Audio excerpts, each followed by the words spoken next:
Welcome back, everyone, to World of Darkness, Hunter Ties in Blood. We are here after the point 5 session. Once again, my apologies. I was not feeling well that day. And I think it was best that we ended the session there because there was a lot of vagaries going on. We're refreshed. We've come back. We've had a week in between. We've come back stronger, hopefully. And I've heard tell of interesting things happening this session. There are also many interesting things from my side as well. So, the planning for this session seems to be rather intense. I hope that it meets our expectations. We will continue off of, after the recap, in the basement, where we had Hugo and Carl having a private conversation, which will lead back to the family. I want, whether you decide to do individual scenes or group scenes, I will leave up to you, as this is a technical family scene. But I want to see that consistency we talked about.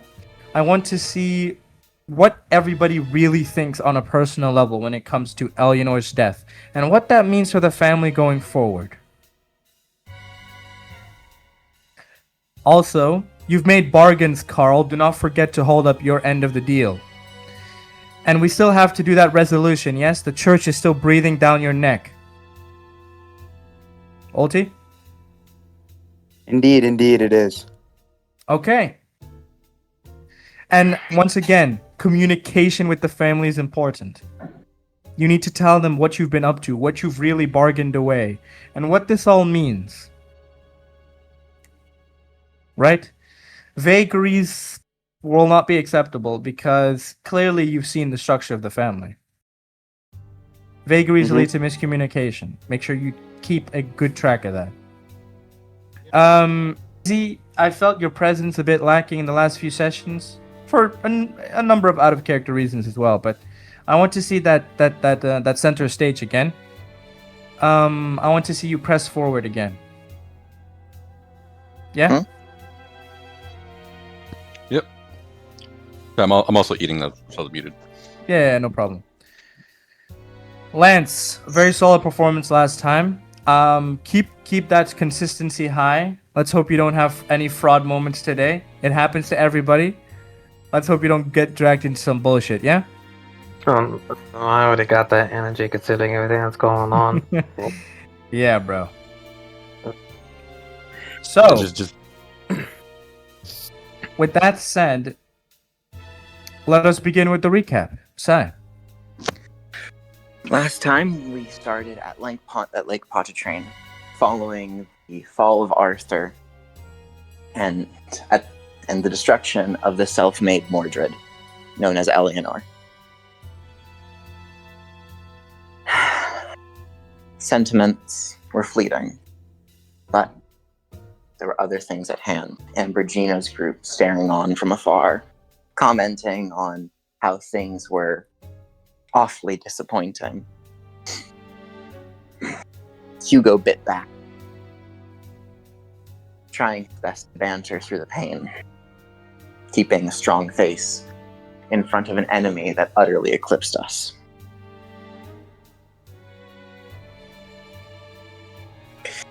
Recovering her body, giving some pained moments, we returned to the RV and headed on our way home. Elsewhere, within a realm of atrocities, Eleanor awoke, surrounded by all manner of horrors, many of which barbed wire, horrific men and women, their vague shapes humanoid, a scene that reminded her of herself of phantasmal images of Vanessa, perhaps even of her own mother, torn apart as she tried to save them. Settling on a library full of atrocities of all manner, she picked a few books and was horrified by what she found.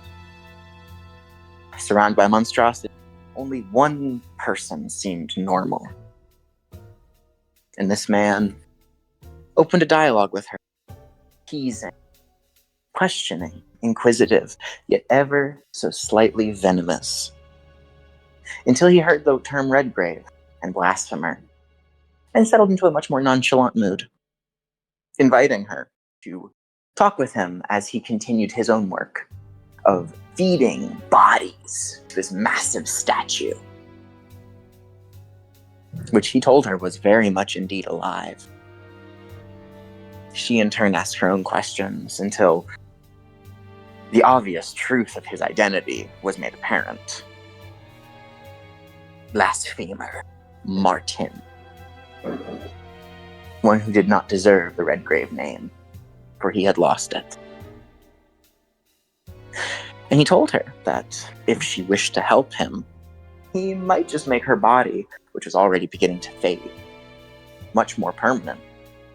The discussion went through identity, where she said she was Eleanor, and he was, well, how could she truly call herself that? Once again, vagaries relating to her current state of not being Eleanor. What more could she do? Sit down, listen, and assist where she could, to make sure that the little bits of information she was offered didn't dry up. Much like the Lake of Pontchartrain.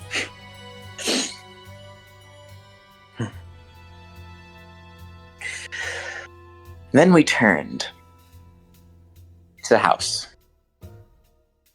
Discussions were made with Cyril being addressed by Hugo and being made to try to explain himself for what he had done. Cyril attempted a rather lame excuse, going so far as to callously state as a defense that the saving of Cherry's life, even through complete accident, even if it wasn't fully intended, was enough to disregard the death of a family member.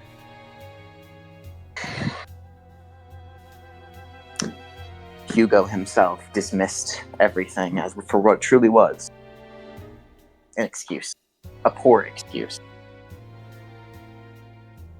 And they reestablished what the family could do from there, making plans of contacting what allies they could.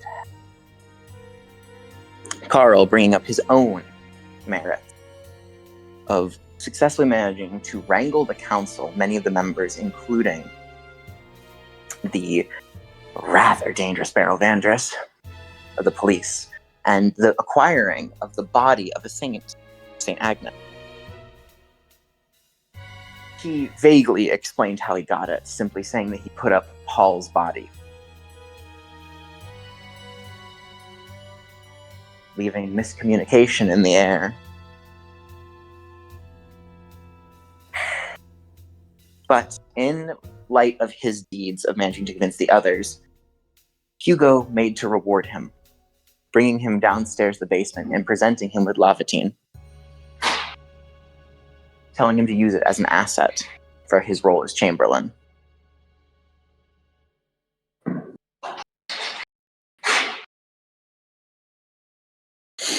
And that's where we ended off the session, with everyone going their separate ways besides the two of them in the basement conferring with each other. Correct? Did I miss anything really crucial? Nothing too bad. There were a lot of personal conversations, but the bottom line came to there was no real blame that was given, despite the fact that it was rather cruel to do this to Eleanor.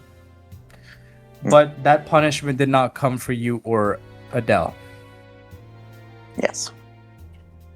It was rather done lackadaisically. So, do you need a music change, Terakochi?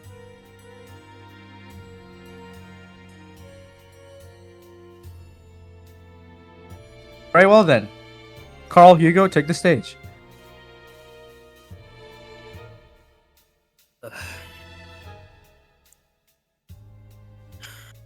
So, Carl, what do you think of your gift? Pretty happy with it? Yes. Why wouldn't I? This will be a very powerful negotiating tool for me in the future. Thank you, Hugo. I did make a promise with Henry that it was ours to keep, but since Henry isn't here anymore and Cyril's. How do I say this, Carl? Put my faith in him, right?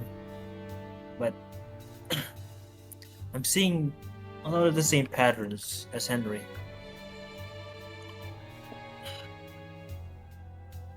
Hmm.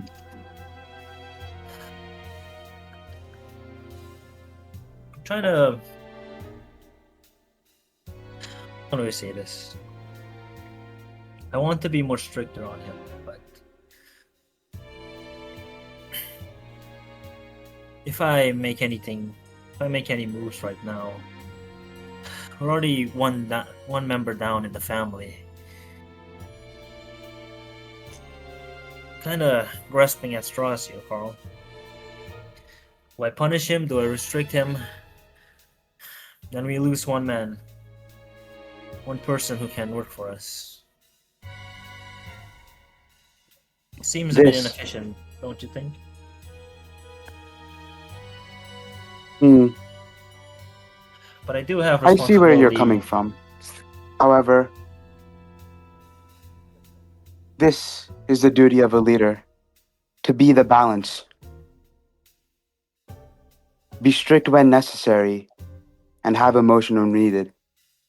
What do you think is appropriate? It's up to you. You're the family head. For now, I'll trust my judgment. He really needs to complete his task of getting Marina. If he doesn't do so by tomorrow morning, then I will have my decision. Speaking of which, Carl, Boogie's mask, I gave it to you, right? Do you still have it on you? Yes, I do. Do you require it? Yeah, can I take it for a second? I have a feeling I might see Boogie again. Maybe, but just as a precaution. Alright. I pull out Boogie's mask from my pocket and hand it over to Hugo. Here. Thanks. Thanks for keeping it safe. Can you run by your deals again? Which you've made? I have a feeling that Tony would also like to be a part of this conversation. Let us discuss it later on when he's also around. Alright. He should be outside, so... think I have everything I needed in the basement, so let's go back up. Alright? Just remember, Hugo. Don't make any choices you'll regret later on. I already have, Carl, but I'll be more diligent in the future. My mind is more clearer now. It might be a bit fucked up to say since one of our own died, but I have some hope left for us. My conviction won't waver. Same goes for you, right, Carl? You don't seem to be that distraught. I mean, I never had that much of a connection with her. So, nothing to mourn, I guess. Anyways, she was just a problem child at the end. Bit callous to say, is this the future call talking?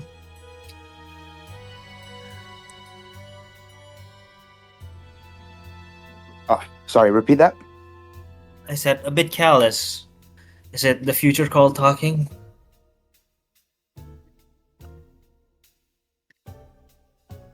It is purely from a logical standpoint. You agree with me, don't you? In a sense, I do. Maybe I don't have that experience as you, but I can see where you're coming from. By the way, how is your mind? Do you still struggle with headaches? Yes. Not as much as before, but it is unfortunately a consequence of me using my powers. I see. It depends Oh. on how much, in what intensity I use my powers. Understandable. Well, don't overexert yourself too much. Okay, Carl? I can handle it. That's the spirit. Now, let's regroup with the family for now.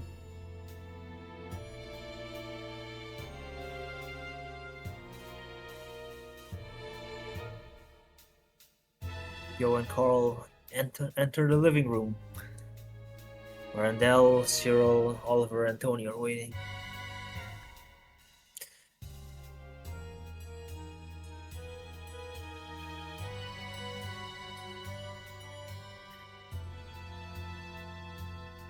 Family? It hasn't been that long, but we're back.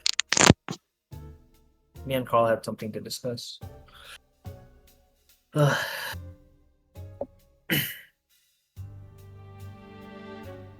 I put out a cigarette in the ashtray next to me that I was smoking. Yeah, what's the situation then?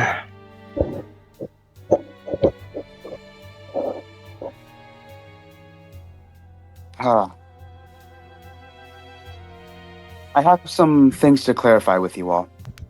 I've come to the conclusion that I've left some details out from my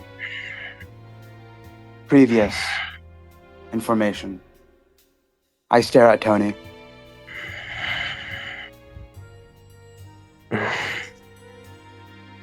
I take a moment to look at Tony, then Carl again before looking back at Carl. Well,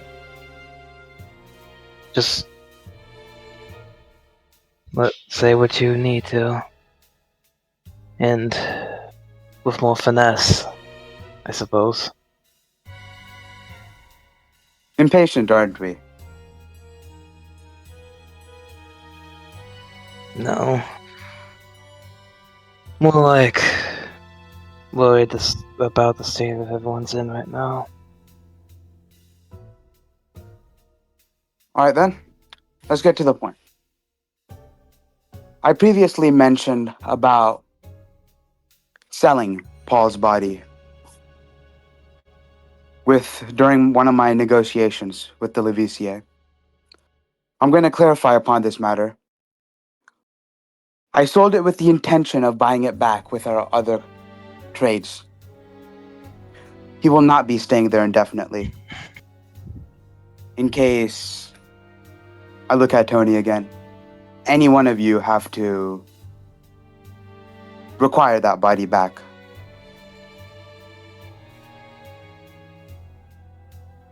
And furthermore,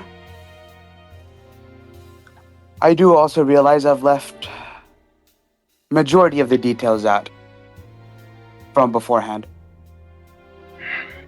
Ask me any questions you have. I'll answer it.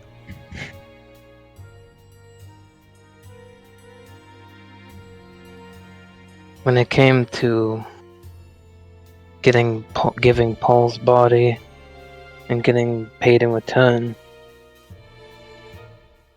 you traded it back for the Saint's body, right? Yes.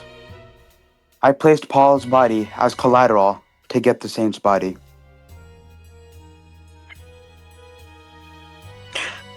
What service did you offer for the collateral to be used for, in exchange for when it would fail, it would be acquired? What could you possibly offer that was worth more than the body of Paul? A percentage of the soul coins produced once we have our soul forge up and running.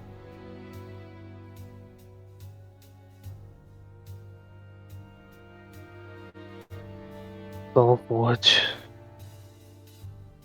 Okay then. And pretend that wasn't a smart move in some degree if we can get it back, but that's if we get it back. What's the Then- time? Go on. You go. If that's the case, that's just with the people of the Arcanum, right? What about the others? The other members? How did you win them over? My question That before deal you was answer with. that, this one I need clarification on. What is the time period and length for the collateral to be paid back with? We didn't specify a set time period, but they're more than reasonable people. I'm sure we'll have the specifics sorted out in no time.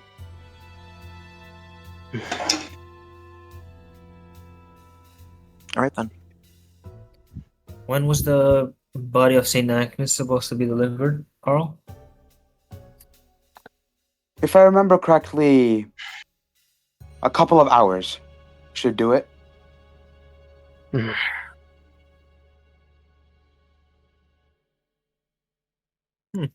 That fast? Need to be prepared when it Mm. gets here then. We've already established that you would handle the situation with the church, right, Carl? Correct. Do you need any assistance? No, or are thank you you. fine on your own? I can do it by myself. That's what I like to hear. I'll leave it to you then. Cyril, have you thought about how you're going about contacting Marina? Yes, actually. Adele will be talking to her in my place. What the hell? Adele Well, has Adele? something to gain from this agreement that none of us would do. That is? Alice. Hmm. You see, allow me to explain it this way to you. The body, the Vanderlyn body that Ambrosino possesses, is of great value to Marina. As you know, Adele wishes for Alice's return. These goals coincide with our own to see Ambrosino defeated. Yes, the achievement of any of these three, be it the reclaiming of Alice, the reclaiming of the body, and the defeat of Ambrosino, are all one and the same. Right? Yes, Presenting I get it that. with that. Presenting it with that, she'll be much more earnest. And besides that, she's not a true Redgrave. So she can probably speak more freely than the rest of us. And maybe her status as... Well, we've kind of noticed that speaking isn't Adele's strong suit. You sure you want to leave it to the 16-year-old to handle negotiations? She That and is I true. practiced on this. Additionally, if I leave, think about it, Ambrosino would know if I leave the house. If we present Right. it, if, after all, he can see through our eyes.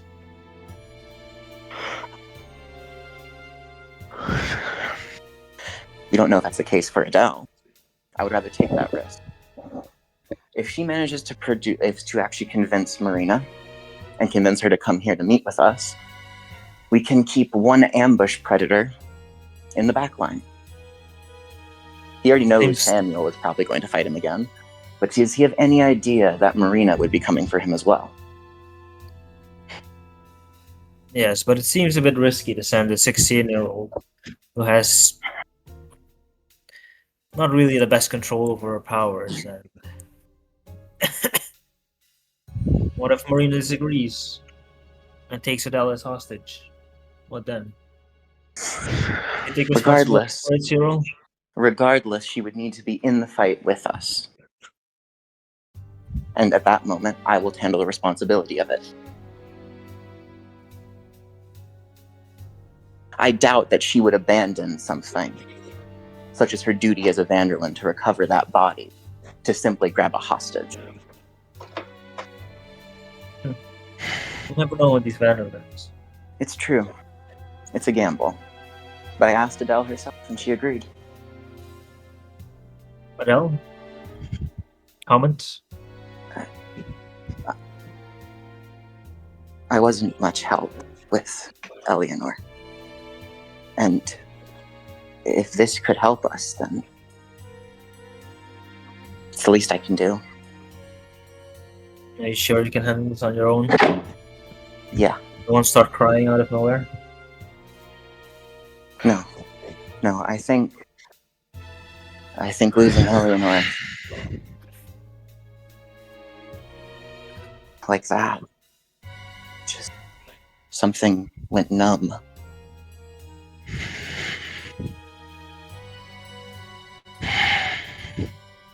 If I had told you, or I want to do something, that's all. And this is something I can do. If Cyril talks about Alice, it won't have the same sincerity. I mean, If you're truly confident that you will succeed, then this will be your first mission as Redgraves, then. First official mission. furthermore, I have decided I'll be staying in the house today.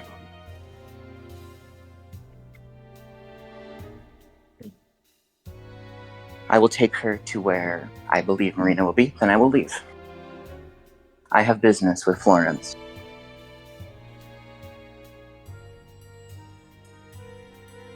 I plan on something, and it is only fair that you are told this, as there are only 2 true Redgraves here. I'm not exactly sure if that is a point of contention for my plan, but it must be stated. We are lacking in numbers, and that fault is mine. I gave a poor excuse for my showing. However, I think there may be a way to grant us a proper hand. A Preceptor Mortis.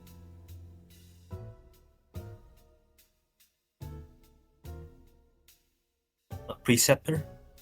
Yes. With Doesn't- Adele's abilities and Florence's seeming control over time, as well as the correct raw materials. So you're making a vessel for a preceptor. I believe that would be the best way for me to atone for my work. At the very least, to grant us an advantage.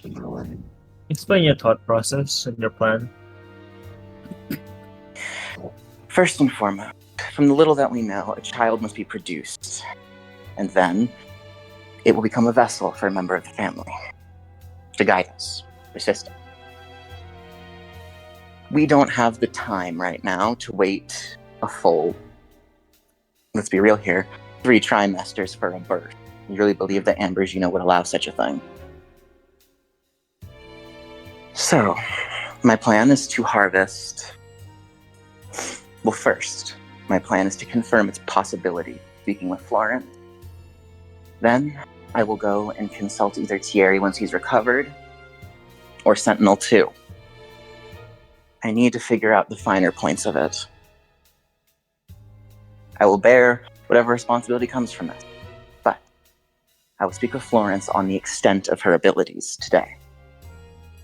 I need to see just how powerful her control over time is, and if it is possible to shorten the period to something much more fulfilling in our schedule.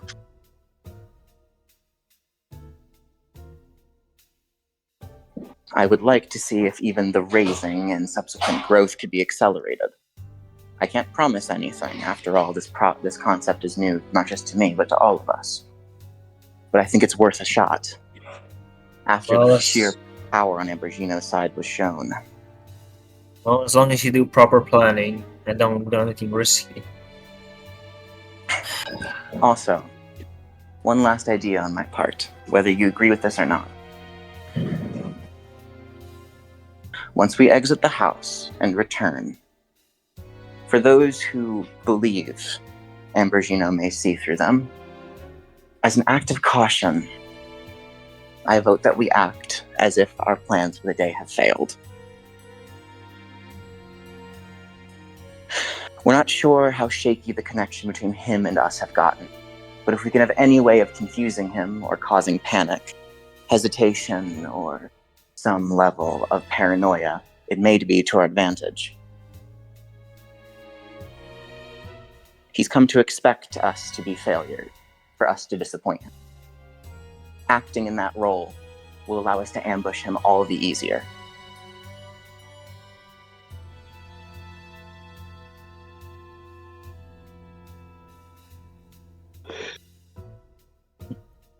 Goes without saying.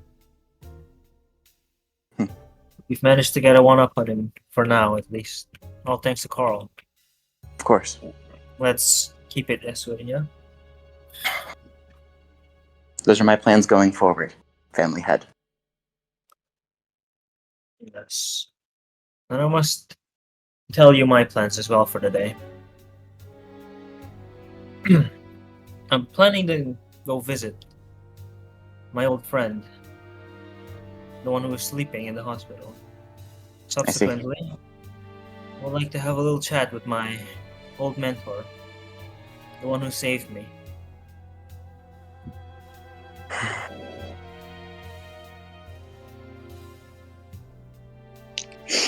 But before that, I would take a little stroll down memory lane. There's a cliffside. Look at the whoa. You could. Oh. Near the hospital, there's a certain cliff near my shack. I'm gonna take a quick stroll over there. So, if you can't find me at the hospital, that's where I will be.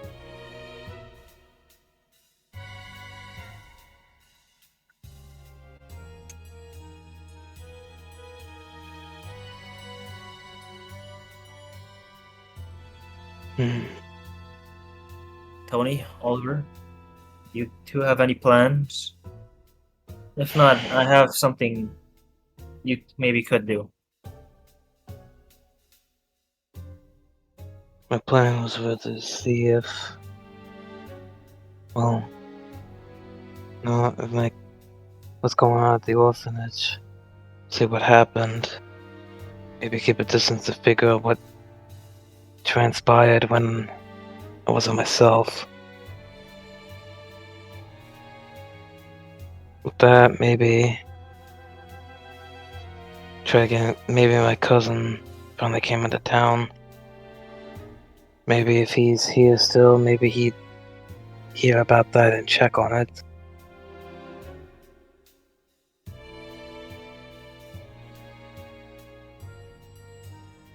I see. I'm not sure. But I'm willing to hear what you have to offer. Well, if you and Tony have some free time, I was suggesting maybe scouting out Cajun County. We still need to fill out Ulrich's request. And it so be that that place is a piece of land we're looking for. Our ancestral grounds. So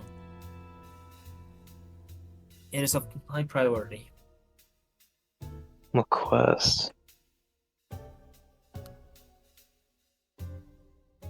Yes, Ulrich gave us a mission to exterminate these terrorists. I would like some intel on them.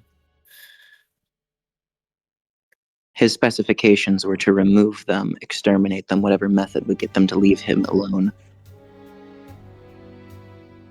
We know anything about them?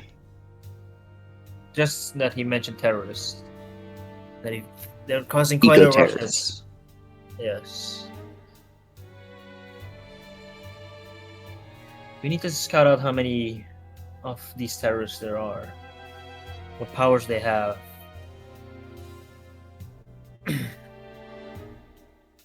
What they look like.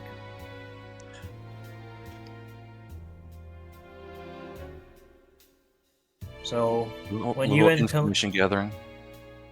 Yes, exactly. I don't know if I'm the right person for that one. Seems like everywhere I go, I seem to get into a fight, man. Well, then it's a good learning opportunity. Learn to control your emotions. It's the only thing holding you back, Tony.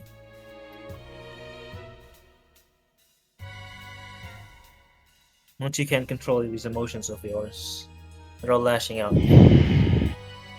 Taking a more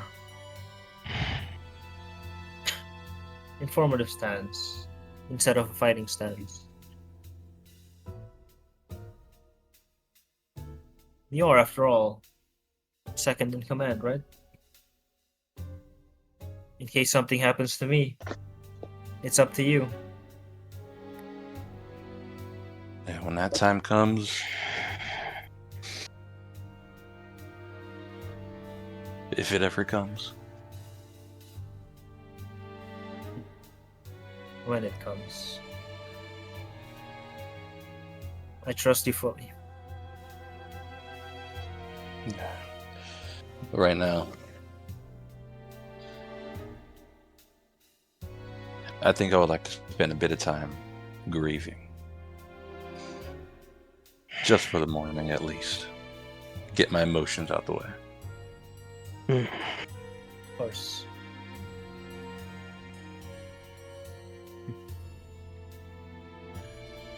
Onira's death has been kind of sudden. It'll take some time for reality to hit. I.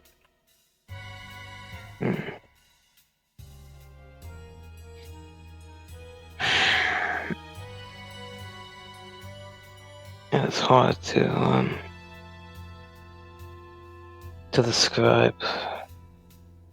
When it comes to Eleanor, I didn't know her like you all did. And I know that she tells things that were not safe for her, such as diabolism and whatever she was getting into. I don't know.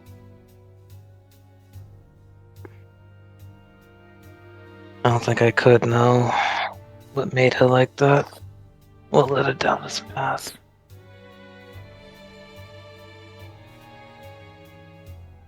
I I know that. I do know that.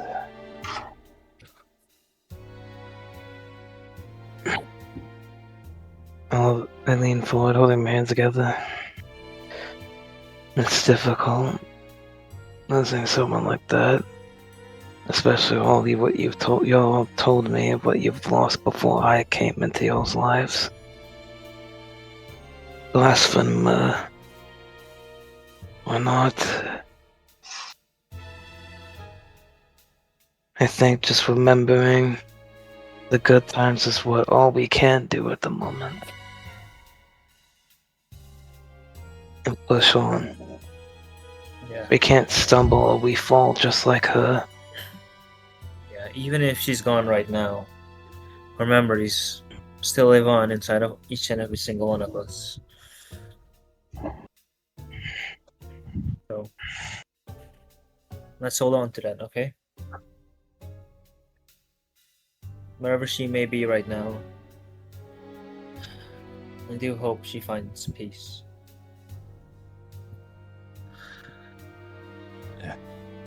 But another question. Because you're quite honest. We can't lose another. Grace. When are we ever gonna do that one? I don't know what I can do or anything.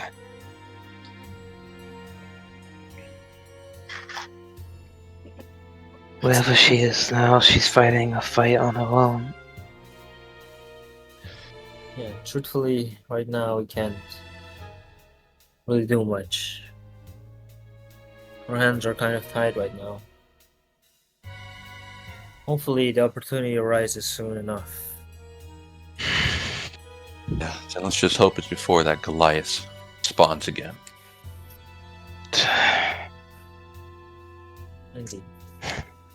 Great, that thing could appear right.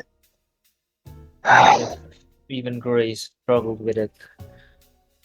I'm kind of worried. What would happen to us if it showed up again? Well, remember, now we have 2 true Redgraves, yes? But what does that do against something like that?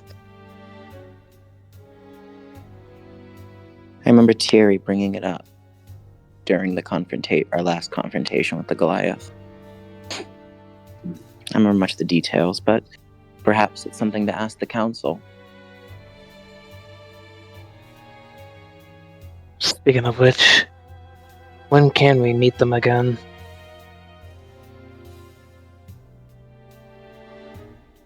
Full moon. That's in how many days?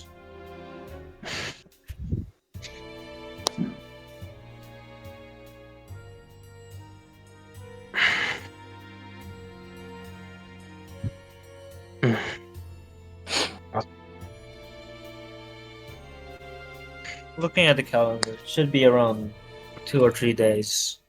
Should be soon enough. Alright then. In the meantime, be sure to prepare questions, yeah, for the next meeting. Right. Of course.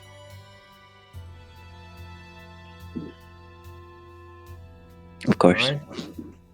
If we've discussed everything we needed to, I'll be in my room for a bit. Understood.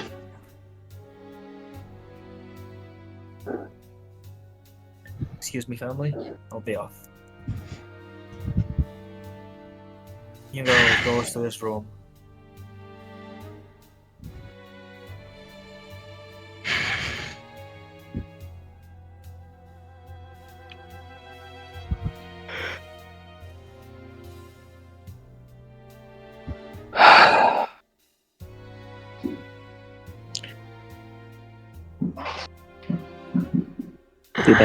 We best be on our way then, Adele. Yeah.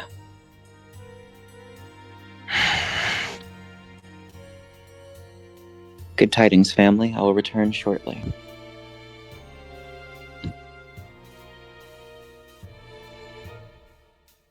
Cyril and Adele will both make to leave. Seal,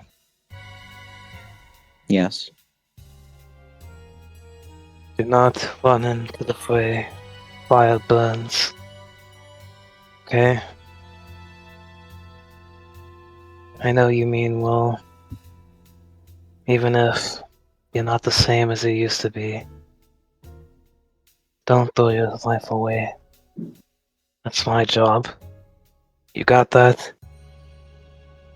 There's a puzzled look on Cyril's face.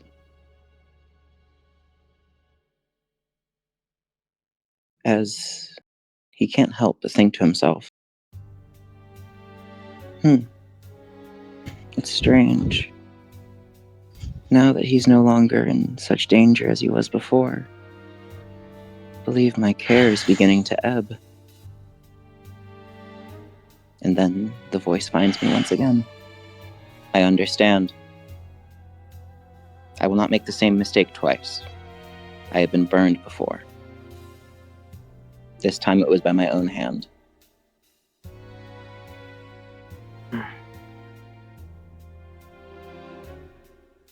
Rest well, Oliver. You are still recuperating.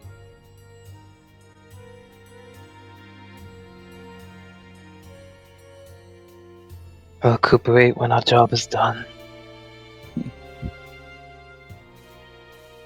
Cyril heads out with Adele, fully out the door.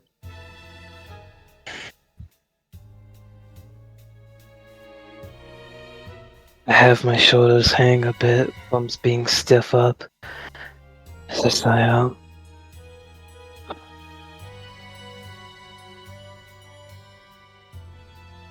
Leaning a bit forward as I turn my head to Tony. Yes, Oliver. That's how it's been. Since what happened to your family. Moving from one pit hole to the other. Yeah. Just seems like fate and destiny can't give us a break. And you're part of that now. I don't know if you'd call that a tragedy for yourself. Or not. Maybe I can't do as much as the others, but maybe as much connections. But I can pull some strings, maybe. When things get Maybe. better. When you get the chance, if you don't go out on the stakeout mission, the request, it was given, then there's something I'd like to show you. Something only us can see. There's been a name I've been seeing popping up.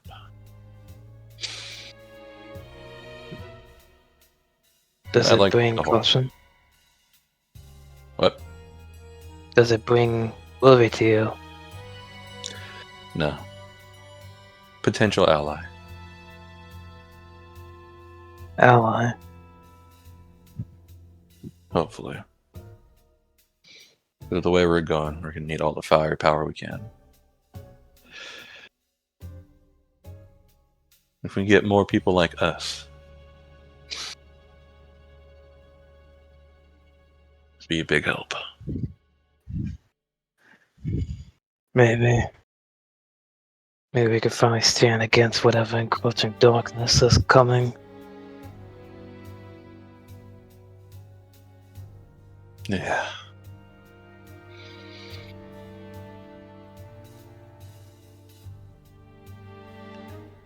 But for now, I think I'm gonna go to my room. Okay. Take the time you need. Of course. Oh, before I go, Carl, Yes?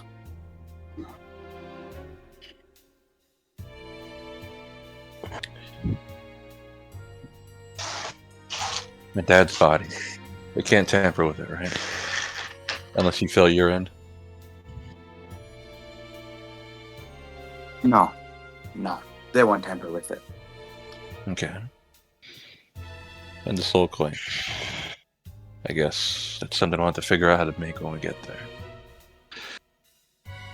But that puts a little bit of ease on my heart. Thank you. And thank you for rescuing the family out of the hole I put us into. I did what must be done. Of course.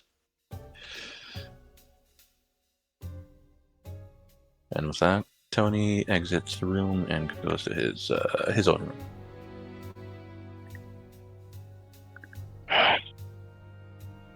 Carl would also leave and go to exit the house.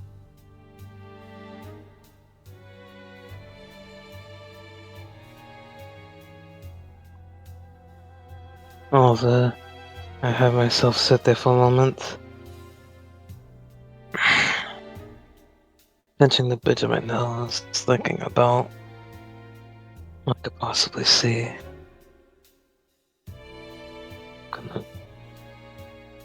I shut the thought out for a moment. Before standing up. Alright. Time to see your family's in town.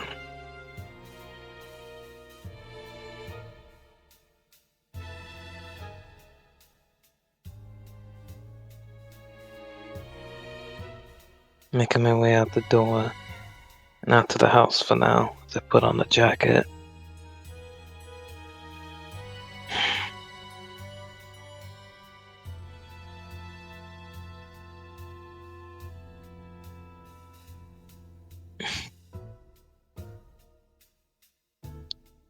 as Hugo enters his room and closes it behind him. I stare for a few seconds when I finally let the smile I've been holding drop.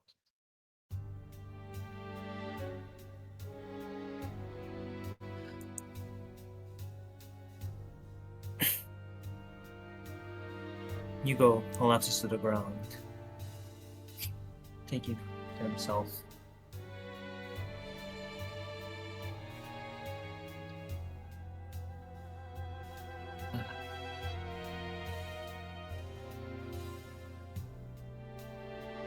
I failed again, haven't I? I've let one of my family members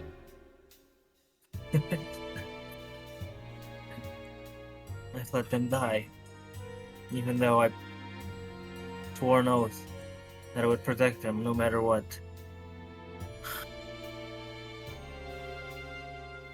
But Hugo, it was the right decision, wasn't it? Doing that. You weren't wrong for killing Eleanor. She brought it on herself. Your actions are completely justified, aren't they? You're a family head, after all. You were only following your duty. But this duty... I even want this? Is this what I wanted?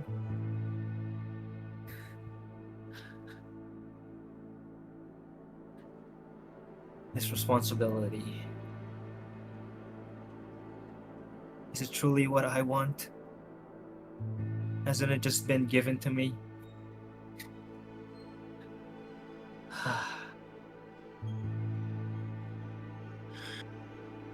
Is it all worth it in the end? Why do we do this? Some noble cause. Because why? Because we're Redgraves? We need to do this? Because it's our our curse for killing an outsider? What a fucking joke.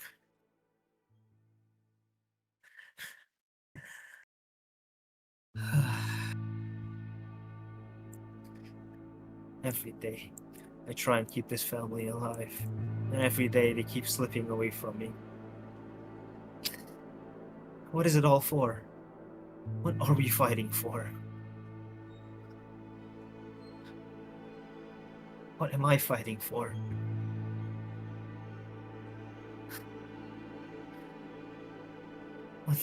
What have I been doing all this time?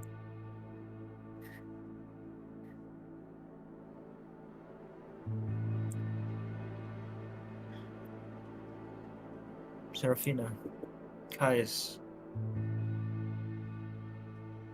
am I making the right choices? Am I not falling into the same loop again as I did before? What is wrong with me?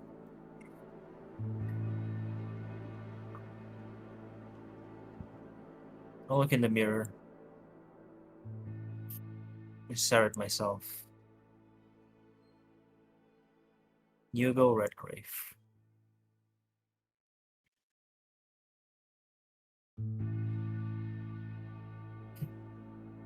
It's you. You look good.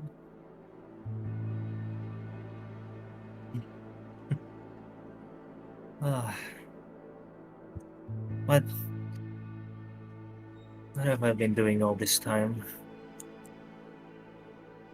If my actions really mattered, if I done anything for this family at all, what am I saying? Of course I have. Without me, all of them would be dead, wouldn't they? Without someone carrying this burden, they would all fall apart.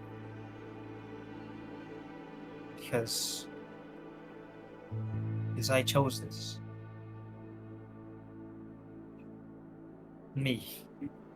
I chose to carry this burden. So, what point is there? Cowering out, not right now. Did I make a promise to my future self that I would do everything I can to make him happy? So why do you look so sad? Why do you look so broken? Why has the future not changed? You look the same as that miserable Hugo, right?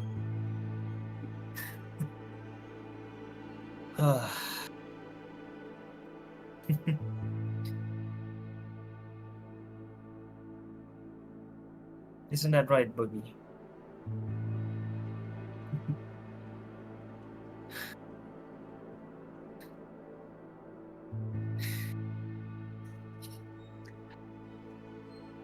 You've tried to tell me before, didn't you? You're always trying to tell me. And I wouldn't listen because I was too stubborn in my own wishful thinking, my own conceited thoughts. Who am I to think I could change everything, change fate? I'm just a mere human. A bacterium, as you would say, right? I'm curious, Boogie. Has this story been playing out the way you envisioned? Have we managed to surprise you, even just a little? I wonder.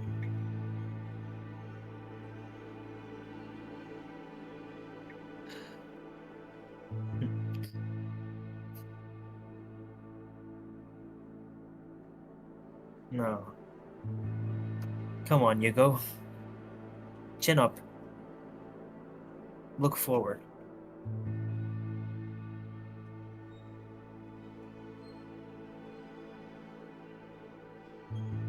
Right now is a pivotal moment. You know what to do. We've always known what to do. The answer has been right here, inside of me, all this time. Yango starts taking off his clothes and starts dressing up, wearing a nice suit he got from Madame Cherie. Doing his hair, looking the best he can be. Covering his face, you would think he reminded you of someone.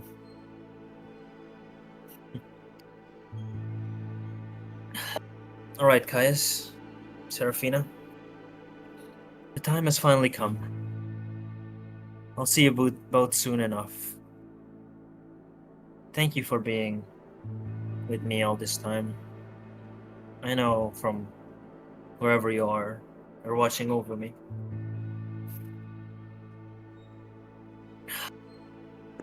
I was a fool for trying to bring you two back. But I understand now. It's a shame Henry and Eleanor had to go so soon. But, oh well. What's the point of being sad? Why can't I be happy? Why can't I decide for myself when to be happy? Why do I let these emotions cloud my thoughts and decide for me? I'm sure the outsiders are having a blast. Ain't that right, Boogie? From your perspective, it is rather funny, isn't it? When you change your perspective on things and look far enough, it seems like one big joke. doesn't it? So, Hugo, why not laugh along?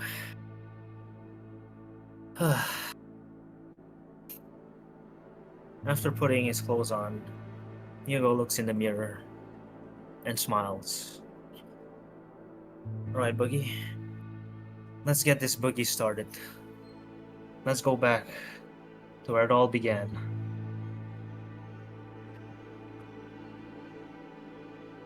Hugo heads off to go to the cliffs where his story started.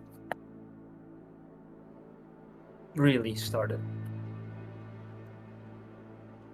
Leaving so soon?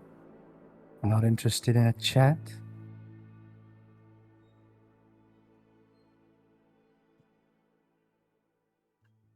Oh, you've made your presence known. I was hoping we'd do this at the cliff. Would be a bit more thematic, I suppose. Don't you think, Mr. Storyteller?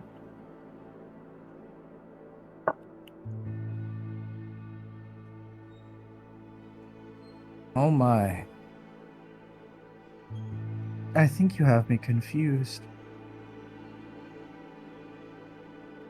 Come now. You can see who I am. Wait, looking closer, who is it? It's you. You look good.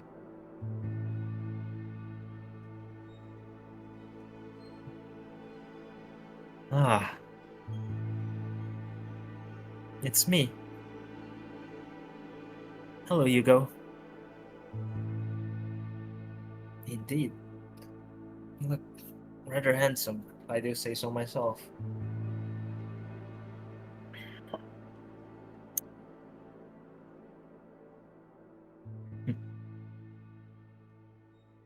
Gonna give me a little pep talk before I head off?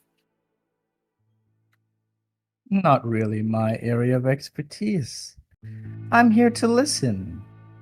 You're the one doing the talking.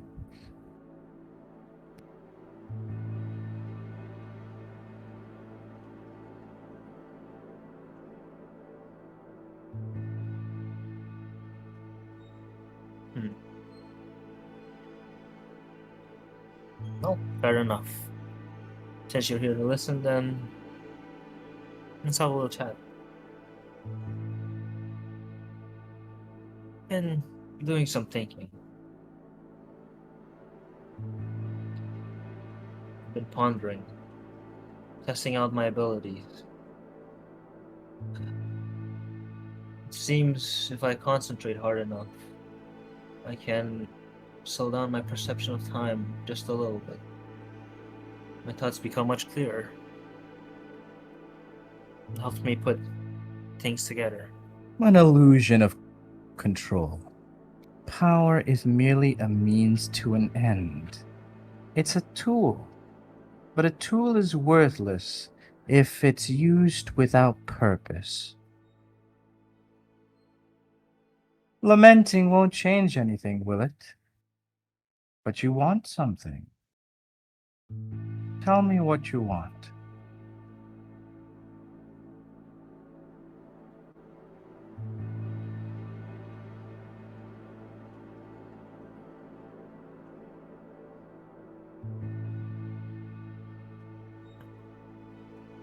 Perspective, I suppose. What nonsense. Perspective. Who do you think you are? That's not anything close to what you really want. What does the future look like?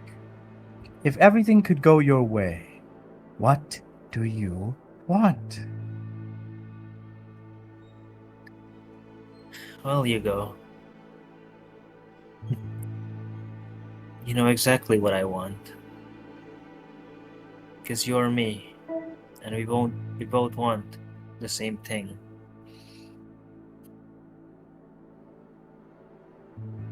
This is your weakness. Even when I tell you to make your intentions clear, you dance around the point.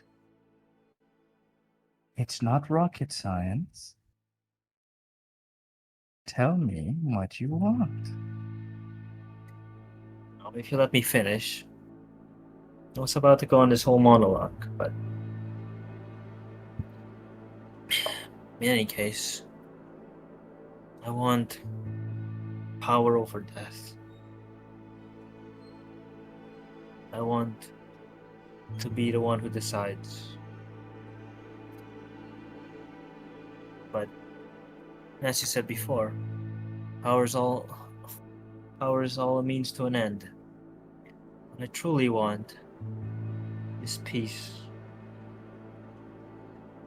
I want to be free of this burden. Free of myself. I want a peaceful life. For me and those I care about. I didn't choose this other side, this other world. If it was up to me, I would have preferred being a doctor, living out my life, holding on to my memories, and who knows, maybe making some new ones when the time came.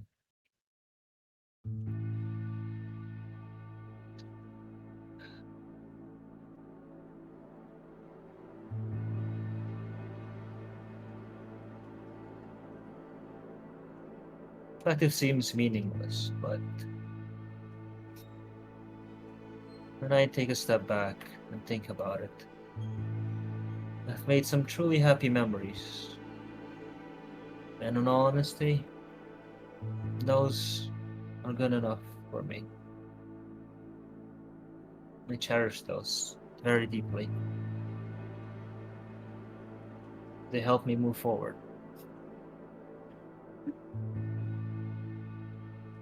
In a sense, the previous Hugo Redgrave has already died.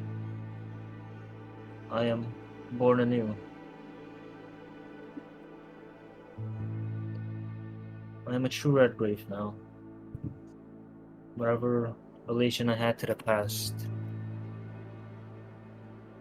is all but a distant memory. So, if you ask me again, if I had the power to change this world, I would remove all supernaturals. Make this world a place to truly live in. Sure, people might come and go, but that's the natural order of life, isn't it? All we can do is accept and move forward. But all this world-ending stuff, all this responsibility. God damn it.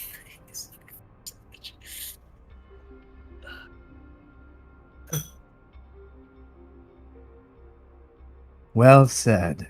Well said indeed, Hugo Redgrave. A breath of fresh air, isn't it? To finally get it off your chest. Nobody lets you speak. Nobody cares when you do. Look, even little Adele, the one you spent so much time training, is going on her rebellious streak, aiding traitors. And now, Henry's death, Cyril. What nonsense. Even Tony is starting to seem distant. You know, in the end, the future is the future for a reason. Have you ever questioned yourself? Why do you stand alone, even though you are surrounded by people? To be in a crowd of familiar faces and yet not feel an inch of comfort?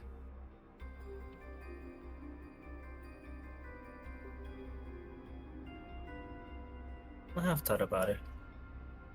And in the end, I've kind of accepted that no matter how hard you try, people will always seem to find a way out of my life. seem to find a way. No, no, no. You have things twisted.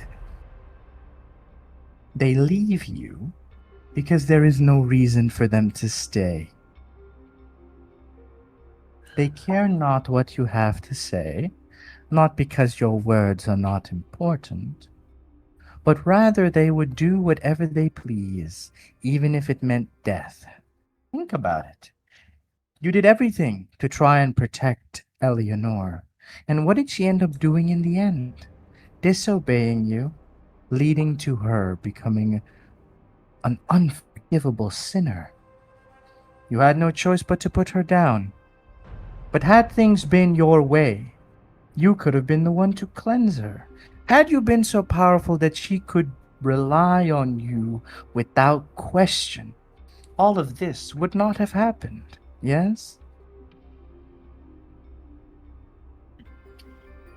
You make a fair point to me. Of course you do. I am right most of the time, aren't I?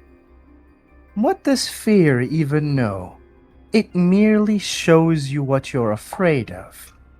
You're afraid of the future because you have a brain to think, and it tells you the things that you don't want to accept. That is, the future you saw is very likely to become a reality.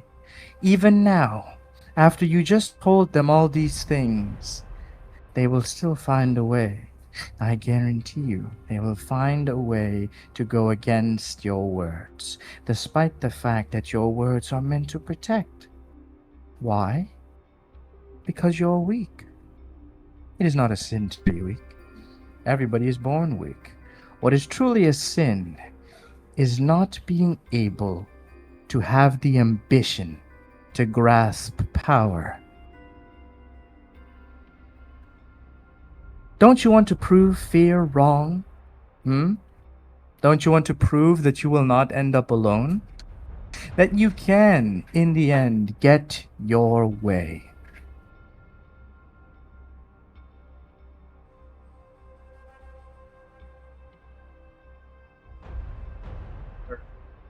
Speaking the truth. Me?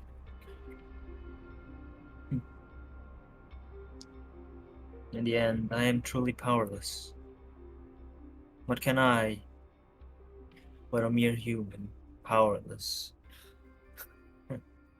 compete? I can't do anything to force them. No matter how much I try and try, eventually, it's up to them to make that decision, right? I try and force them.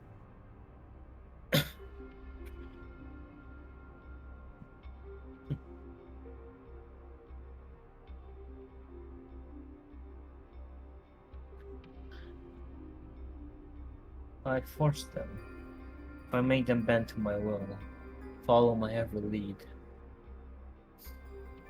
how can I be happy when they stand beside me as puppets, as hollow Come shells? now, you lack vision. You know how to make it happen. Here, look what I have to show you.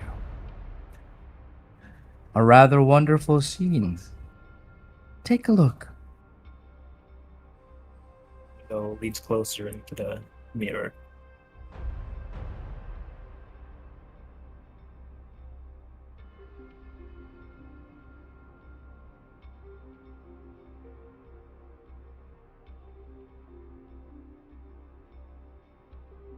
Do you see? Look at her. Madame Cherie looks quite lovely, doesn't she? She is your friend. And do you know who she's holding in her hands? Is that one of my children? One of? Dear, dear, dear. Once again, your lack of ambition shows again. She has just come over. A dear little aunt, your friend. She's merely walking around with her little nephews. They are yours, you know. A happy world.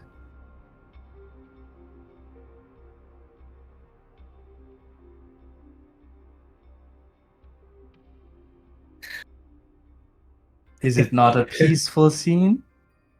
Look, there is no stress on their face, no fear of impending doom. They are just right. you, you sick bastard. Oh, they look so adorable. It almost brings a tear to my eyes. This is what peace looks like, my friend. Wouldn't you agree? Having two little adorable gremlins. And they are. They're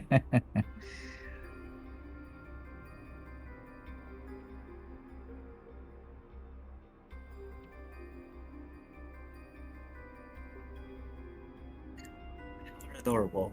And look, the woman of your dreams. Alive, awake, a motherly figure. Striking, isn't she?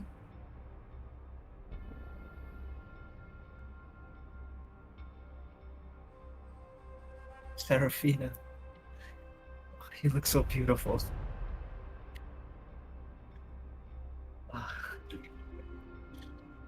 Oh, you stink bastard.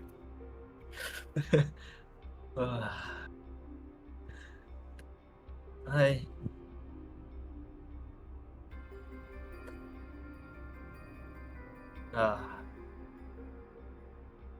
Thank you. Thank you, mate. Thank you for showing me this. Thank you for showing me a reality of what could have been. There you go again. Your lack of ambition. It is not what could have been. It is what could be.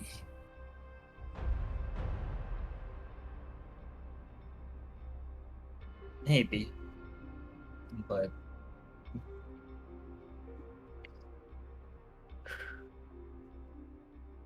right now I can't let myself be deluded by these thoughts.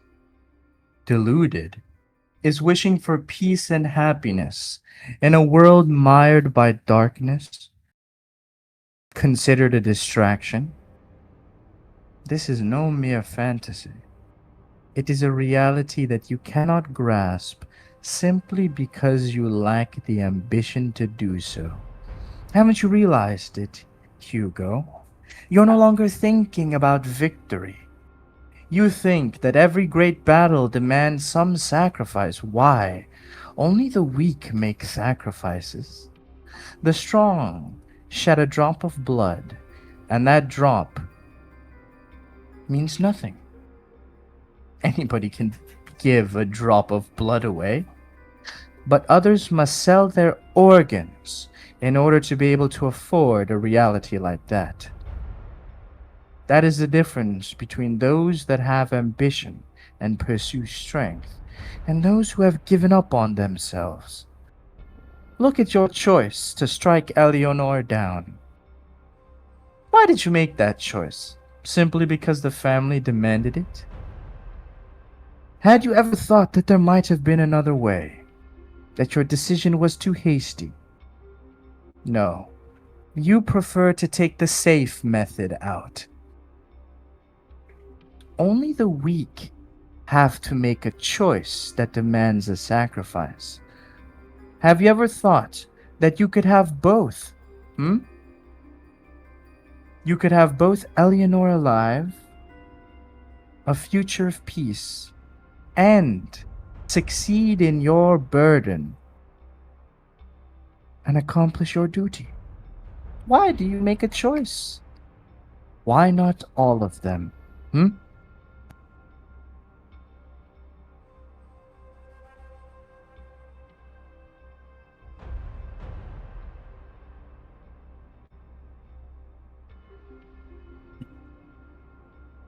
Tell me, do I truly look that ambitionless to you?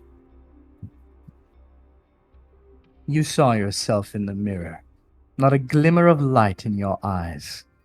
They are the sign of somebody who has been tempered by society, by circumstance, by the world. You've been trampled acting like a mere cockroach. How disgusting. To give up on yourself like this can only be described as pathetic. That, when you are capable of so much more.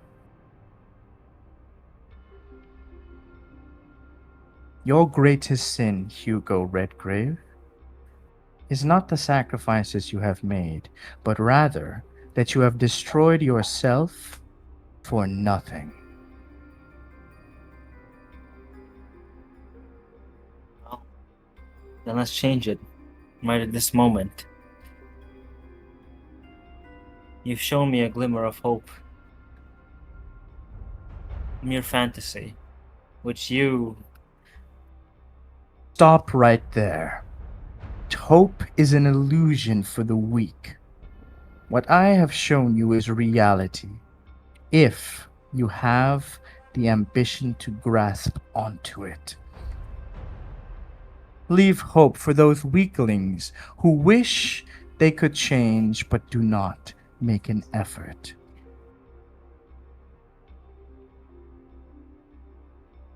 How many years have you hoped that Seraphina could wake up? Hope has not helped you, Hugo Redgrave, has it? It has merely caused you to suffer and dwindle and burn away like embers. No, Hugo. Perspective matters. If I didn't suffer through all those times, I wouldn't be the same me as I am right now. I may look weak, disheveled, hopeless, a mere shell of Hugo Redgrave. But You've always been a shell. Do not delude yourself. From the very beginning, when our poor little dog died, you have been walking a path of self-destruction for nothing at all. Nothing.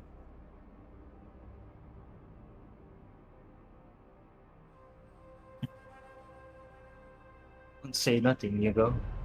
Because all those moments, all those mistakes and suffering has led me to this moment, hasn't it, Hugo? Standing face to face with you. If I didn't go through all that,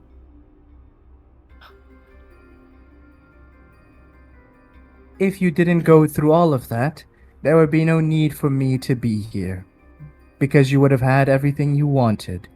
The fact that I am here is proof of your failure, wouldn't you say?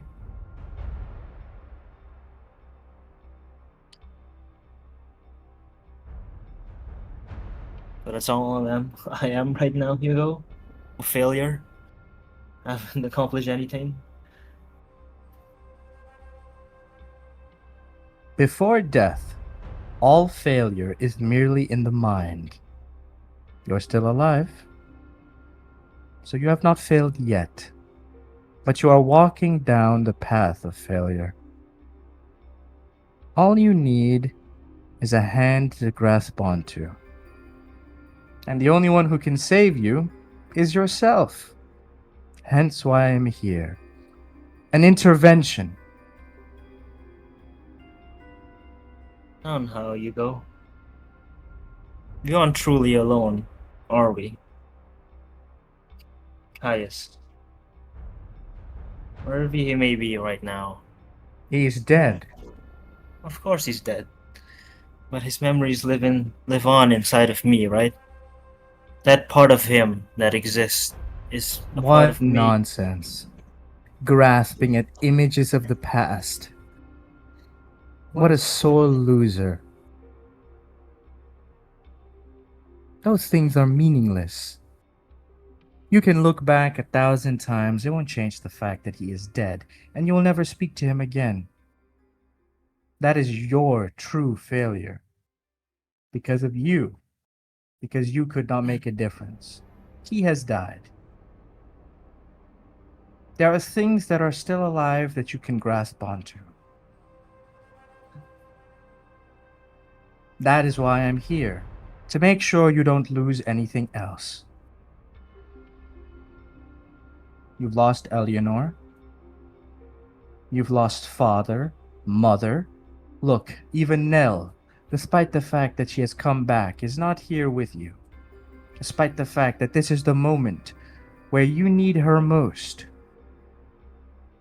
She has abandoned you as well. Can't you see it? Can't you see how far gone, how much over the cliff you really are?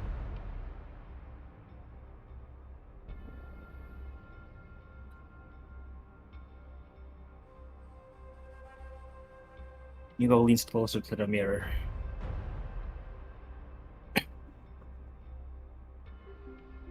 Hugo Redgrave. Listen to me.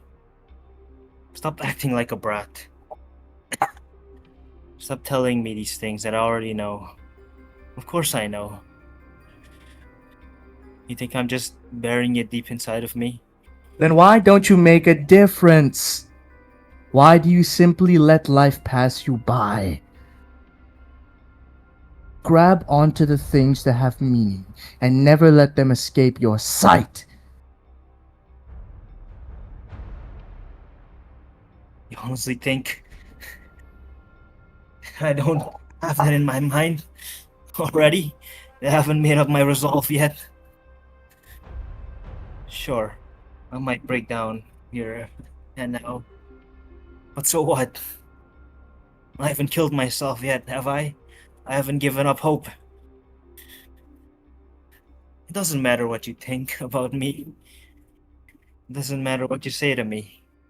Because I've already thought about this for days on end. And it doesn't matter if it's meaningless. Oh, for fuck's sake.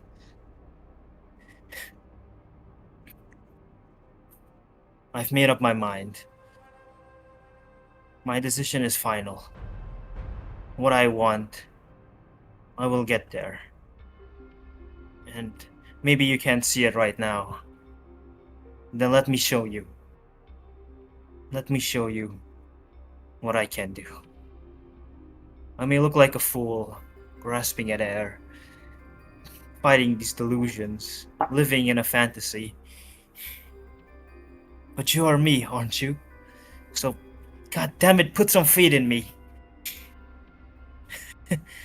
You know I can do it. And I know I can do it.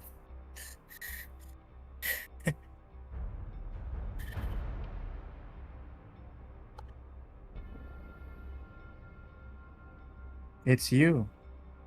You're smiling. You look good.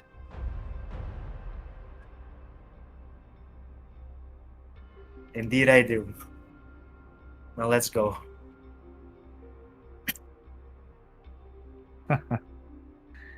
Faith is for the hopeless, and hope is for the desperate.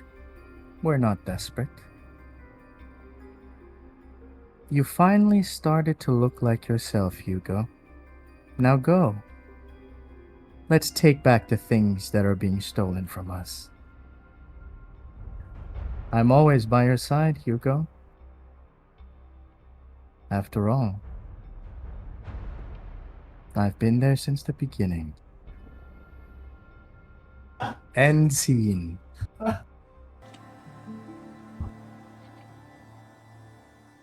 All right, Tony. It's just you.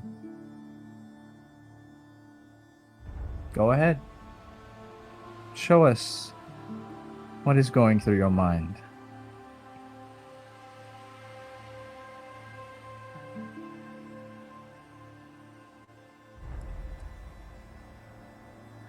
Only at this point in time, after giving some time of grief, some time of mourning for Eleanor, once again, he pushes forth, saving that for after everything's over, when he can finally find times of peace.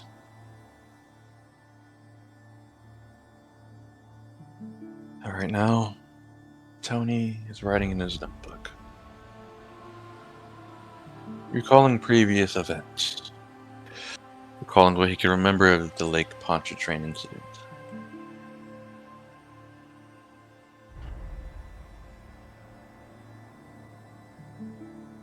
And upon recalling Eleanor's death, a bit of him fades in and out. As instinctually he writes, well, partially instinctually, he writes your typical Catholic church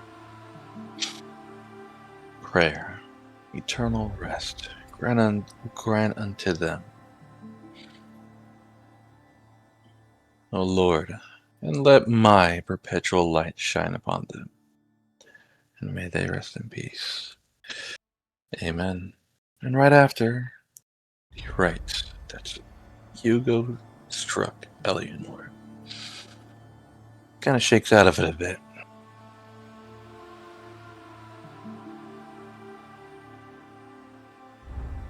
Before continue writing.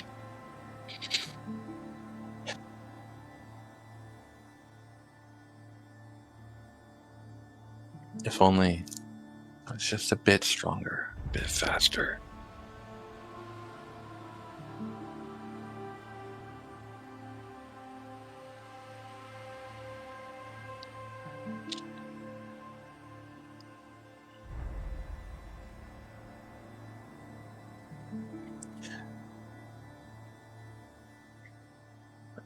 Of how the weakness of the flesh held me back in that moment.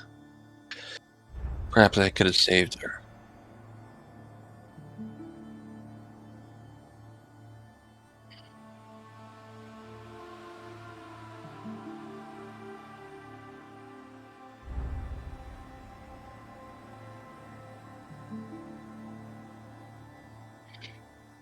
But in that moment, clearly I was weak. For so long, I've been abstinent. I've shown aversion towards what was within me.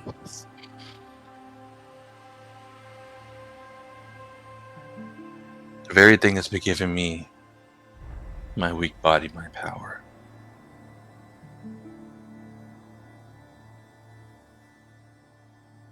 Perhaps the Fae was wrong. Maybe now is the time.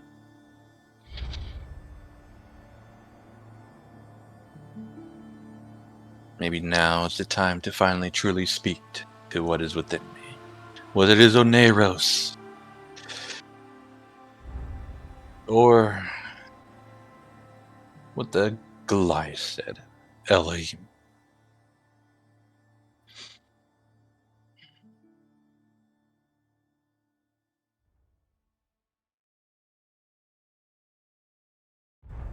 If I was able to shatter the stars like that once more, perhaps I'll be there, one step closer to claiming the throne for my own power.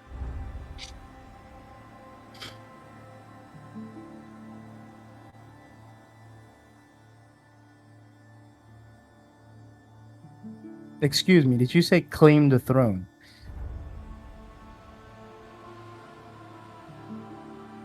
Yeah.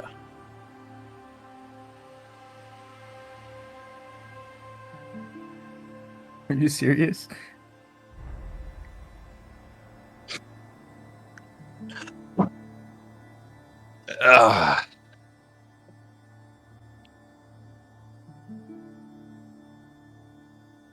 Just bring it forward.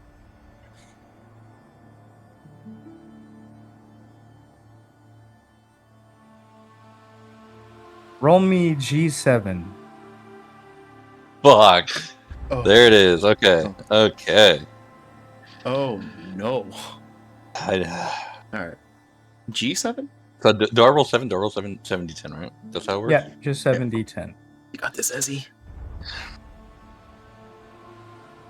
Hugo, please. Difficulty 1. Oh no. Hang on. Oh shit, hang on. I need to fucking close my Discord, reopen it. Give me a second. It's doing that shit when I'm on No. call. Slash roll 70-10.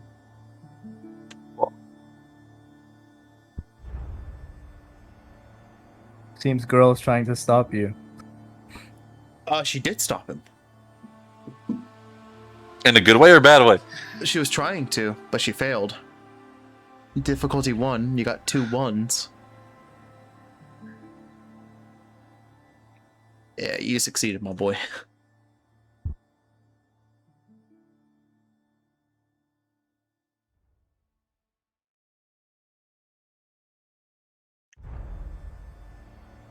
Fucking sweating, bro.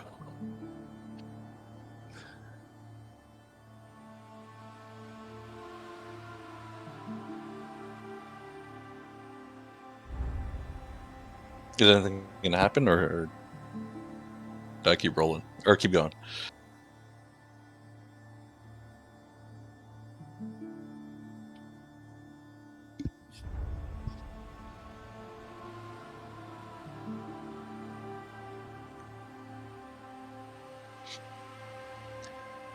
Oh fuck! He changed the music. Have fun. He changed the fucking music. No one could ditch this one. All right, let's run it. Get out.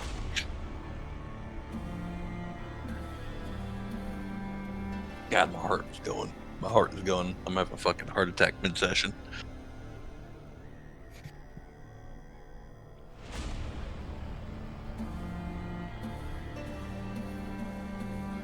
One by one, lights flicker, and they go out. Oh fuck!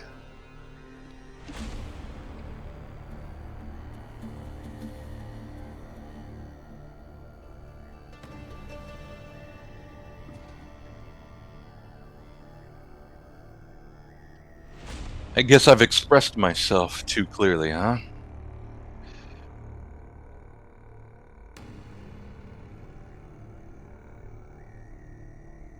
There's a nagging feeling, a tingle up your spine.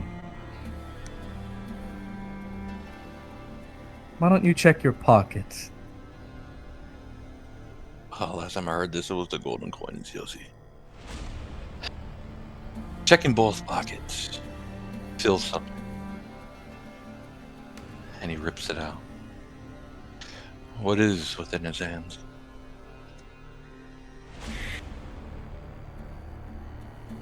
Well, it certainly is a surprising thing, considering that this was supposed to be in Carl's possession. It's a mask. No! No, you bastard. It was in my possession. Boogey? Is it actually Boogey's mask? Is it actually his mask? Yes, it is. Oh, fuck. You fool! Boogie. So you really are hanging around at every point, aren't you?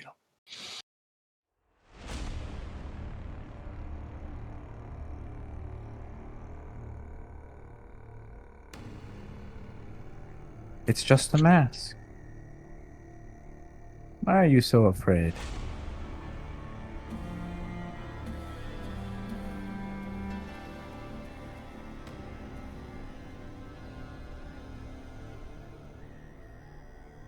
Is that something speaking to me, or just what you're telling me, a storyteller? An intuitive feeling. Oh, fuck. This is something beyond language.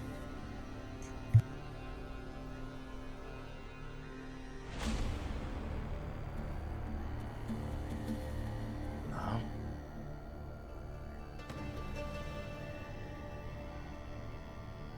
Oh, no. You're the things that gives me power, right? Why show me this mask? Oh shit, what difficulty? What difficulty? No, he's doing it again. Fuck, there's a 9. Oh, fuck.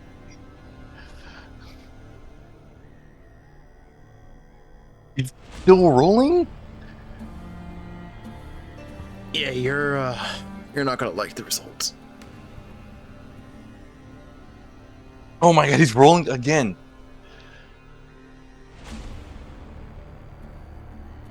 He's doing it again? Fellas, he may be cooked. Bro, and he's rolling more dice. Oh, for fuck's sake, bro. Stop rolling? Are you done rolling? 1, 2, 3. Is this the battle between fucking two motherfuckers? Oh my god, this is between fucking whatever's inside of me and fucking Messenger?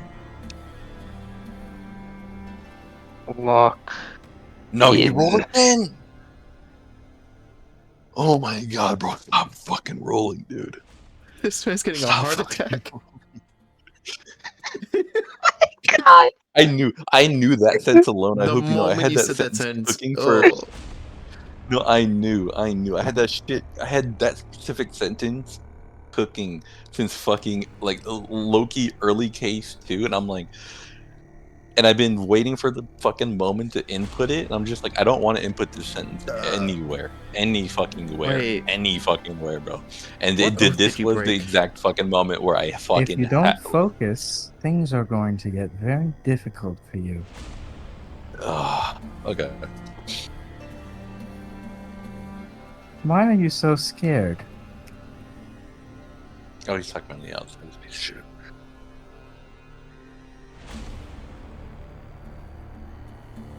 Can you feel the strings of fate moving?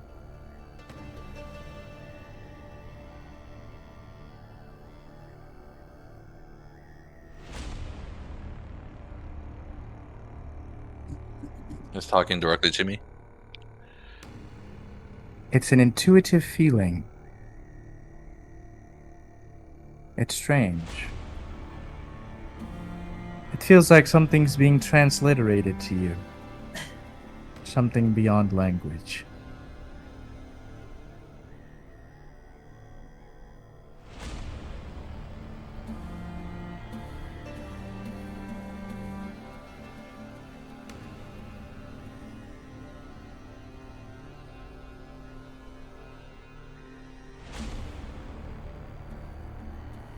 This feeling.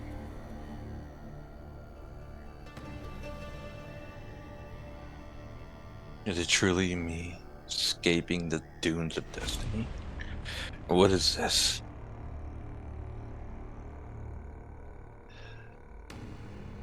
Something doesn't feel right.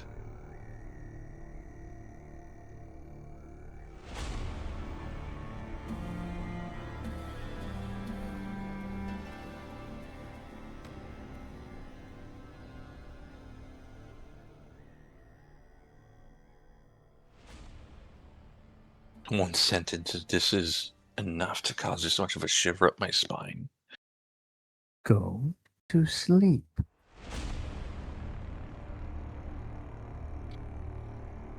Oh no.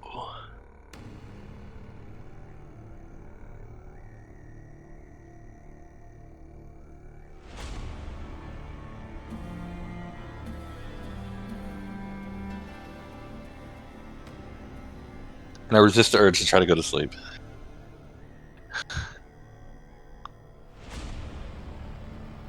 Go to sleep.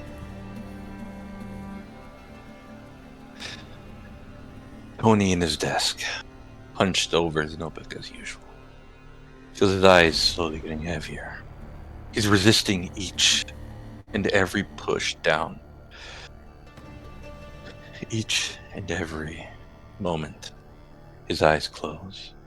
He manually forces them to open.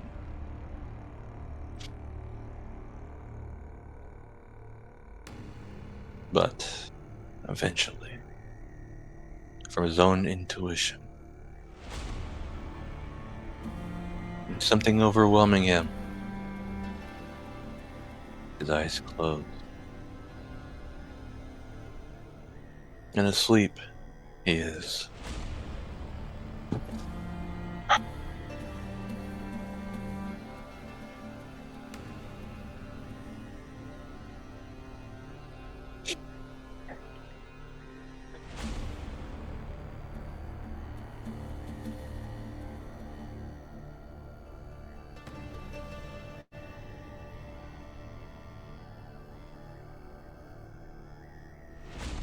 Bro, why do I keep getting myself into this shit?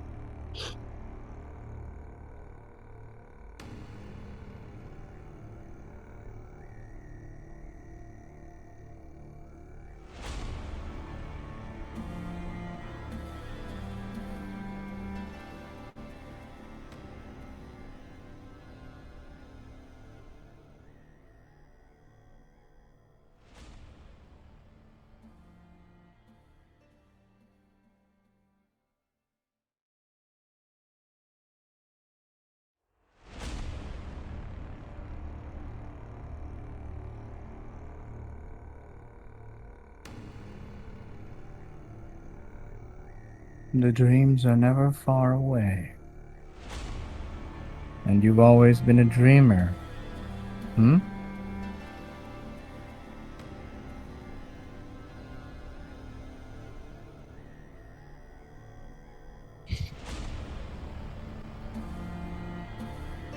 What the fuck? What is this shit?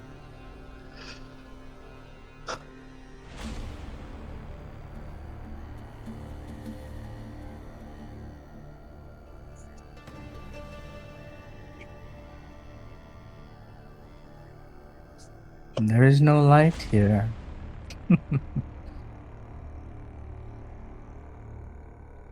Welcome home.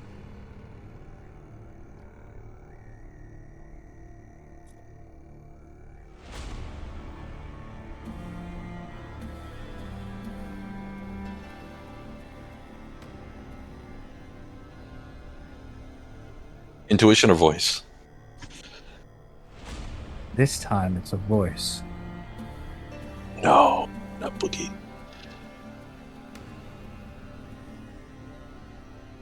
Home. I can't even see anything around me. You call this home?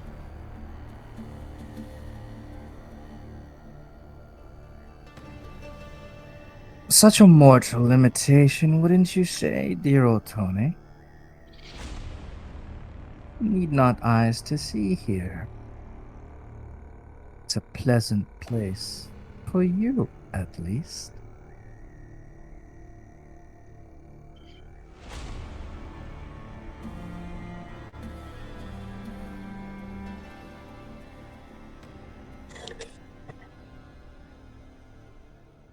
I have seen audacious ones before, but never quite like this. You Redgraves, or rather you and your cousin specifically, you keep seeking me out. Why, I wonder?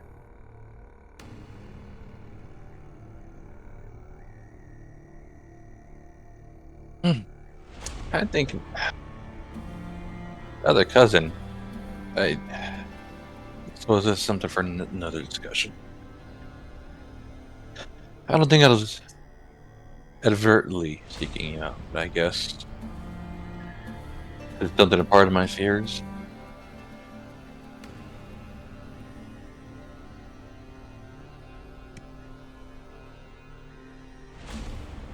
I think I may have left the wrong impression on you lot.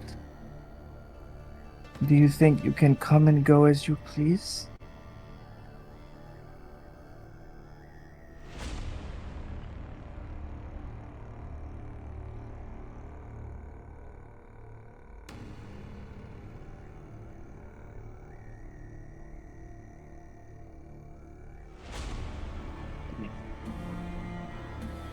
No, not particularly.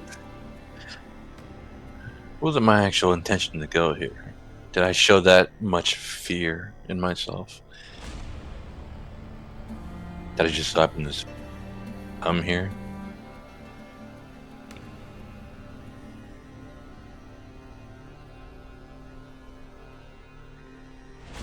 You call to me, and I answer. You're manifesting your thoughts, and yet you do not realize you are doing so. First, it was the tiny little shaper who dares to intrude upon my domain. And now, You come here as well. Who do you think you are? Am I a laughingstock to you?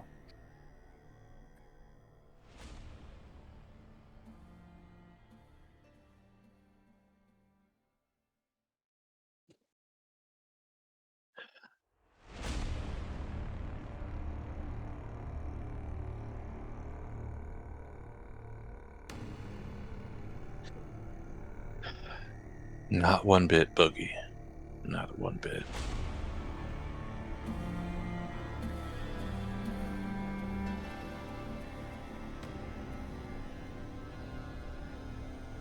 No, it seems you people have forgotten my ancient presence.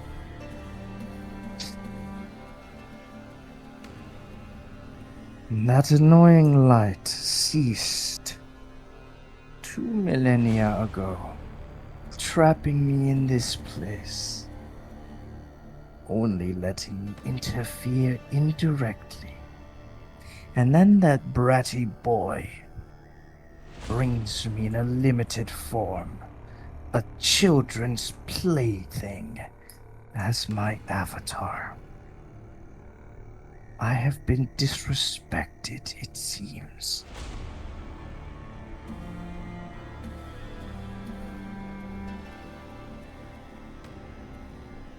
You mean Paulus?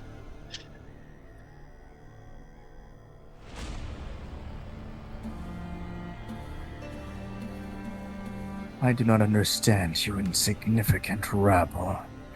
Had it not been for the accord I made with the old man, all of you would fall into my domain eternally. And then there is that unpleasant light. Well, since you came here directly, allow me to show you what it is you're dealing with.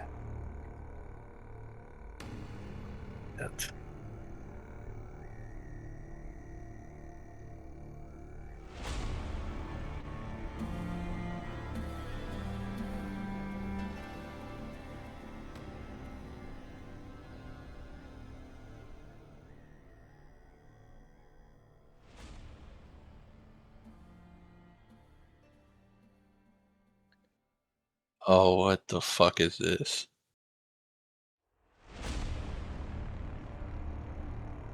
Missed it. What?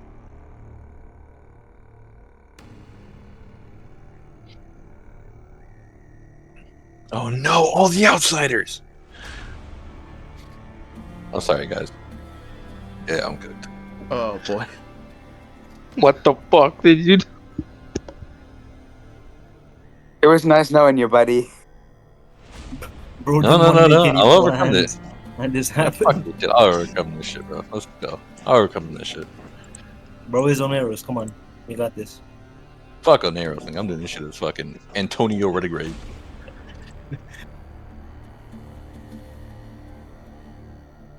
Is that the fucking worm? Weavers of the fucking wild?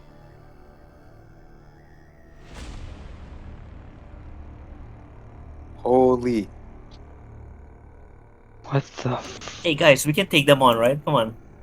Antonio Redgrave, bro. It's good. He got this shit, bro. I'm using his full name right now. Alright, bro, this is the Tony comeback. Fuck them. Swirling darkness takes a multitude of forms, shades beyond possible reckoning. A true show of magnitude of how insignificant one can be. The fear of being devoured, the fear of being watched, the fear of dying, the fear of insignificance, the fear of solitude. Everything has come to see you.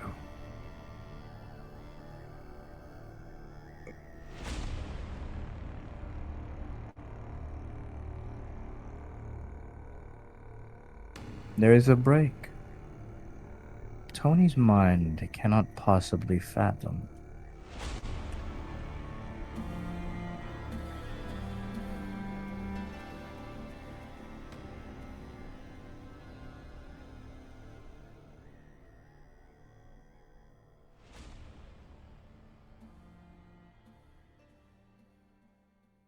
This time there is no dice to save you.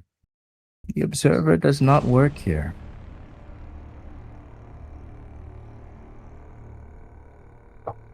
So, why don't you just come out and tell me what you want?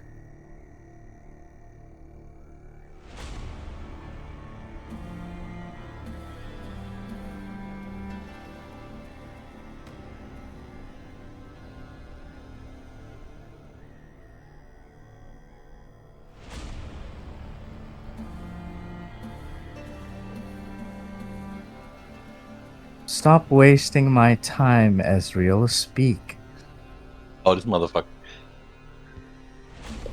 Oh, fuck. Oh shit. Alright, that face, my We're boy. going this far. Oh.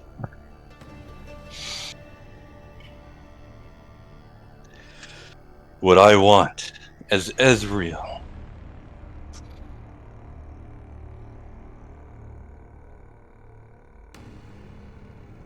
is I want to absolve the Redgrave family of their duty.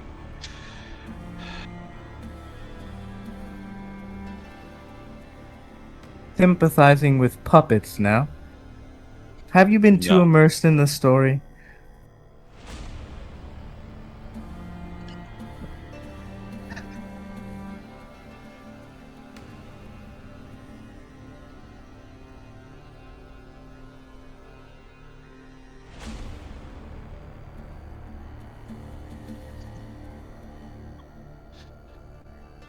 I sense you are baffled.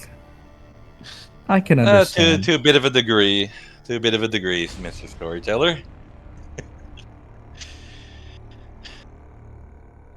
I never expected Didn't to get expect brought one out to this come far. alive, huh?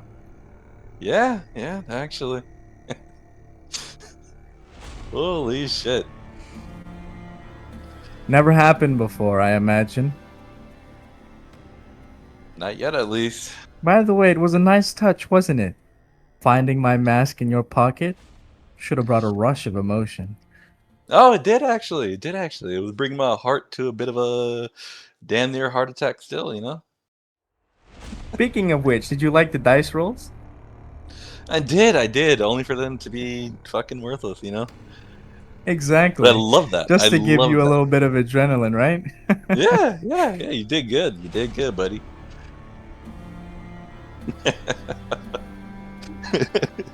Oh, this shit's actual gas. I hope so. Apparently it's been Yeah. hard work. But you know, we can't keep doing this back and forth, yeah? No, of course not. Of course not.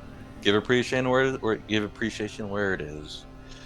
But I guess back to business where we shall go. Speaking of which, by the way, due to certain choices you've made, you understand that the playing field has changed quite a bit. Of course. I'm actually curious. Are you still trying to pursue a happy ending? And what does it even look like in that case? Let me crack my back here. I am still pursuing a happy ending, yes. I'm not sure whether I can do that as Tony, but you know, you can definitely try. As far as it looks, well, that means all Redgraves are alleviated of their duty. The world is set as right as it possibly can be. Of course, with still minor conflict, that still happens. You can't have balance without that. Uncle John's still alive. Paul alive. Michael. All of them. As much as I can help it.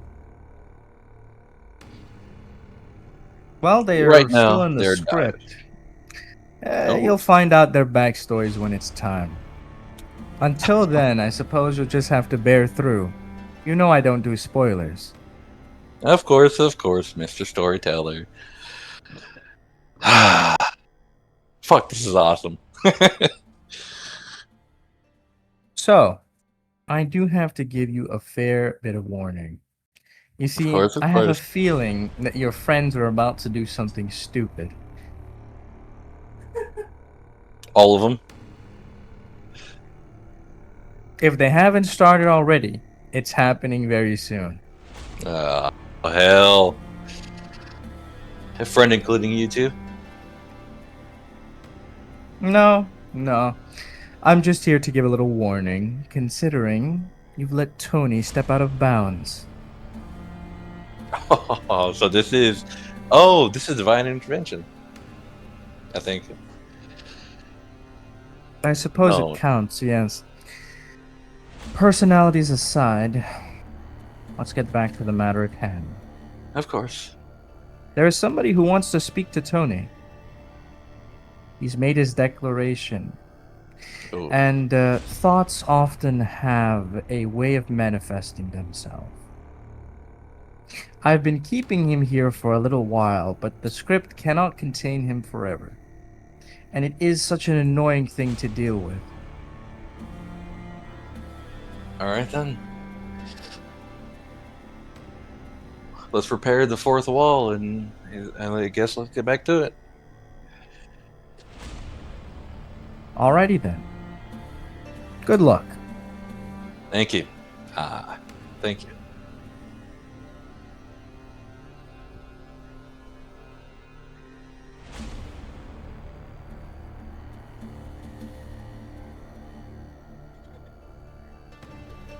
Tony,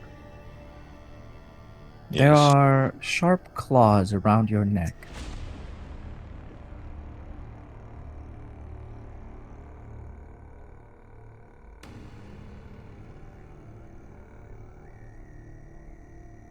Grasping for the claws around his neck.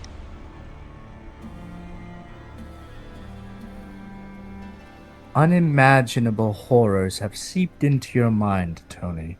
Ruinous futures, things that man has been afraid of. And, of course, people are afraid of fear itself as well. So much that it crosses the borders of dimensions into impossibility. There he stands before you.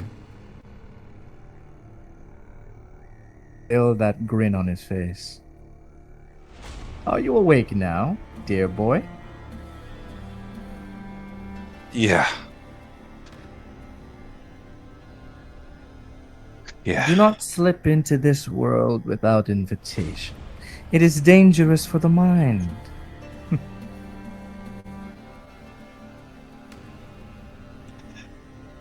Tell that. I can tell that already. Feeling I these. suppose I should say welcome outside.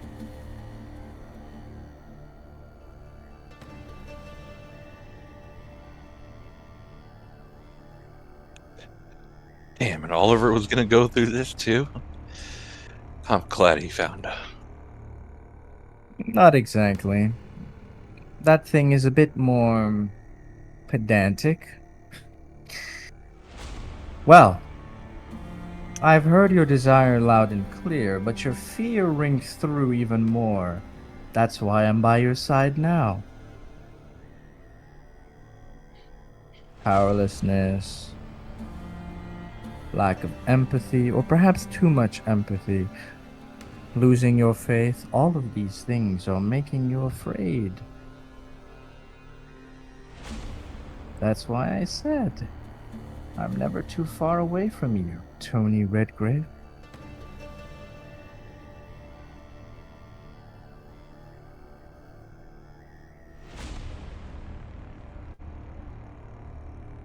And you're a truthful thing, Boogey.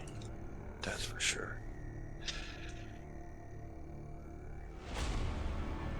Well, you've made your intentions clear. Move forward. There is someone to meet. Do not keep it waiting. Alright then. Another thing to slay or another thing to talk to, Boogey? Can you at least riddle me that? By the time you ask, he's gone.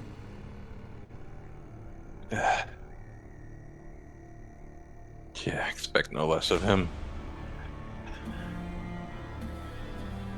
Alright then. Tony steps forward. Or the equivalent to it, I guess.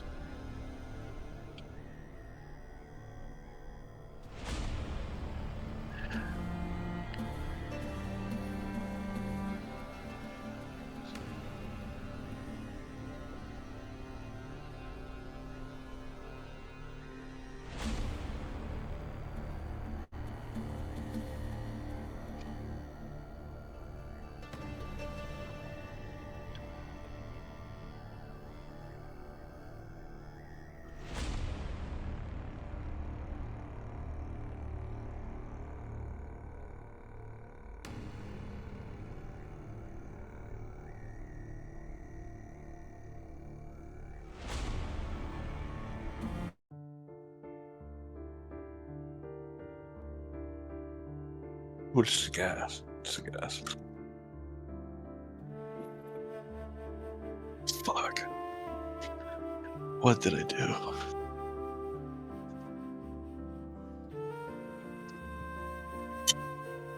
Oh, it's this one. I like this one.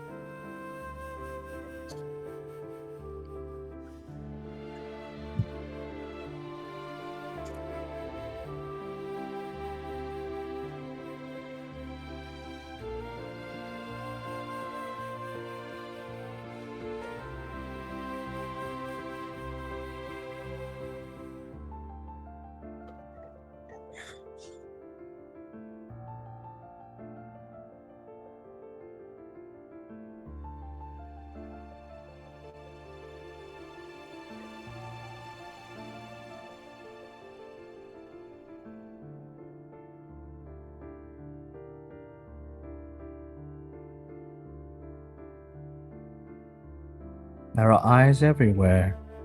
The form is temporary, but fear is everywhere. It is omnipresent. And so its eyes gaze at something bound in chains. Have you seen such images? I have.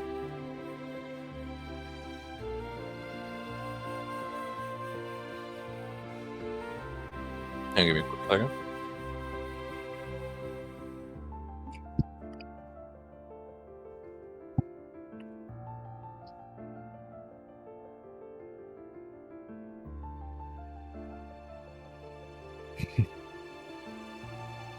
So you've come at last.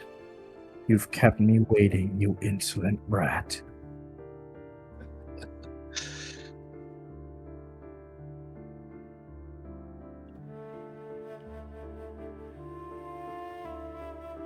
I have. What might your name be?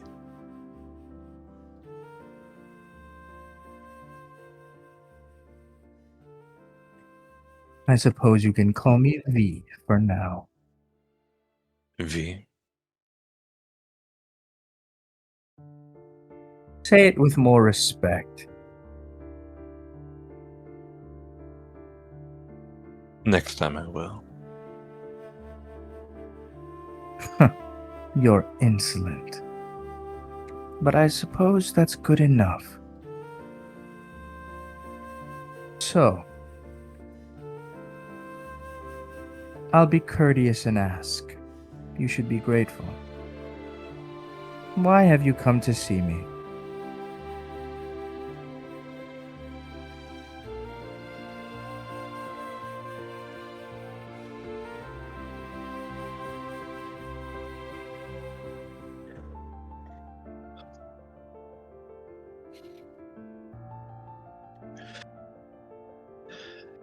You know, Sir V, if that's courteous enough for you.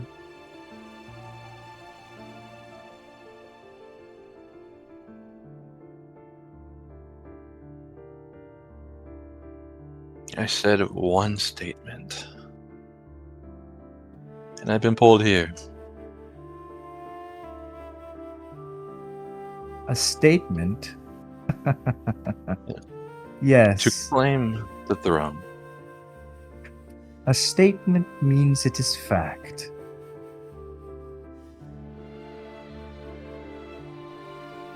Arrogant, insolent. Don't you think? To those who think they can, sure.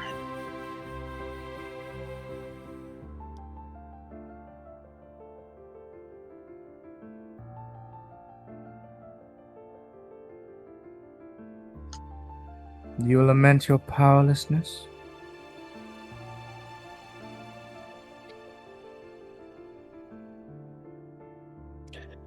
For now, yeah.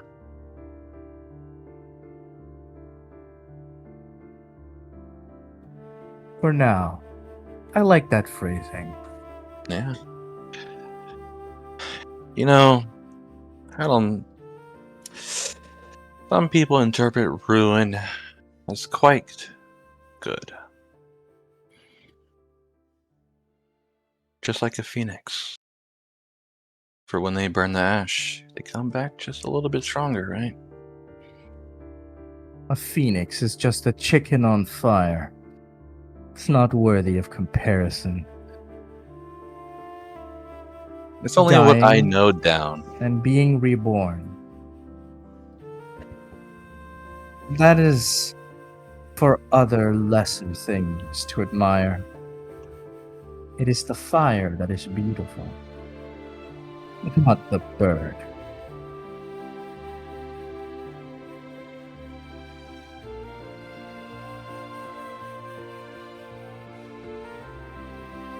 Of course. But a reclamation of nature, right?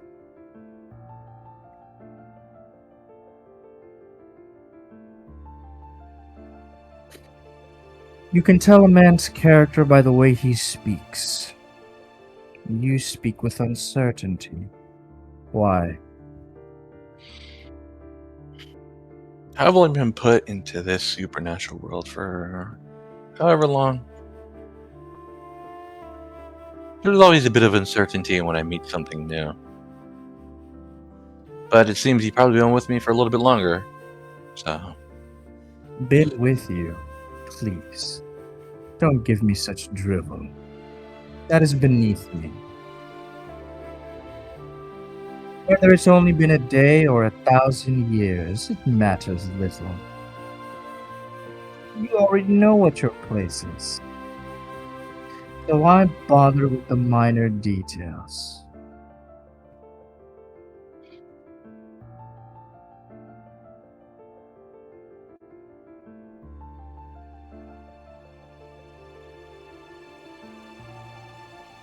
because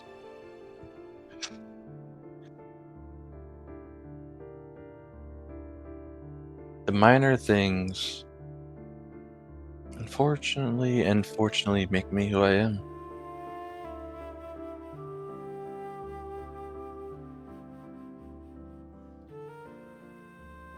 Who you are, who you're meant to be, what you were. These are all nonsensical things.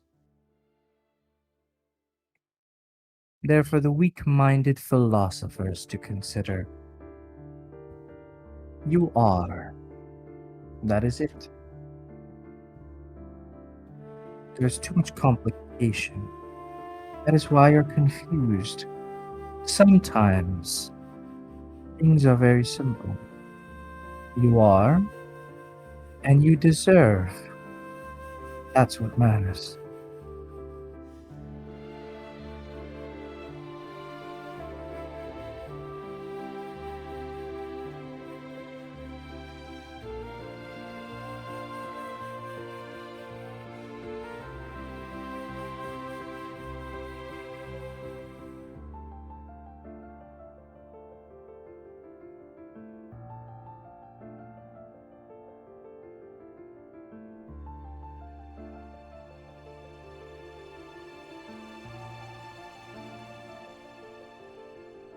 So in short, I am what I deserve, right?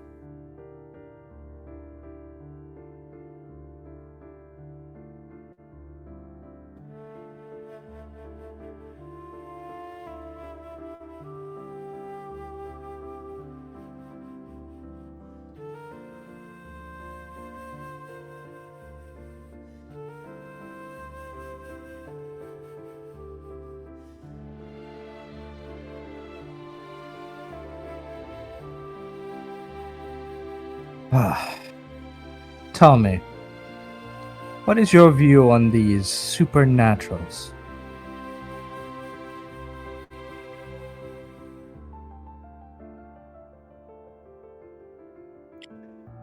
To speak honestly,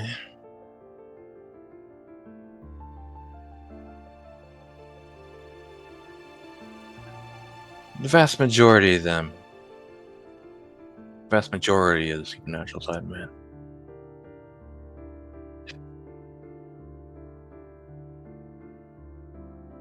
are quite pieces of shit.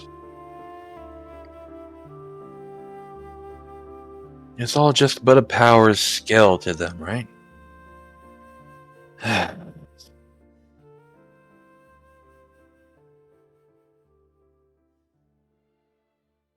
Well They said. see us as bacterium.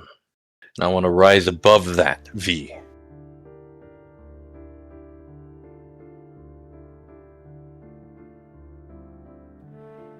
Sorry, Sir V. There's no need. Let us be a bit more informal.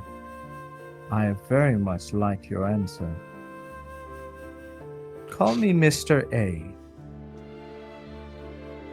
Mr. A. Okay.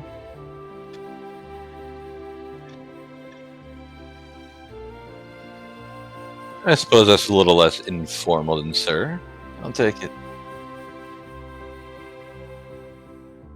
There's a shift in this place. Glimmers in the darkness. Golden light.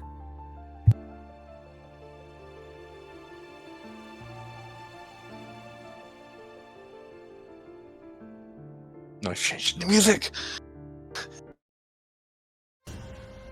Fate. Oh, fuck.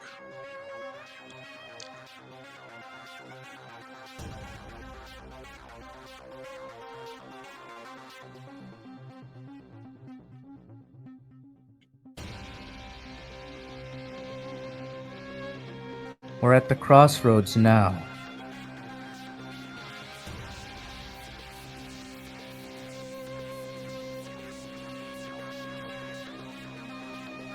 I am you, and you are I.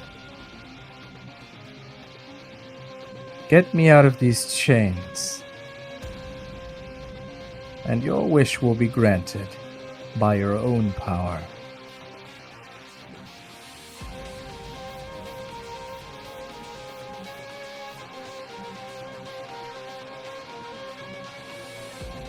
Okay. Then I suppose...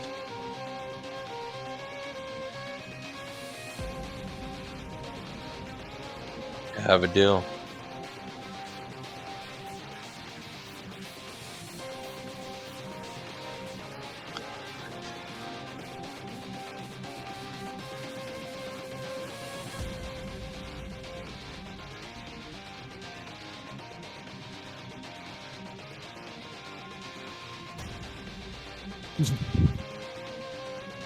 Sorry, give me a second.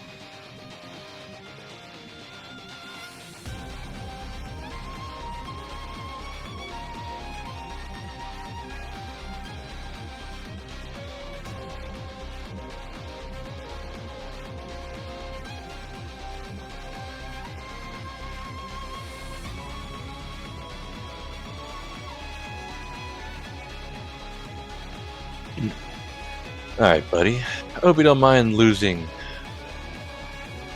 a bit of your extremities here. I'm going to brute force it for you. That is exactly how things should be done. Crush everything in your way. So, am I able to activate Cleave right now or no? Anything is possible. Fuck, I'm sorry, guys. A beam of light erupts from Tony's hand, but in this form a bit different. In this sense, is that of an act of freedom, an act of rebellion. That's my boy. Its form wavers as Tony strikes at his left arm, right before the cuff.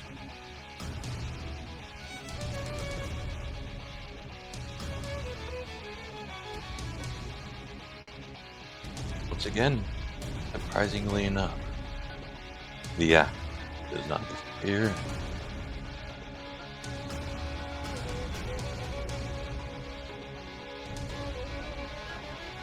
You hear me, Mr. A?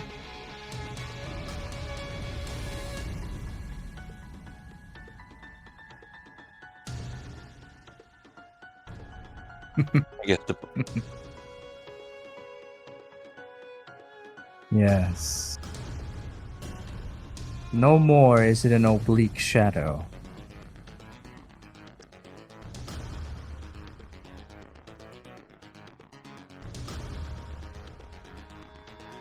Now, what would I see since they're not in the oblique shadow anymore? The shadow comes to you. Oh, shit. You can see yourself now, who you really are.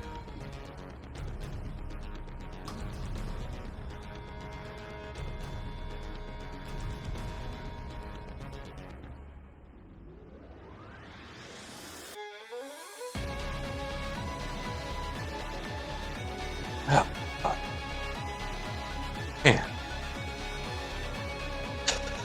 Your silver hair is as beautiful as the day you were born.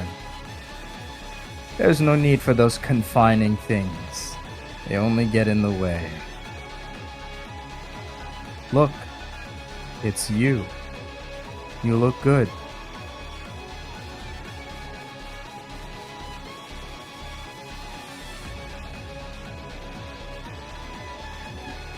Man, I do.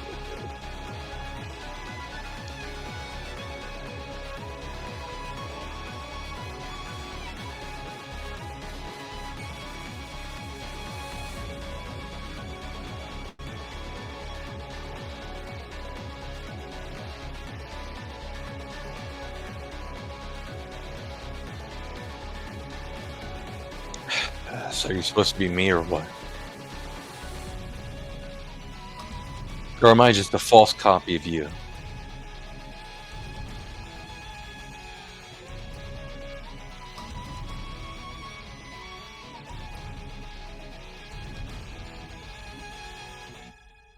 Well now, kid. You've gotten what you wanted. Now get out of my house. Boogey?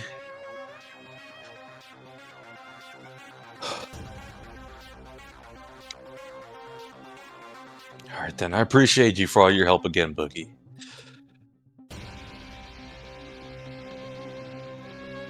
I shall cast myself out.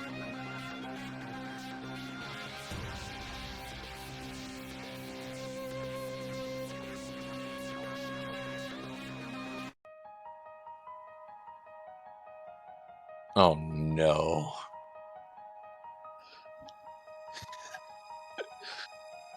Oh my god, what the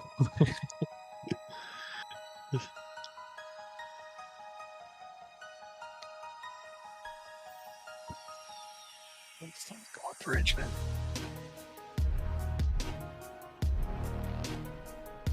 Welcome back to the waking world, Tony Redgrave.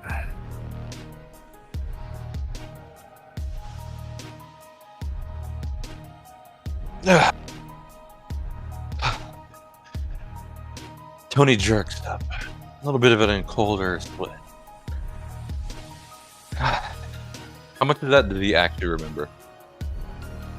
The horrifying scenes that Boogey showed you, gone. But the conversation is in full detail. In fact, why don't you check the mirror, eh?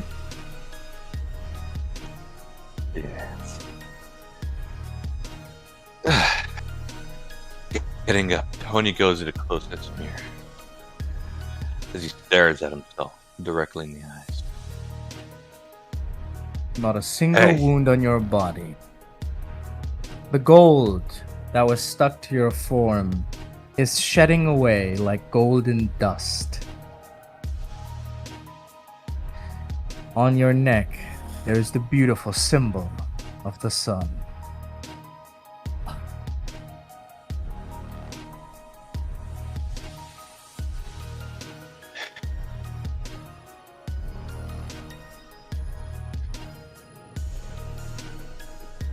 This is the power I hoped for.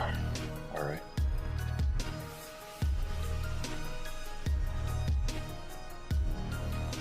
Hey. Sorry, my From voice now cracked. on, the color of your willpower is gold. Write it down. Oh shit! In fact, it is no longer called willpower for you. The fuck? Oh, Simply write in your traits section, right? okay. Fill up one of the empty traits sections. Write A question mark and then fill it to 5 dots. Oh, What the? okay, trades. Where the fuck trades at? Also, I need you to do me a favor. Where your willpower dots are, yes? I need you to remove one of the so after the 6th dot, erase everything before the 6th dot. And keep the 6th Yeah, dot 1, itself a circle. 3, 4, 5, 6. Okay, so I'm at 6. I'm at 6 exact. Right. remove So the there circle, should right? be Remove the only circles? there should be yeah, we're talking about circles here. So where the circles are, the 6th dot, keep that checked, and then check everything from 6 to 10. Huh? Okay. Okay. What about squares? What about squares? You can Oh, remove all of them. They don't matter no. anymore. Oh no! Is this paradox bullshit for a hunter? No. Remove all the squares, they don't matter. The circles do. Okay. So from dot 6 to 10, those you can relieve as dots. Everything below 6, so the first 5 should be empty. Okay. Okay, they're gone. They're gone.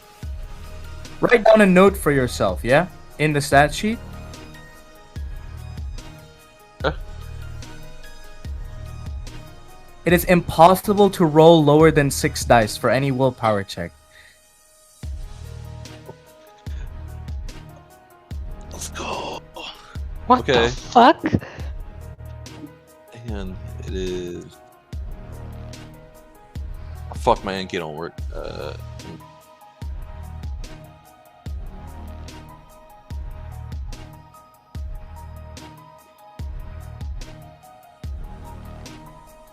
Okay. Write down a second note. Okay.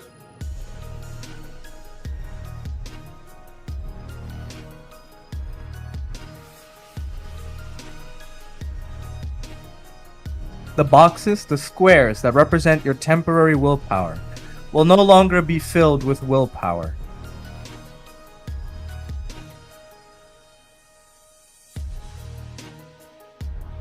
The box will no longer be filled with willpower. Yes. Okay. Instead, it accumulates a question mark.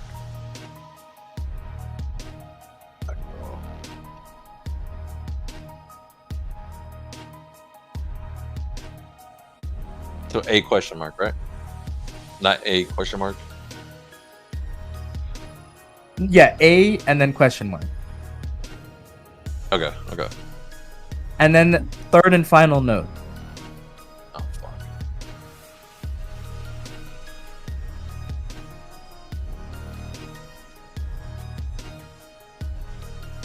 Okay. All edges are now gold and are fueled by a question mark.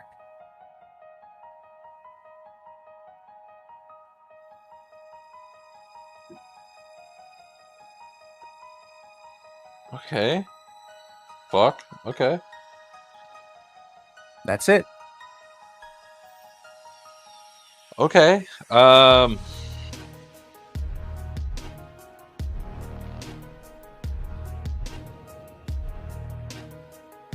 So if I End scene. Oh shit.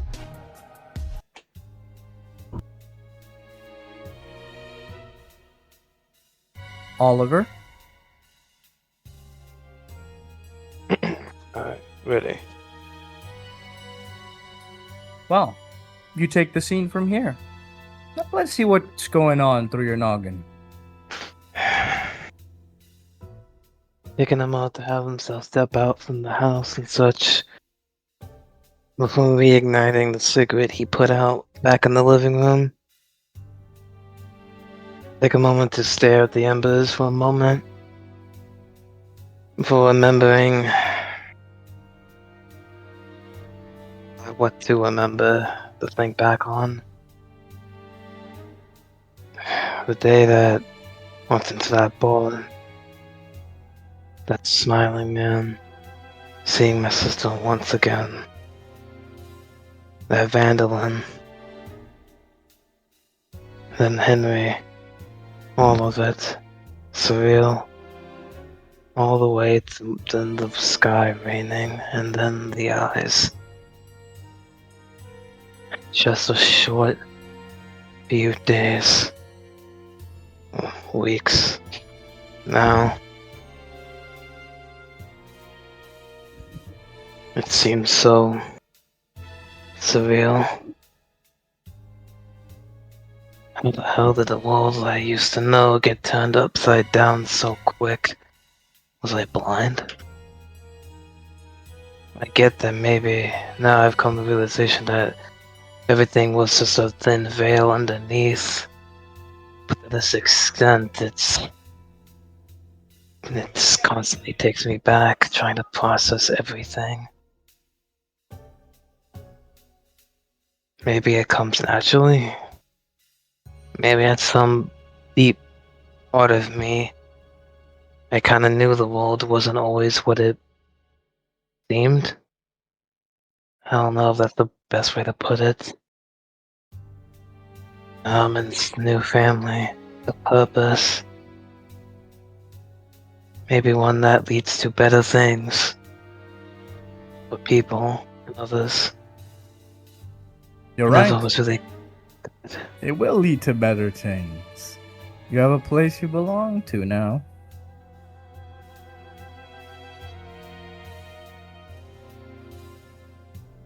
But now, I think that makes it so much harder to do what I need to do.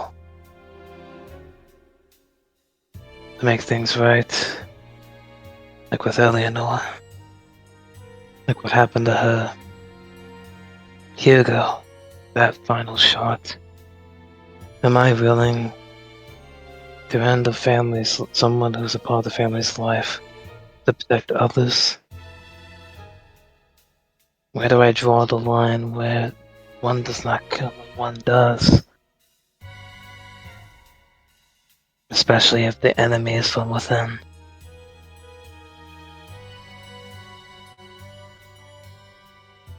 If anyone could fall like that. No. Maybe it's just a matter of faith. Maybe it's a matter of trust.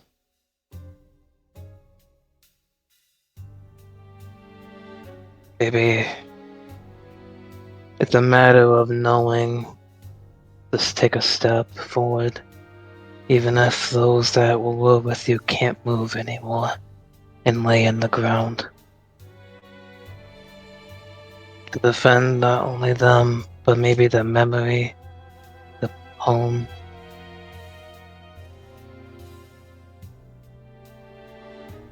Home.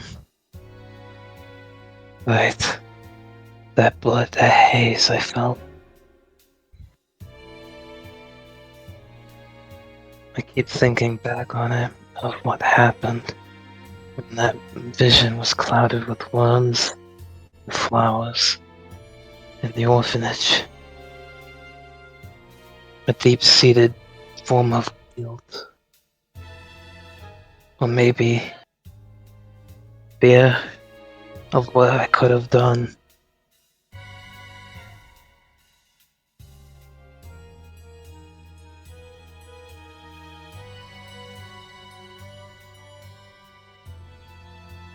I think about the fear for a moment of the possibility that I hurt.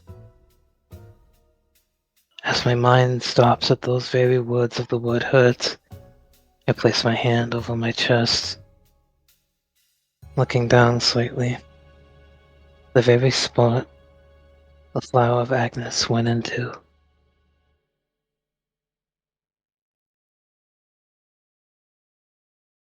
A mournful look comes across my eyes. What the hell What does I a am. flower matter? You can't protect anything with some flower. You need a weapon. That's how you protect. what you care about.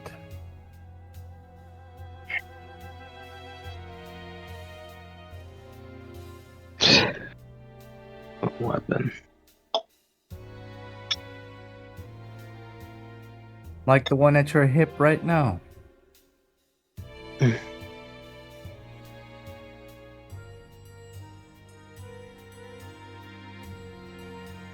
Taking a moment, have my eyes gaze down to the revolver at the side of my hip.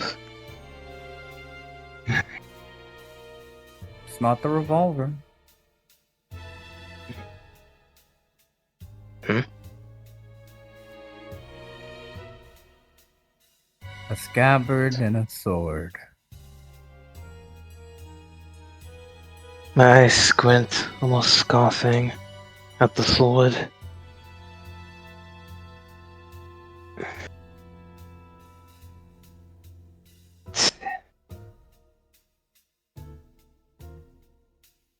Yeah. Thing.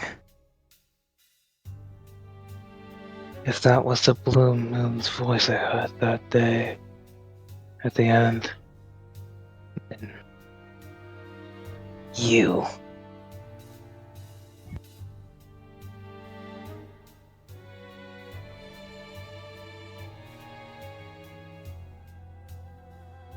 It spoke, didn't it?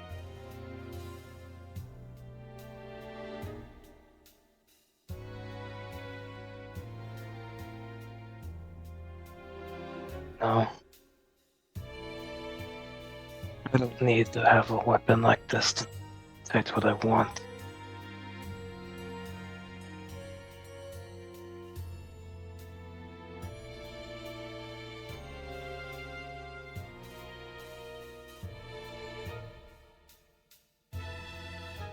What's the point?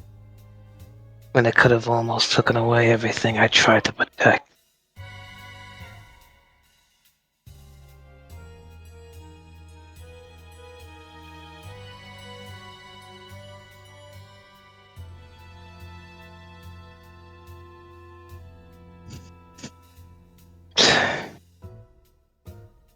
Weapon of a night. A night covered in red, and I'm not willing to do that.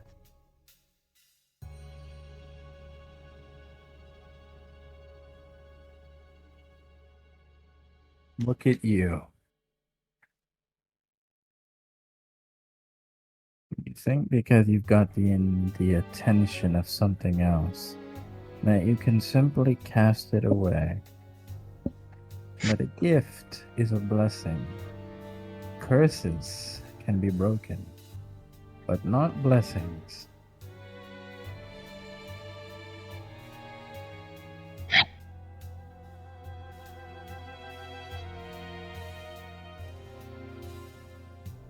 To feel more. Question: does this feel more like a voice or an innate feeling?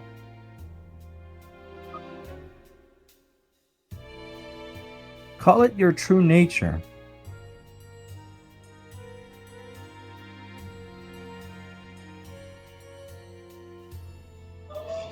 A blessing.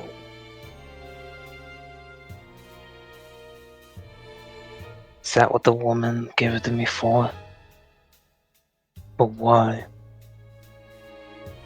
I defend when I blade. This thing when it wants A nothing shield is a coward's weapon. You can't protect anything with it. And eventually, inevitably, it will be broken. Your enemies cannot hurt what you want to protect if they are dead. But that does not mean I draw you every time. But you are a cost, regardless. And as a sweat blade as you are, dear Fang, you too will dull on the edges and rust. And shatter. You'll learn in time.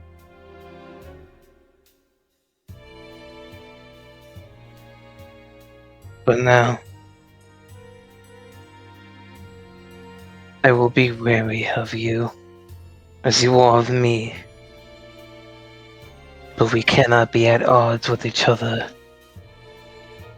all the time.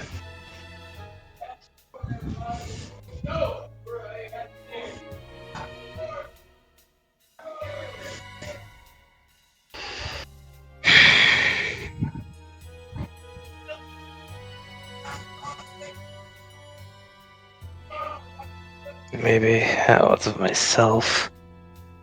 Who knows?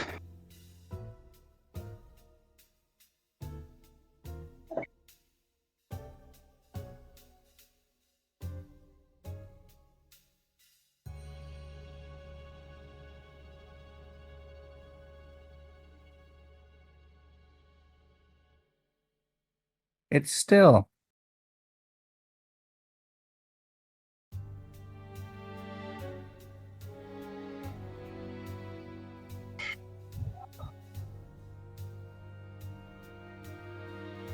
Wonder how much it can hear me.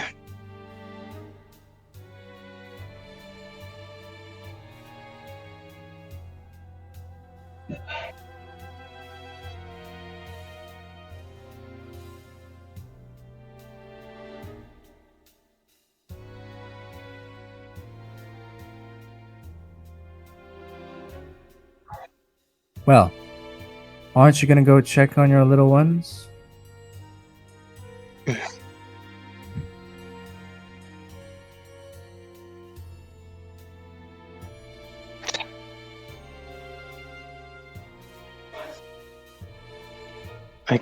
Go to move for a moment before staring at Tiafang, my hip, remembering when I was affected by the blue moon.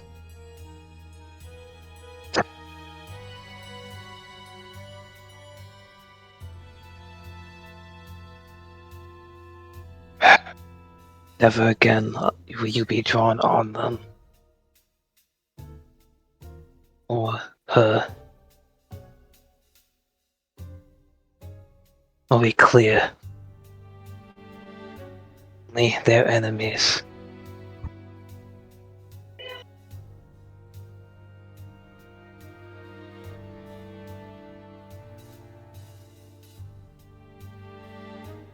There's only silence. And a strange feeling. I mean, you're talking to yourself. Or are you talking to a sword? Either way, not the best look.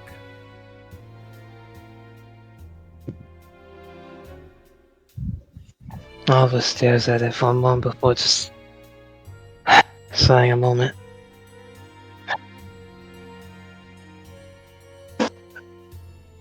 Sounds stupid. I don't know all the supernatural shit, but maybe that'll make a difference.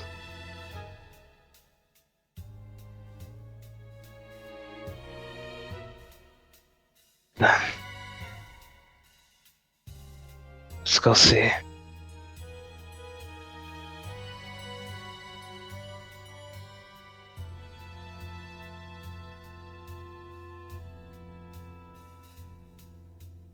I take a moment to have myself put the jack on and my hood before having myself walk out, making my way down the street. You step on something. Hmm?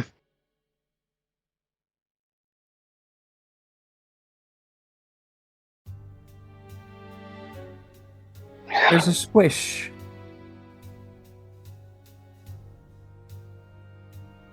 Oliver just gets his eyes in a glare for a moment before staring down.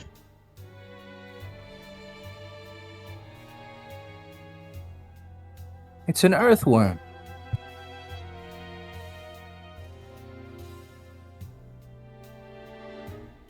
Hmm.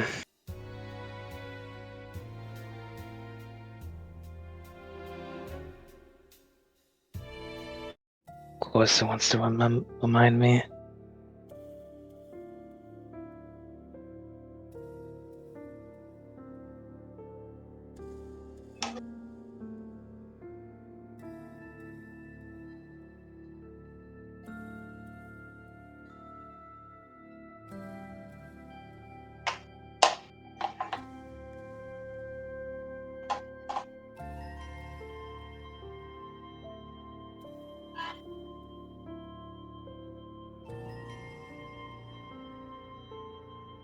You look at the other one before kneeling down.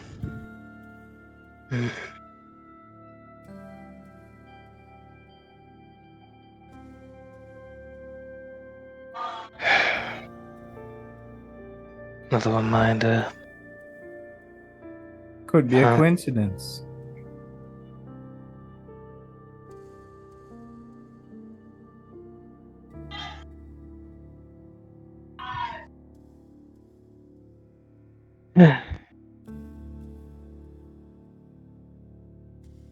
Well, let's just take a moment to then look the other one gently. But gently scooping up some dirt, gently laying it dirt, letting it weigh, putting a little pouch, laying it to rest. Not much, but it's a living creature, doing what it's trying to do best, survive. How merciful.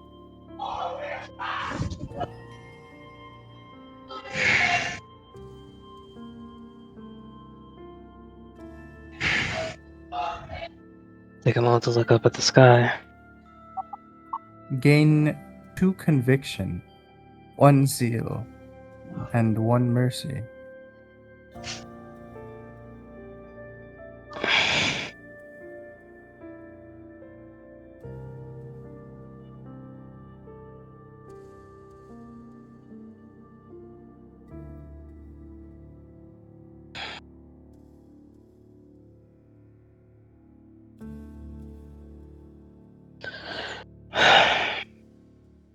Rest well, little one.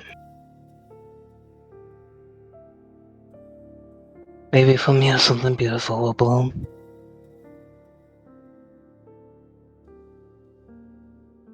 A butterfly flies in the distance. A pivotal choice has been made.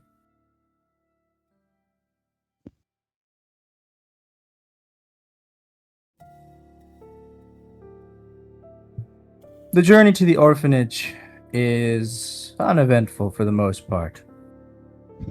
Public transport is as terrible as you remember, but it serves its purpose, and it brings you to your... Would it be your second home now, or do you still consider it your first home?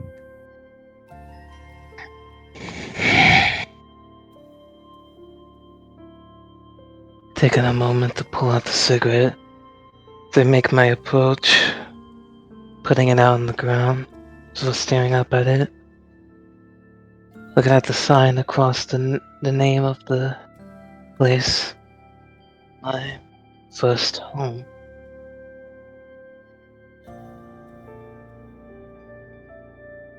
I guess in some part of me, it'll always be the home that I remember. The first.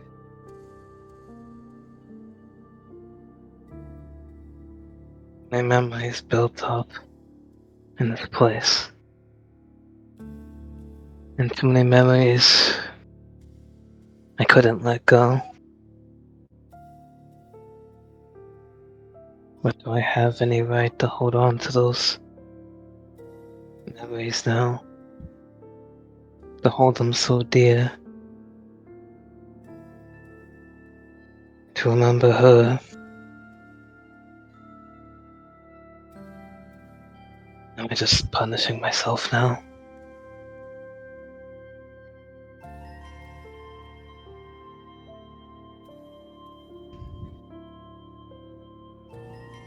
She probably wouldn't want me to do that, but maybe it's made me a better man than I would have been.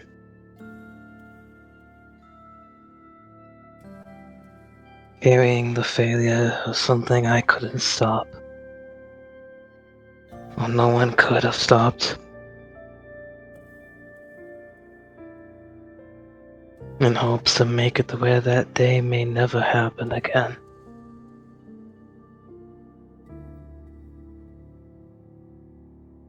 As beautiful as a dream it is, it's something to hold on to believe. That's all.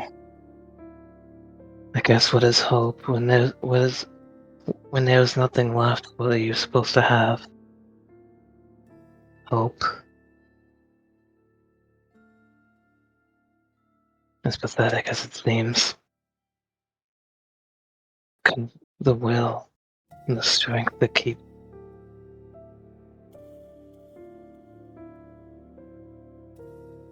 But as a way to give myself to the family they built here, my obligation, the one who I would consider my mom.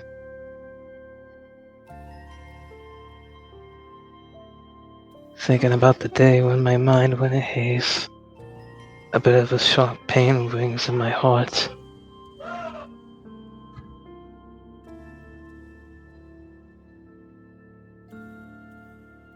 An anger almost to myself. If I had caused her such pain, or the look she must have given me with the way I was, or perhaps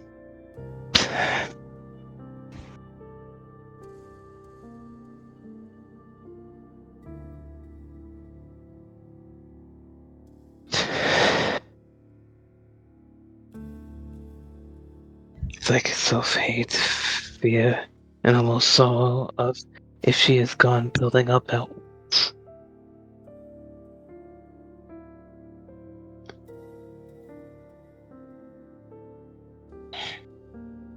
But I can't just not face them. See it? To know what happened.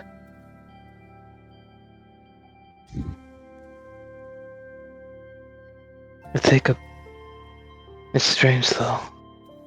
The church seems normal now, compared to the other day, with what was happening. Like nothing ever happened.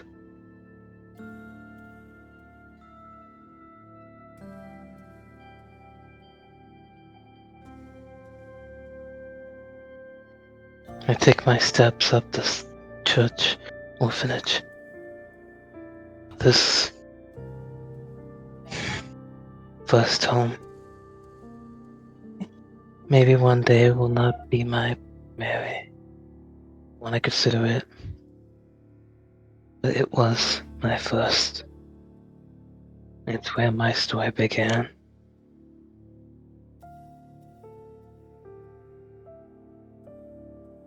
There is a looming sadness over the orphanage.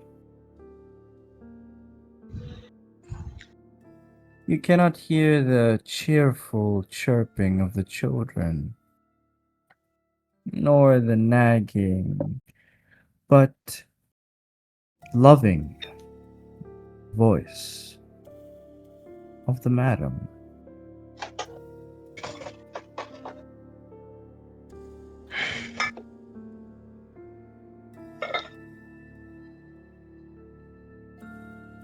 Do I hear her from within? No, that's kind of the point.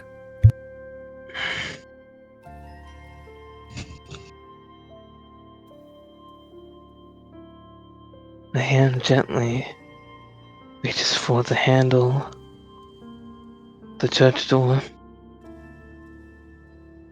holding it tightly.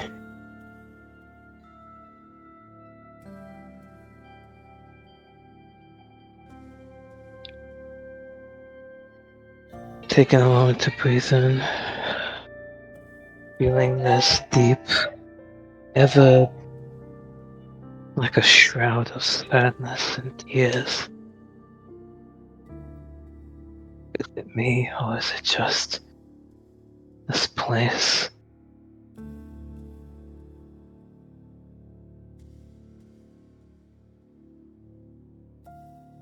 I slowly turn the handle and let the door open slowly on its own.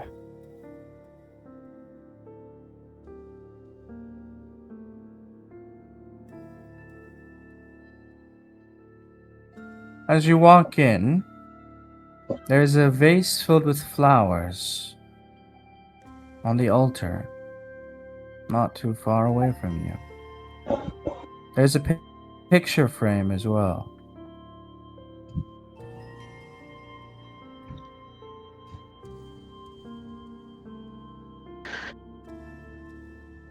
My fist goes up for a moment.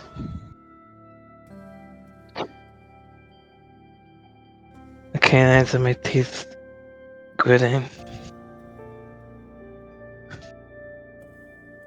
Not being able to see the picture, the vase, from the viewpoint with the reflection that I see. Take a moment to step a closer look. Set my way inside. I look at it. In loving memory of Mary.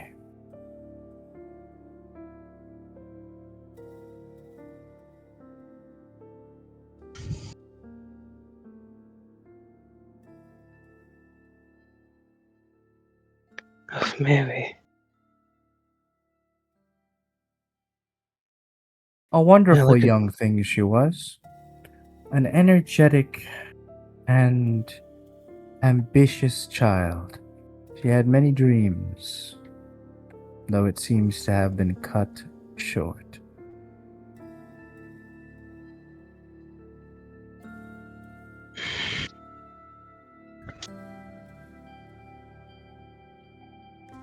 All of it taking a moment to stare at this picture before gently placing my hand onto the side of the frame, holding it, looking at the child,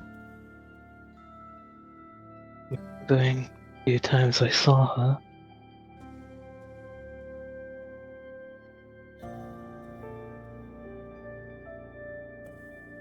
My thumb rubbing against the glass. Did I do this? Did I do this in that haste? Just as you say that, or rather you're thinking, hear rustling behind you. It's the madam. She looks a bit worn, finally showing her age, I suppose. When she sees you, she tries to give a smile, but it only makes the scene all the more heartbreaking. Mother,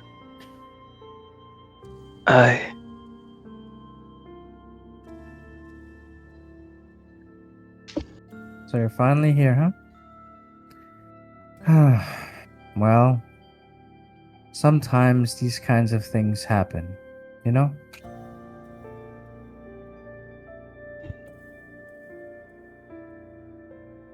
I look at her before taking a moment to look at the picture.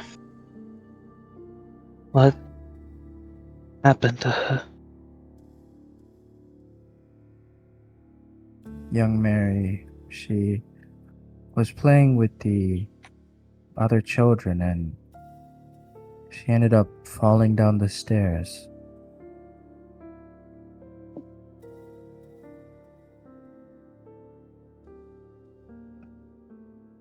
When did this happen?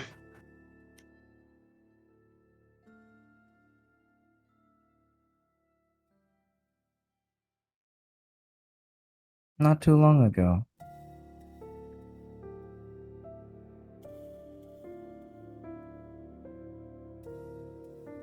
You know what I always tell you? God always works in mysterious ways. He has a plan for everyone. I know that little Mary is surely enjoying her time in the embrace of our Lord.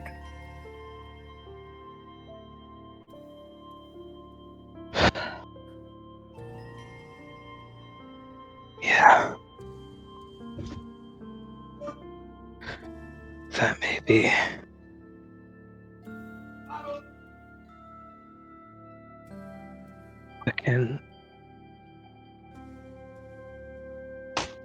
Can even God see our paths? Of course. He knows all. Perhaps it was simply her time to go. She's in a better place now. There's no need to worry about her.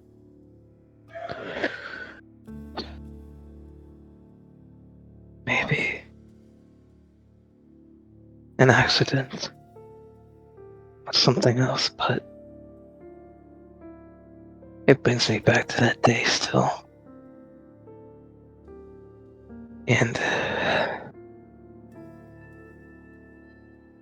maybe there is a plan, but sometimes I keep wondering if as of late my plans are just beyond his own, or something else wants to take me away.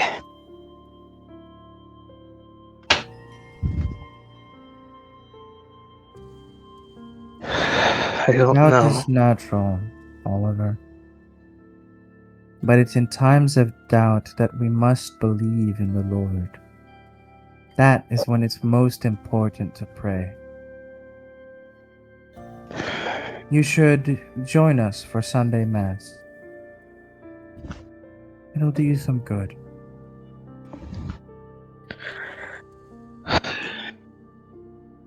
Thank you, Mother. It's been difficult. I know. And the other kids are very sad too, as you can imagine. This might be their first real experience with death. But they're taking it a lot better.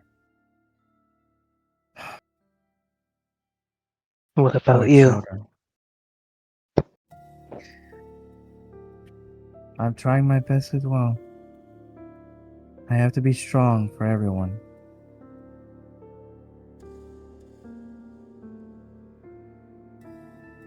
So, while you're here, come join me for lunch. It's been a while since you've sat and eaten with us.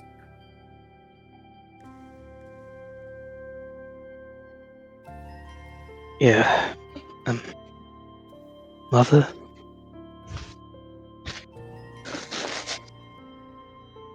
I walked to her from lap before hugging her tightly, before burying my face on her shoulder. Thank you for everything. Oh, don't be ridiculous. Such a big boy, but you're still just a kid deep inside. It's okay now.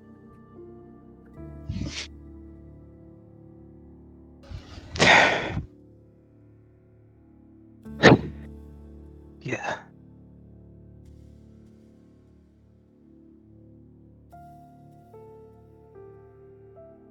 The funeral is next week, you know?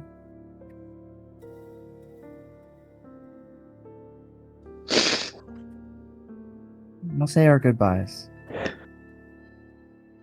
I hope to attend. Life has been getting a bit bumpy in the night, so to speak.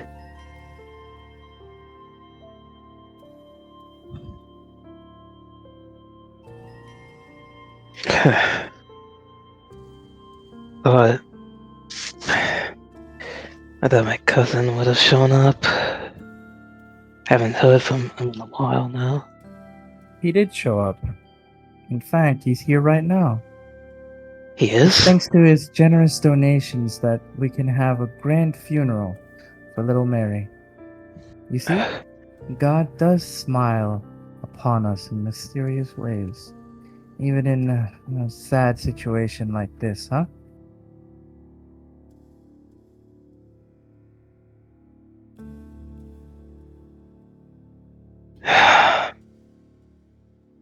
Yeah. It'd be nice to finally talk to him. Come. He's in the guest room. You go catch up with him. I'll prepare lunch. and we'll have a hearty meal, okay? You look like you haven't eaten anything decent in a while. You'll lose those big muscles, you know? Shit, don't I feel like it? Oh, sorry. Sorry, pardon my French. Now you're starting to get into spirits again. Go on now. You boys have a lot of catching up to do. Right. And on my head before turning away. Making my bit of a spring in my step. Move forward with a purpose as I walk my way to the guest room.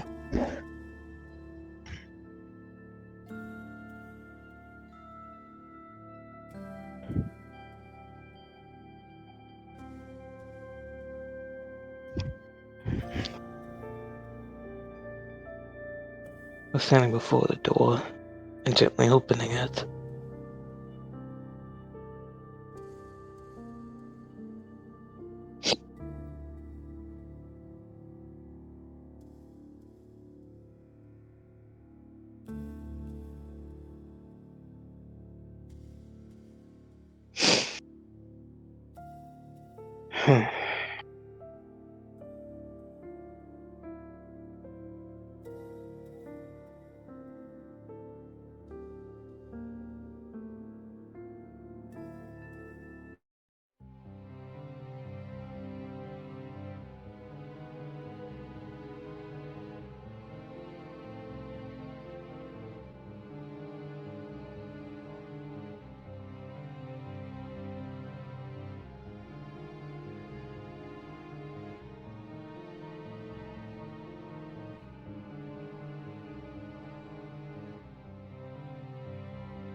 Well, well, well. Look at you, eh?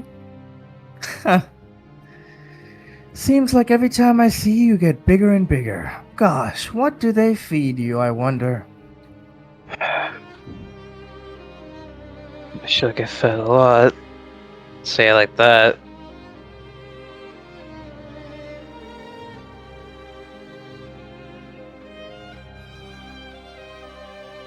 Sorry. Been busy. I can tell. You certainly did leave quite the mess for me to clean up. Mess. Yes, yes. Don't worry, I took care of things. Well, as best as I could, I suppose.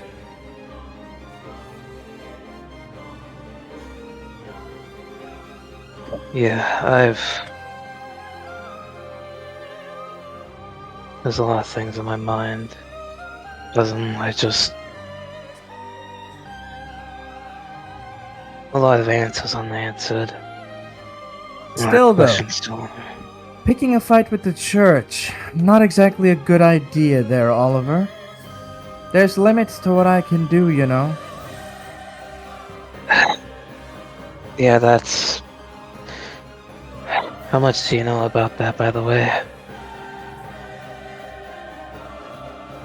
More than you. Very likely. Than everything going on. I've been involved. You've been knowing?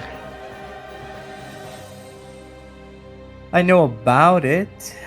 Am I involved? Am I responsible? Probably not. Say, you should be thanking me, you know? You'd be in deep, deep waters had I not shown up to fix your mess. That's why I came. Needed to see what happened. Recommend somehow, but... What happened with that man? Antonio? Well, after you had your little fight, you kind of broke down half the building. The kids got in the way. Pretty much, I had to take care of things. After you cut down poor little Mary, everybody was quite baffled. No need to fear, though. I made sure their memories are gone. They don't remember a thing. As for the church official, that's a bit harder. I managed to get him to back off, but he doesn't exactly have the best impression of you, so I imagine he'll try to hunt you down. It's not like I could help it. Fuck, I knew I did something. By the way, I'd stay away from the other kids. Even though they don't remember, the emotions are still kind of there, and, well, you did point a sword at them, so that instinctive fear will likely come up the moment they see your face.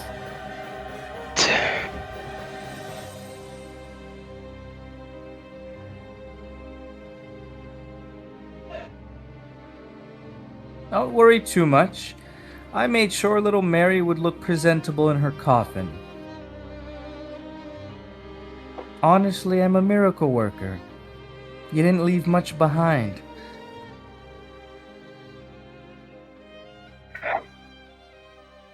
Made a royal fucking mess, haven't I? I think that's a bit of an understatement there, little cousin.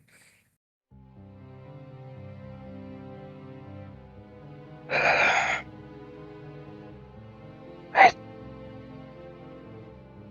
didn't mean to do all that, I really didn't, Alvin. I just... Yeah, well, I don't exactly think that excuse is gonna work on everybody else. Hence why I had to, deal with the situation. So, how was your conversation with the Blue Moon? annoying, to say the least.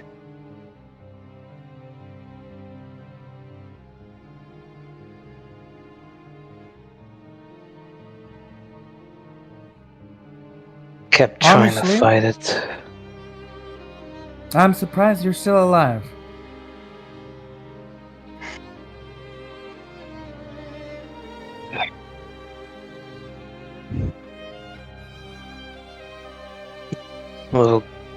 A gamble was a little gamble, at least had me pull it off. Yeah, I don't think that was you, cousin. Mm. The Blue Moon's a very stubborn kind of creature. Trust me, I know from experience. Though, I seem to have taken it a lot better than you did. After Oh. my little encounter with the Blue Moon, it seemed to have changed its mind a little bit. But then somebody went and made a contract with the damn thing.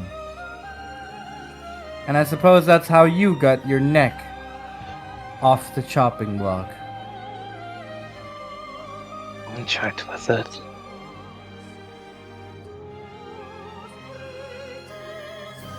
Yeah, pretty bold, I tell you. But why? How should I know? I don't know anybody that God likes it. Here's a piece of advice for you. When it comes to things like that, don't think too much about it. It's not good for your brain. Maybe. Because I hate having unanswered questions. Speaking Even though of, did you some- meet the priestess? The priestess. Ah, it's a no then, I guess. Well, right now she's our only real contact to the Blue Moon. It seems to have given up its avatar, which has made things extremely messed up for the rest of us across the world. I mean, do you know what the headlines are today? No. New haven't planet discovered in our solar system. Discovery of the century. Right. Celestial body.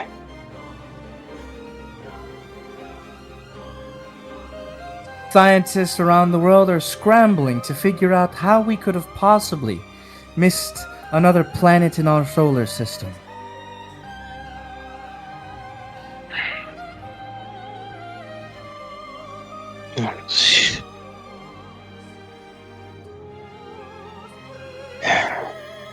The idea that it took over the whole planet just seems...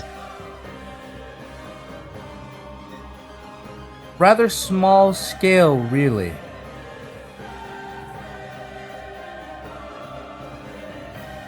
Well, compared to that,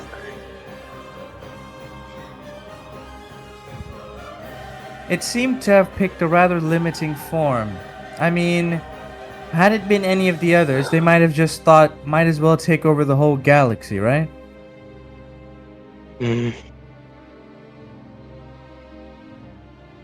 maybe.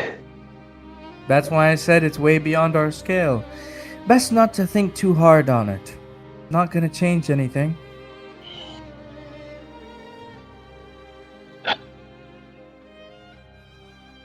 How much is the family that I'm a part of involved in this? Well, you sure know how to pick 'em, I'll tell you that much. I'm not really interested in dealing with their affairs.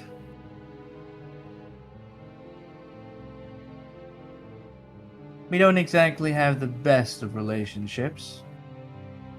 At least ancestry-wise. But to each their own, I suppose. I'm a bit more of a neutral kind of guy. I hate picking sides.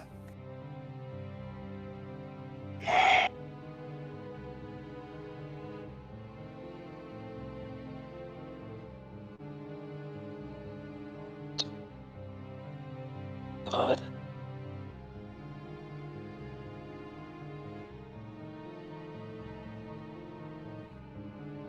Speaking of, I see you met the girl as well. I did. Yeah.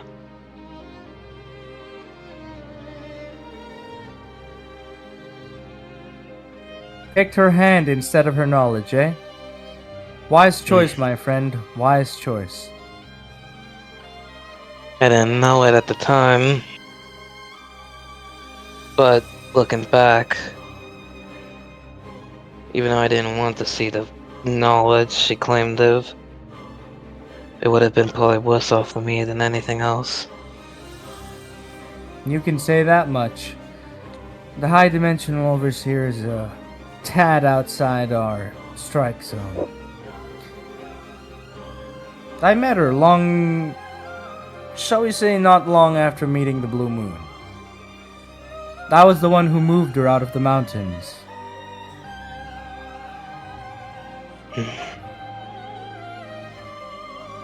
Speaking of, pretty cute girl, right?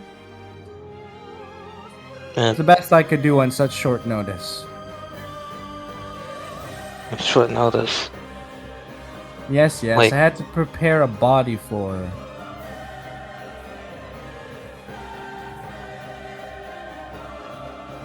I did not know that. Why? I hate to say this, but why go out of your lengths to do all this for me? Well, it isn't just for you, to be honest. You see, the Overseer's terminal. Think of it like this. Imagine playing a game inside of a game inside of a game, about 64 times over. That's the kind of thing we're dealing with. And you know, the most annoying part is, anybody can go up that mountain trail and meet with her. Whatever you want to do. And then they make a choice. They either give her a helping hand, or they accept her knowledge. You know what happens to the latter?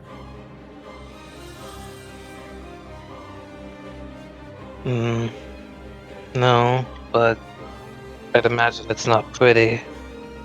I imagine it breaks someone's mind. Their mind, please. If there's anything in this world that can be called omniscient, it's that girl.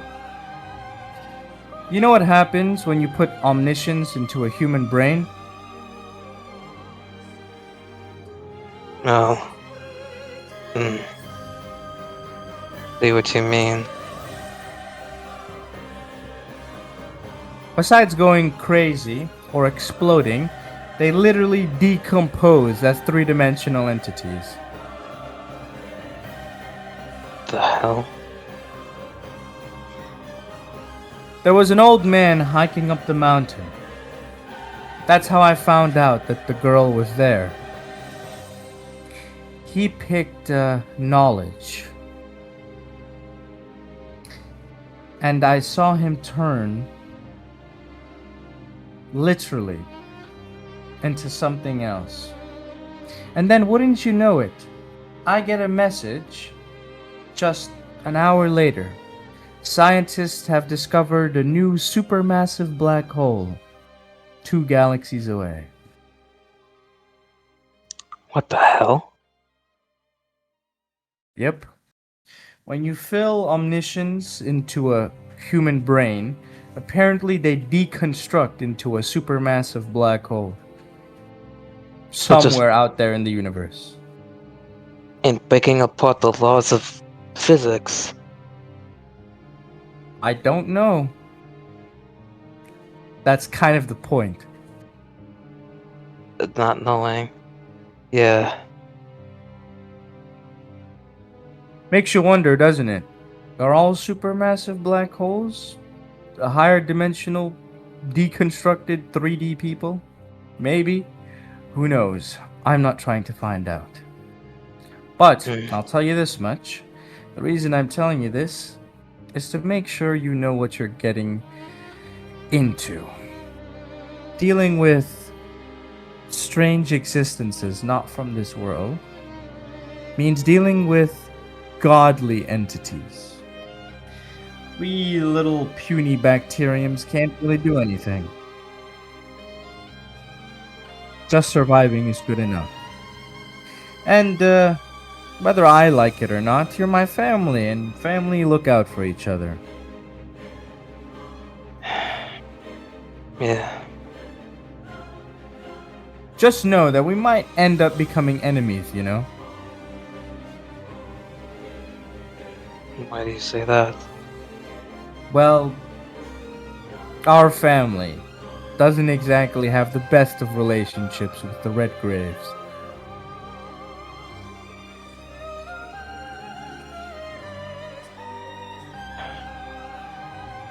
I've been kind of involved.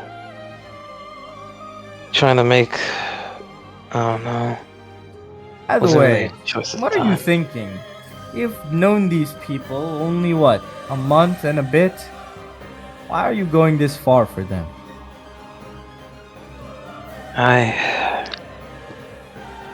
Oh no. It's the idea that I've also went through a lot and the time knowing the supernatural, finding out what the world was like and everything. I didn't know who else to turn to, and when I got hot box dropped into this whole mess, their head took me to the house, which exactly the best of ideas. It was either die or join.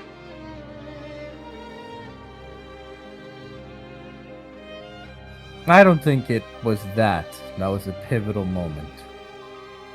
You've always been the kind of person to seek a family. Look here, cousin. I know I'm not exactly the warm kind of family you're looking for, but you aren't exactly my real cousin either. In fact, the other family members kind of see you as a usurper. You know why? No, I don't. As far as I know, that family doesn't really care. They don't care about you because you're a fake. Fake? Yep.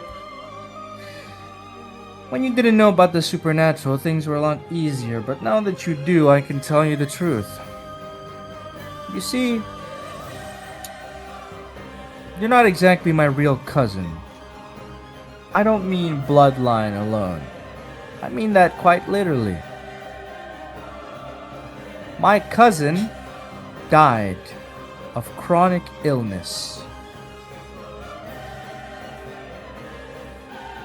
Wait. You mean Uh-huh.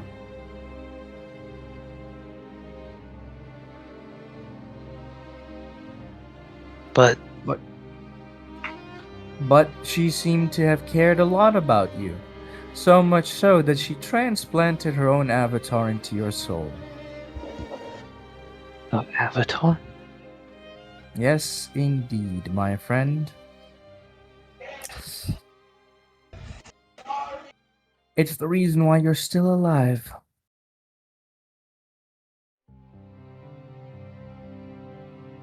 I take a moment to look at the bracelet, scribbling out the name as I rub my finger across it. This name. One of the Vandalins held it. When its They have a name sharp changed. eye. Vashram. It's Indian in origin. Funny enough, an ashram is a place of worship, a place of spiritual importance. The funny thing is, you were born dead. You were a stillborn child. What? Your mother showed up on the doorsteps of this orphanage, heavily pregnant with you. She was malnourished, withered, and looked like a walking skeleton.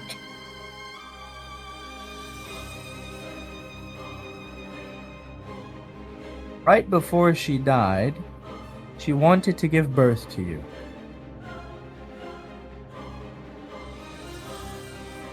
And she did. Unfortunately, her efforts were in vain. She died giving birth to you, only for you to have been stillborn. But yet I'm here. What the hell happened? That's the problem. My aunt was softened by that act of dedication. And so she decided to tether her life to you. And somehow, even my cousin ended up liking you, to the point where she was willing to fill the gap of your soul with her own. Rather foolish if you ask me, but that's human nature. It's beautiful in its own way, I suppose.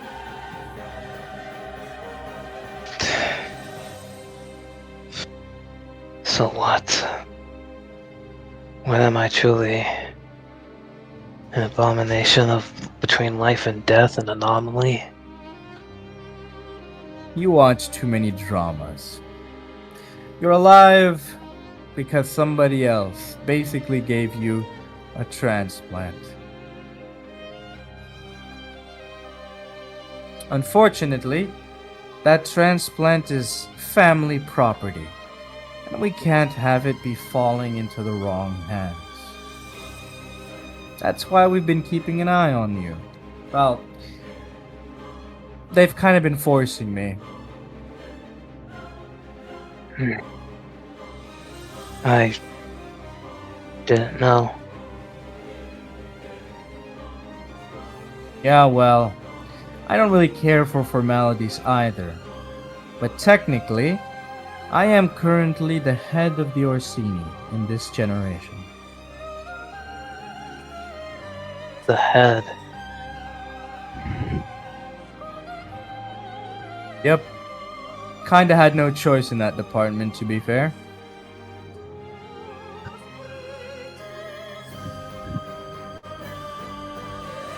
What I happened? don't really to the like last? all the stuffy titles and decorum.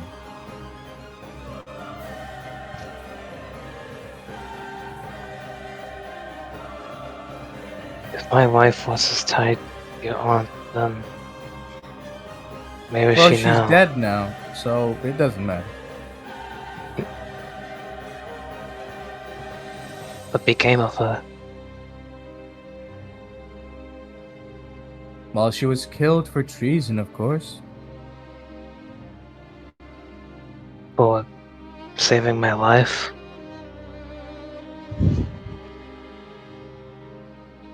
To save a life is not a crime. But to give away the gifts that belong to our family without permission is a crime. And so the previous family had decided it would be fitting for her to die. I personally thought it a tad extreme, but hey.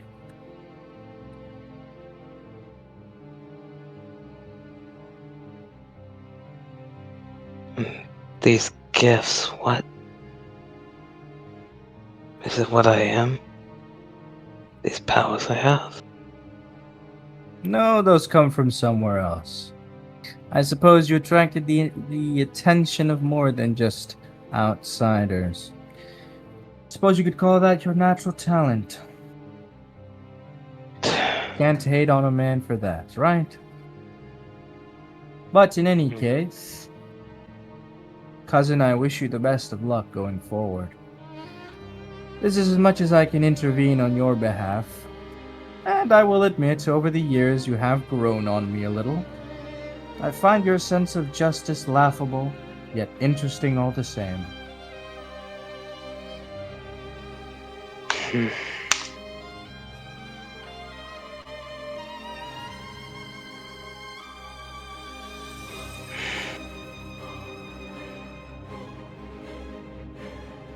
Speaking of which, don't let anyone try to take that little soul of yours away. If they do, this entire city will blow up. What? A failsafe, if you will.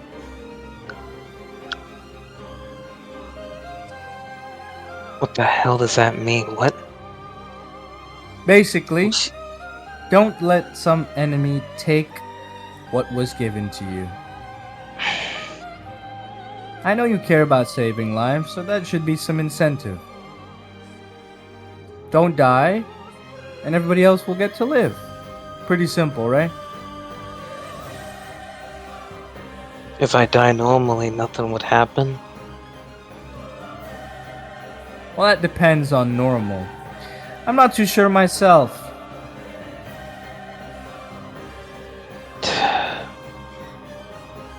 Shit. What? I just... Kind of I hard haven't to thought- believe, eh?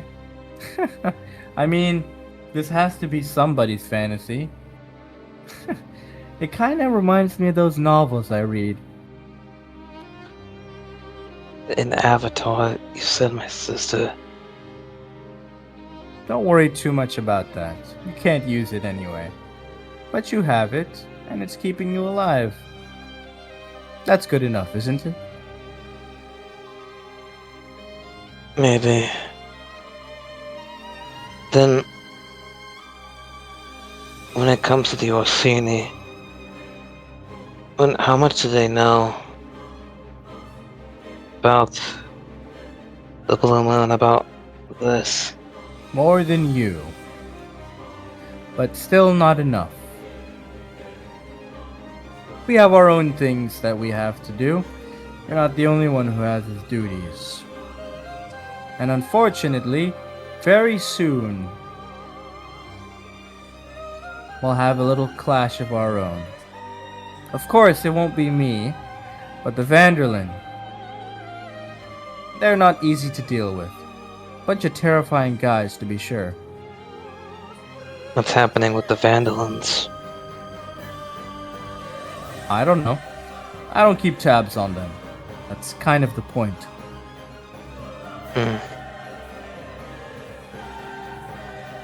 It would have thought his head, maybe a bit more, but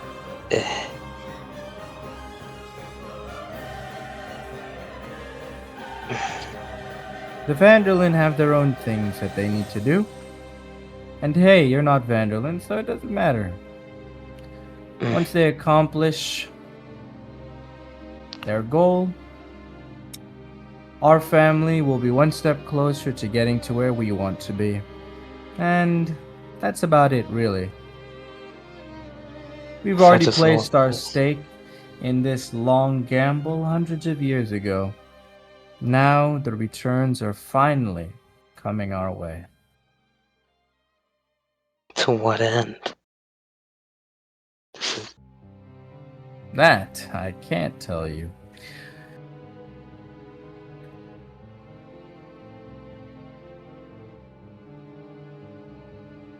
But you'll probably find out soon enough. You're with the Redgraves, after all. Silly though these people may be, they will eventually get to the crux of the matter. I see. Then, what are the Orsini? Vandalins, I've seen them shift, change.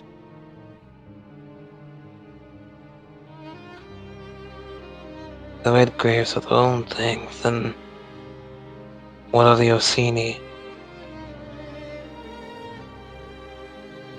Fine, I'll give you a freebie.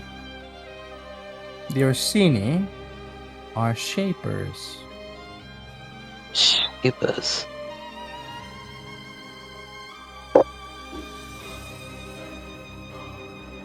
Well now, unfortunately, cousin, that's all I have time for today. I have an important meeting to get to, and if I'm late, we could all die today. So do me a favor and relax. There's no pressure.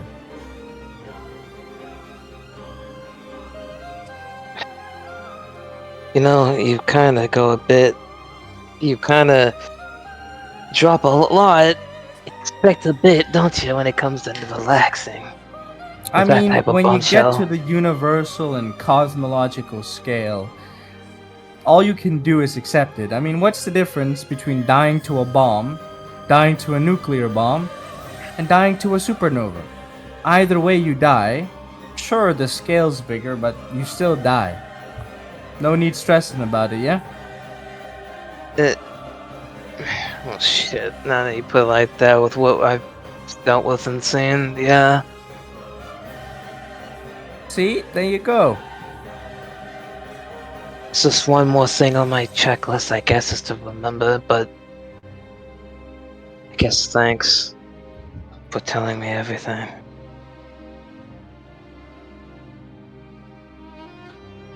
Word of advice, yeah? When the time comes, just remember to spin. Spin? And from what? It'll make sense later.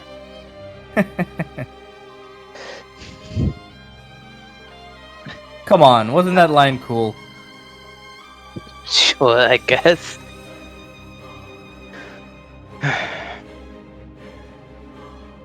It's gonna be sad, isn't it? You said we might be enemies later on. Well, not me directly. I hate getting into the big fights. Not much of a fighter.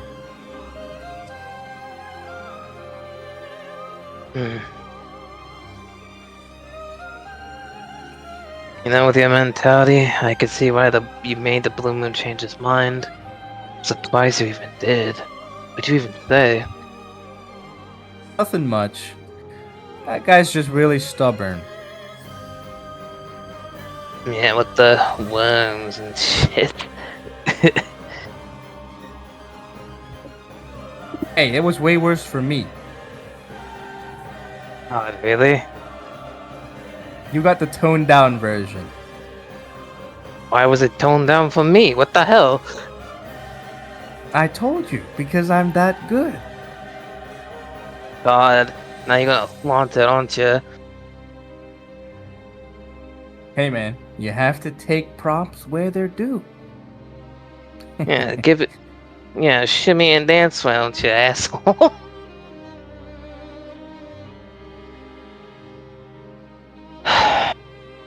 Seriously. Thank you. I won't hold you any longer. After all, you don't want the city to blow up. Pretty much. Oh, and before I leave, yeah? You remember that ghost of my cousin? Yeah, what about it? Yeah, she got captured and is likely in slavery right now. What? How? Yeah, the underworld's kind of a mess, my friend. Don't worry too much about it. How can I not worry? I have to help her. How do we stop it? Don't worry, don't worry. You'll probably see her soon. I mean, that ghost is just a pale imitation. The real one's inside of you anyway, so who cares what happens to some phantom? Meaning, it's like a shadow, isn't it? Maybe? Shadows are something different, but I see what you mean.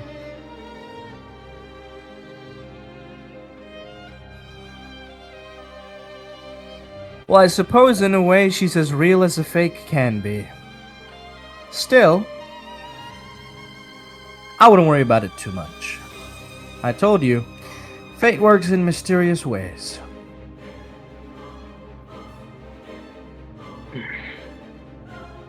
Yeah. In the grand scope of things, fuck it.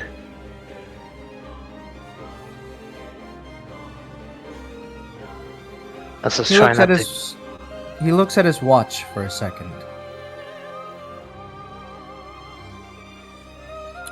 It's 2 minutes before noon. Hmm?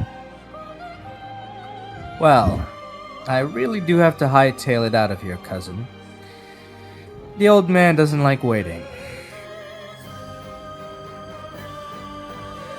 Alright. This old man. Have I met him before? When you were born.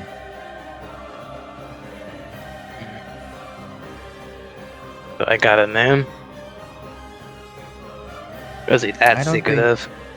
I don't think you want to know. Alright. You take care. He looks at you Good, I very will do. seriously for a moment. Mhm. I'll talk to the old man. Maybe. He might end up making an exception. Take care, cousin.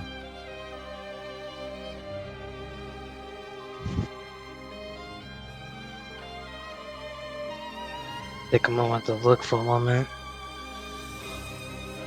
Before nodding my head. You as well.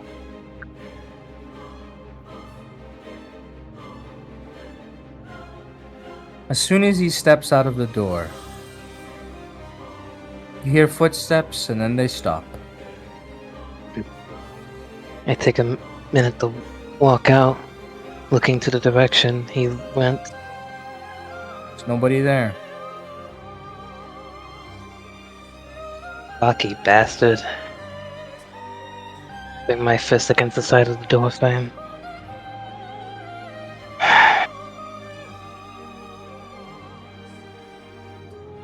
Great.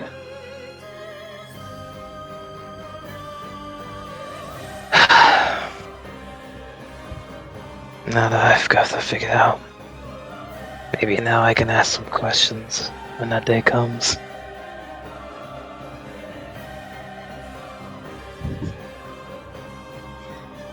Shapers.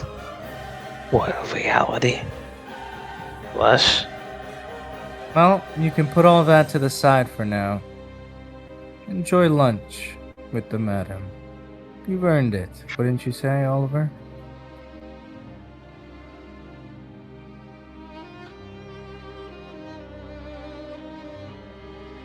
I take a moment to rub the bridge of my eyes. Processing what I can. Before breathing into my nostrils and breathing out. Alright. I just need a weapon mend, but I can.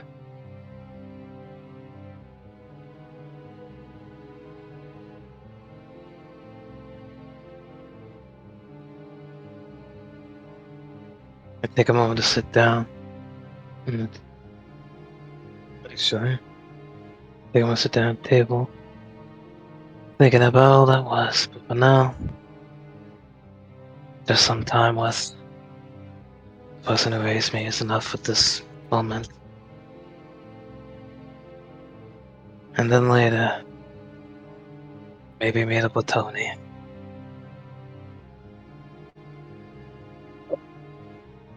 Even though it's rather bittersweet, you enjoy a hearty meal after a very rough week. End scene. Alright. We switch over to Cyril and Adele. So, you've come to a very distant place.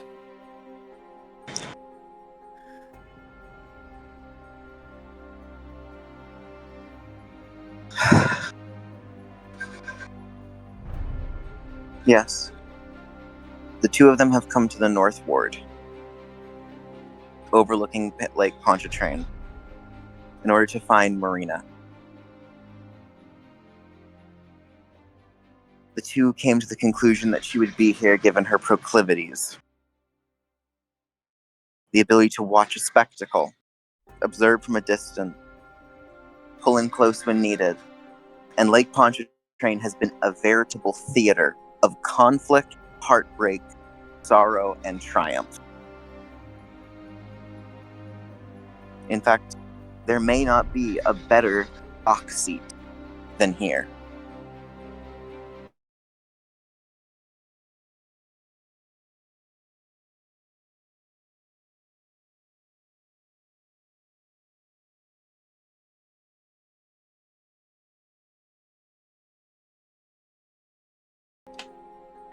Cyril is here, having deigned not to leave her by her lonesome.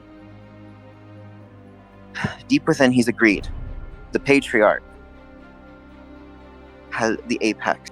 It has decided that Adele is precious. It is a treasure. She is a resource. Henry sees her as a sibling, something to be protected, while Cyril sees her as a means of redemptionary, a way of keeping himself from the fires of perdition that would come from Hugo should anything happen. And his instincts are telling him to stay by her side, for she is important. Once again, a valuable thing. He will not leave her. Adele is the first to step forward. Because Cyril is here, she has strength.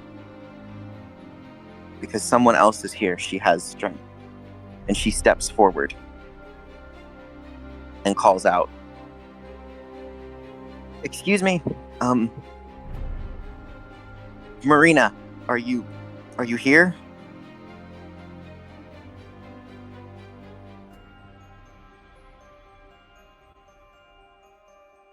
"I would like to talk to you if you are."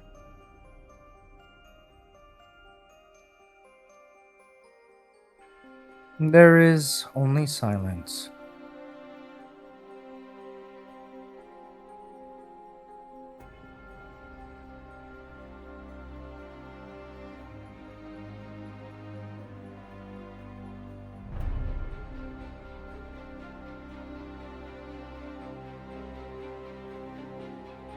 Cyril waits in place, still and patient.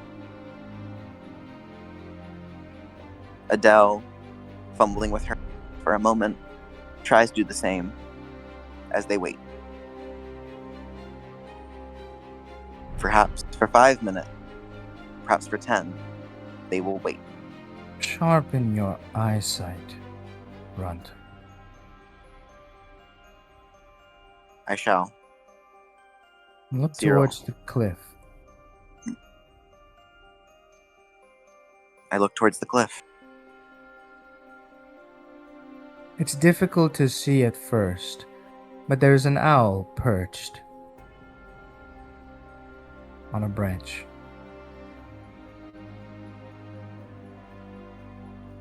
I motion to Adele. She pauses for a moment, tilting her head before realization strikes her as well. The two of us make our way over. Slowly, cautiously, not in a rush. It is very high on the cliff. It's on the cliff face.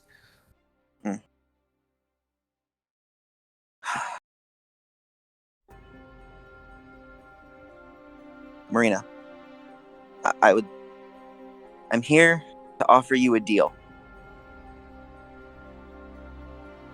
Adele says to the owl, trying her best to force down the memories of Marina, brief as they were and how they unsettled her.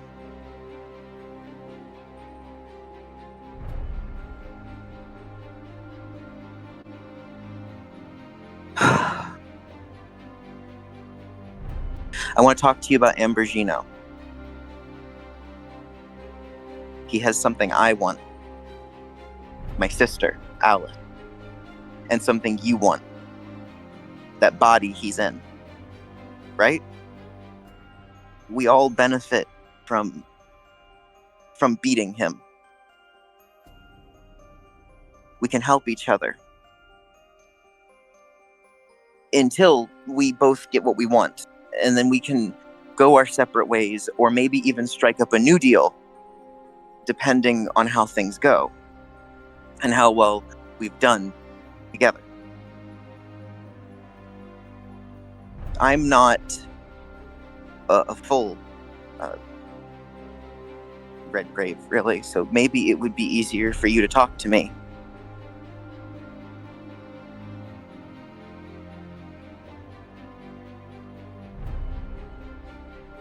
I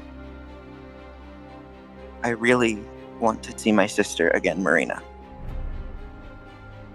I really do, and I am willing to work with you, to work with anyone to get her back.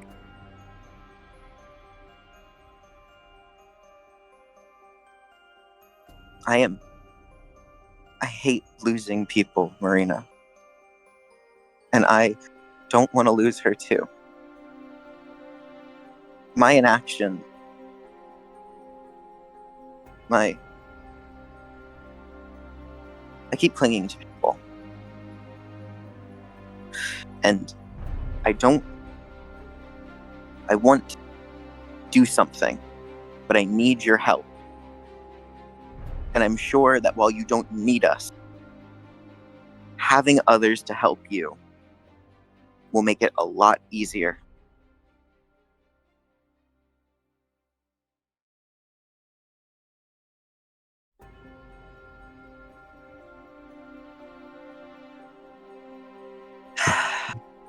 What the hell is that girl spouting on about? You hear her runt? Talking about Vanderlands like this? Well, I suppose I must admire her bravery. Still though, something seems wrong. What is it? It's watching, but it's not actively listening. Just as he says that to you, the owl gets off of its branch and flies into a certain direction. When things are hectic, the familiar will return to its master. If you really want to speak to Marina, follow it. Adele, we follow the owl. Are you... Adele, you wish to see your sister? Yeah, you're right. Let's make good on your words then. While Adele moves forward, I keep my eyes peeled for anything as we plunge deeper, as we follow behind the familiar.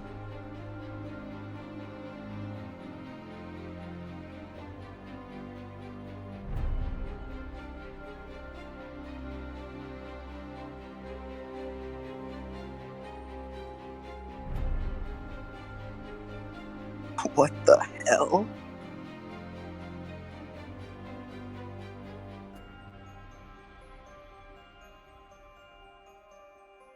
What is this? There's a storm in the distance. Does not look normal. It looks like it's swirling down over a field.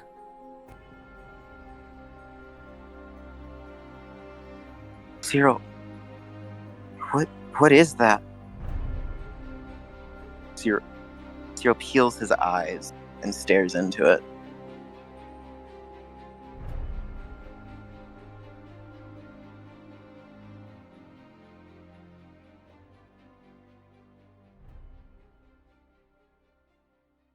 Ashura, what is that? The power of nature, I suppose. Huh.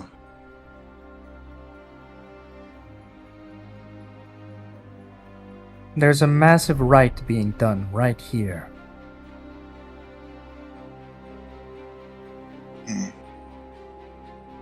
I suppose that Marina's has some hand in it then if her owls came here. Look, they are at the precipice of the storm. Do you see them swirling? Yes, I do. I've never seen a rite of this scale before.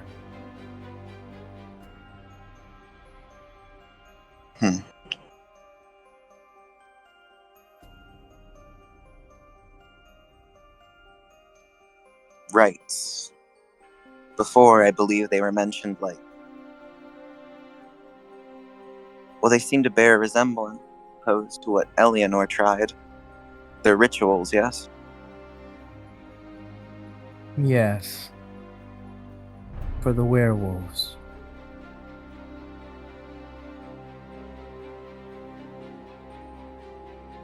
Do we wait for it to finish before we approach her? Clearly, she seems to be fighting something. Do we assist?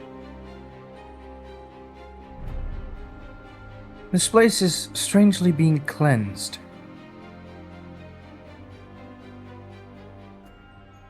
Is she actually the one performing the cleanse then? No doubt. But there's a third party? Third party.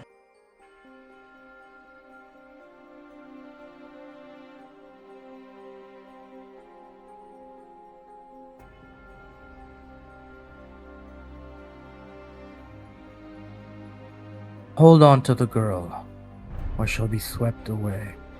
Cyril, quickly, at that command, grabs onto Adele by the one hand firmly on her waist and the other on her shoulder. Be prepared. If things do not go the right way, you may have to fight.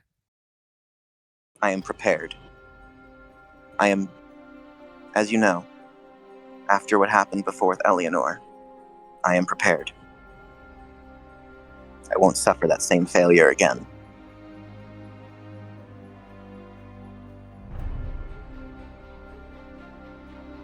Stand back. Someone is stepping sideways. We do so.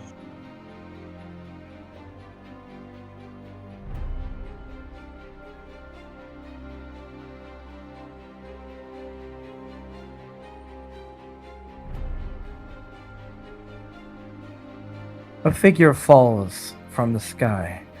They land on their feet.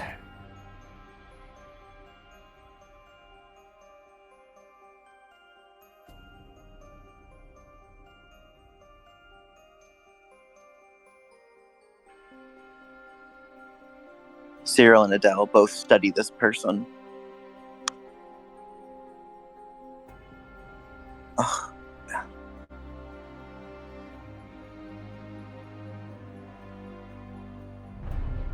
She seems bloodied, injured.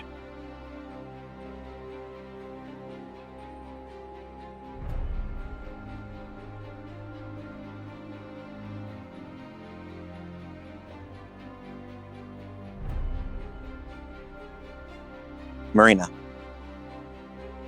Cyril's the first to pipe up. Adele wants to do something, but she is drinking in the state Marina is in.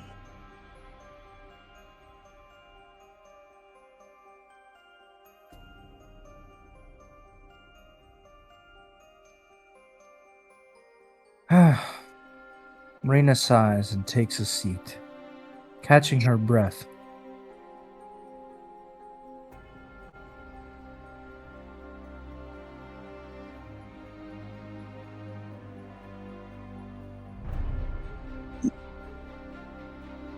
Marina, you seem to be in the thick of it.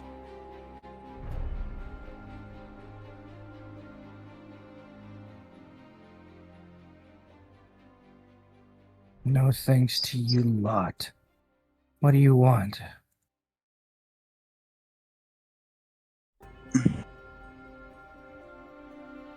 We wish to propose a deal, but it appears that you're currently preoccupied.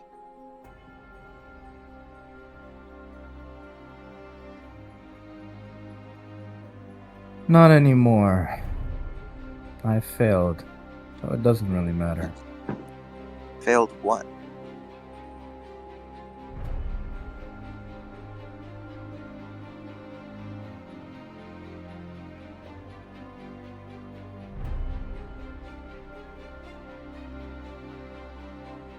After Wow. you lot caused a mess, and almost managed to kickstart a domino that would lead to an avatar being born for a foreigner. The local spirit world has been restless.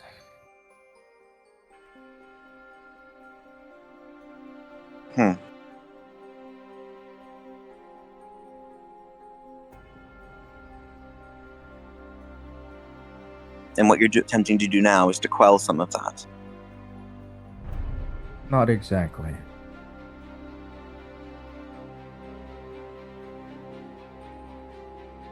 Then what are you attempting? I was fighting, can't you see? What were you fighting?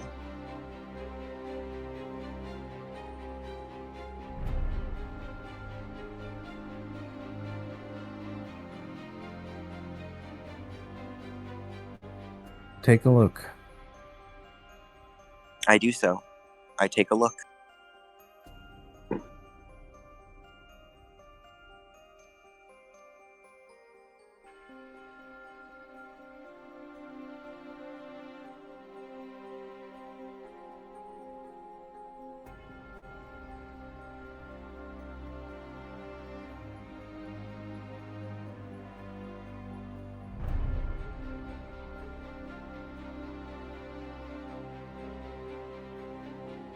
Give us a moment while we place the tokens.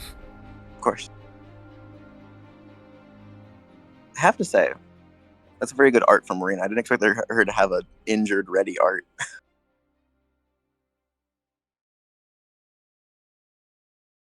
Lock it.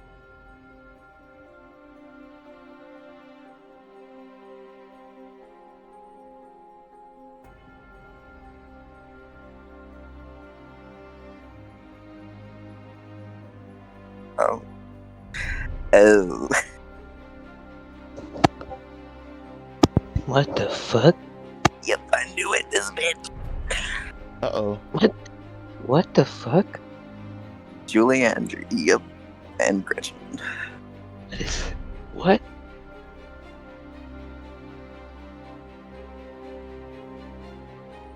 And Oh, Ufa. boy. And Belle? Oh, yeah. What is happening? Just being a hunter.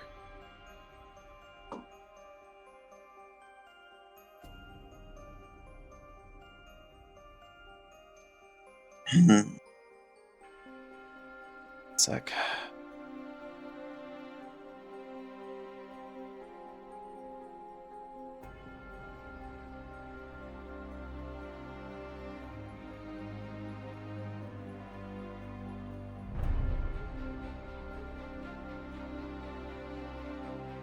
Cyril recognizes all three here.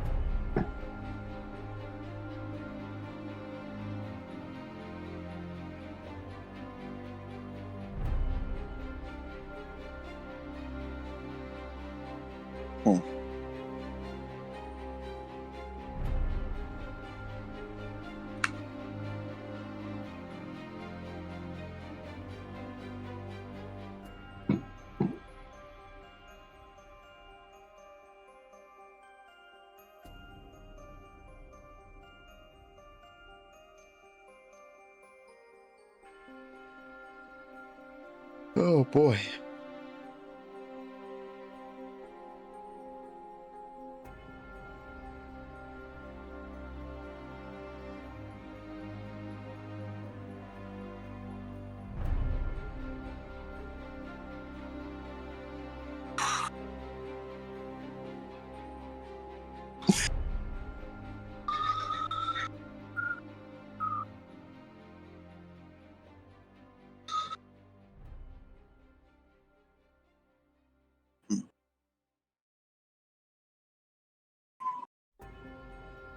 Oh.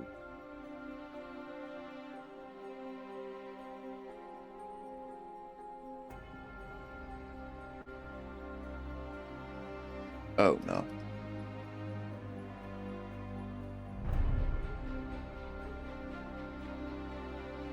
What?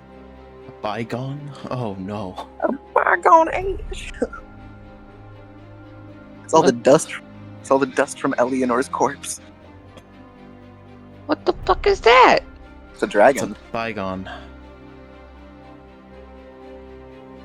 Once born.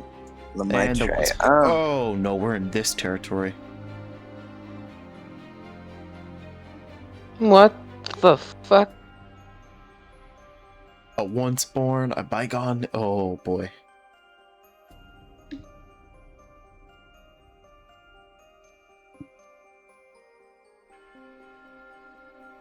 What is happening? After Effects.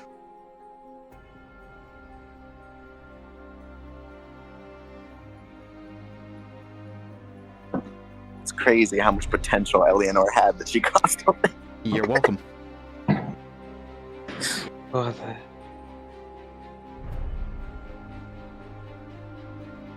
Bruh. Eleanor's Shadow Garden spawned this shit. Enough of a crash out to the point where she may as well just said she called up the whole verse. Yeah. Then dipped. That's the wild part to me. Then just proceeded to dip.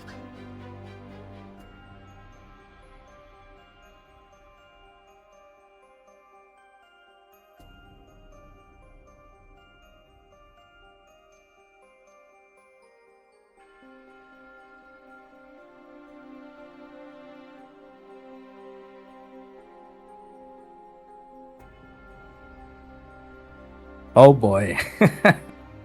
Here begins the war.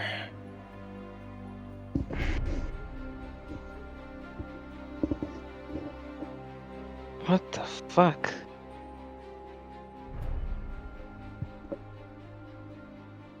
So let's take Bella's POV for a second, yes? Okay. It was a very calm night at first. Mhm. There's been a lot of pent-up stress. Of course, being in a foreign land brings foreign dangers, the likes of which you've never seen before.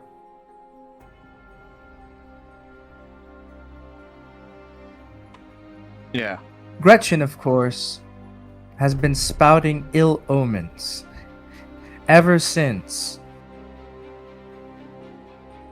shall we say, the battle with Abraxas.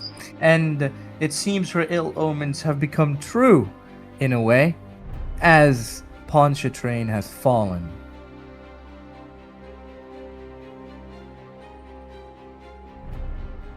Mm-hmm.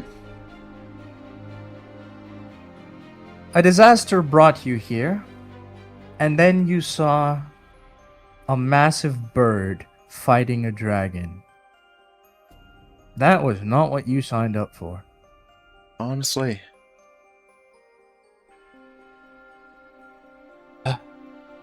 If that wasn't bad enough, after that cataclysmic battle, everything in the area started dying.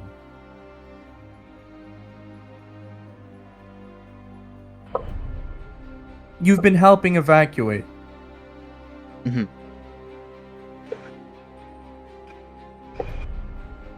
But there's only so much that can be done. Okay. There was a mysterious woman who kept spouting profanities. And then that thing showed up. Some undead creature. And everybody started fighting it instead.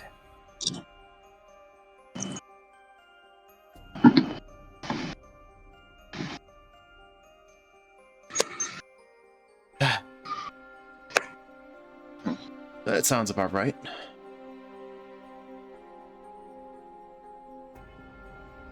And I guess I'm engaging with Lemaitre alongside Gretchen. Well, everybody here is injured. Great. The only thing that's not injured is that thing.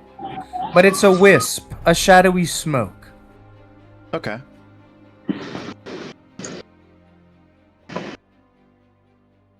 So it's a wisp, a shadowy smoke. Hmm.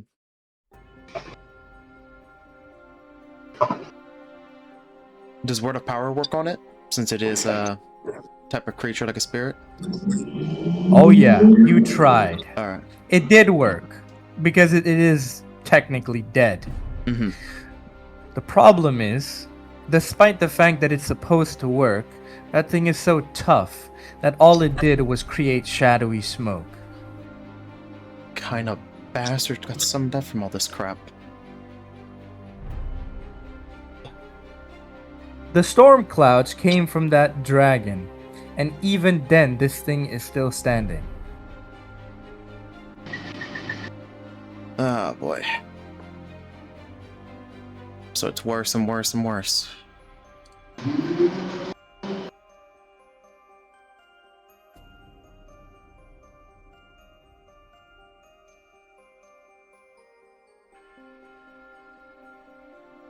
Okay, so I guess I've tried everything I can on it with Word of Power, most likely even Cleave. Oh yeah, so is Gretchen. Even the special abilities she learned from Bethel. You've certainly heard it, but this thing is in a different league entirely. Alright. I'm just gonna mutter to myself, what the hell brought one of these things over here? It's like, what the hell is wrong with New Orleans? Gretchen growls. That thing is... It must be a scion of the worm. We must destroy it at all costs. Well, I've already thrown enough out there. Doesn't seem to be doing much.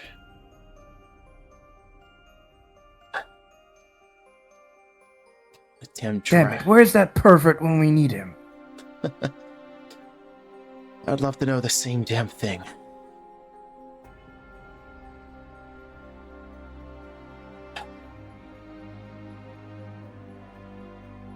Julie on the other side is still cursing, stomping her foot on the floor. That one over there is God losing her shit. fucking damn it. What the fuck is with today? Why can things never be normal in this godforsaken place? Oh my god. I have to subconsciously agree with Julio on that one. Hey, Vanderlyn! What the hell are we gonna do about this creature? Don't you have some backup?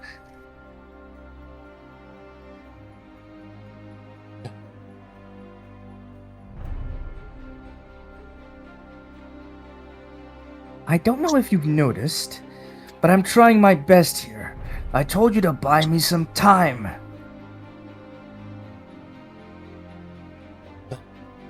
Oh.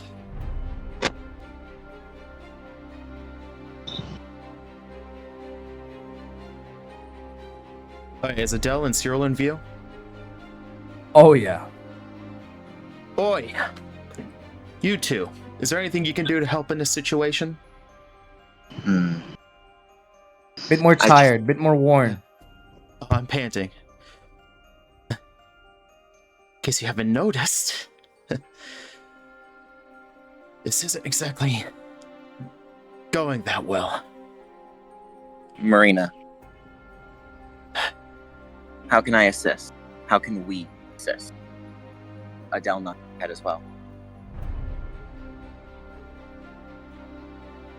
Its form is unstable.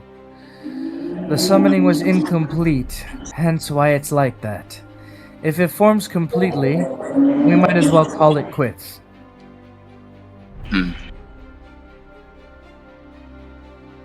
So we have to disrupt its form? Easier said than done, I'm afraid. I need 2 minutes.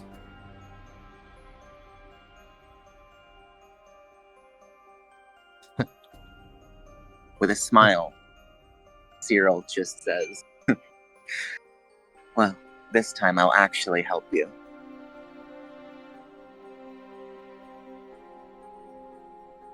Adele.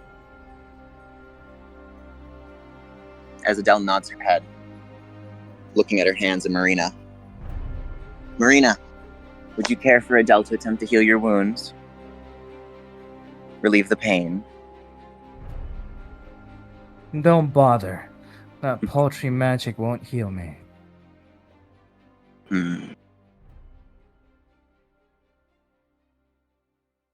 Adele.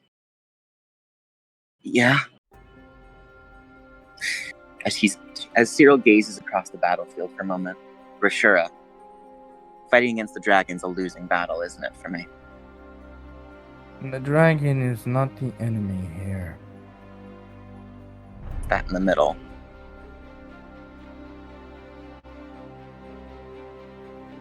I'm surprised a spirit like that would follow a human's commands. You see that girl with the silver hair? Yes. She's a shaman. I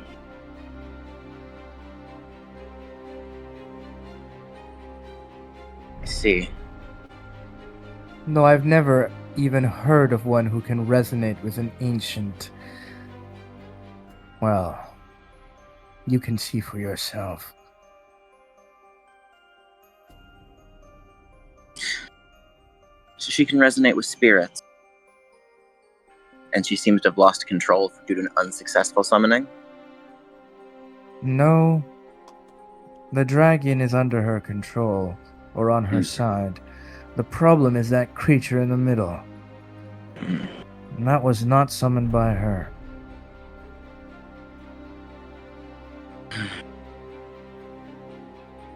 Suggestions?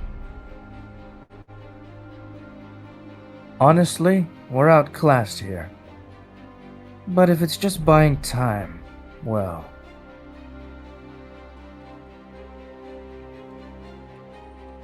Perhaps we can take out a loan. From who?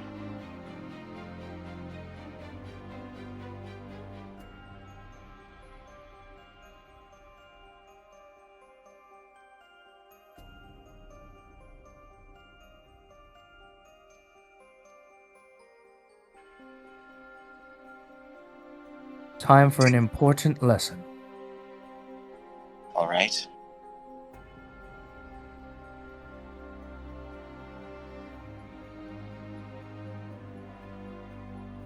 I need you to get angry. Really, really angry.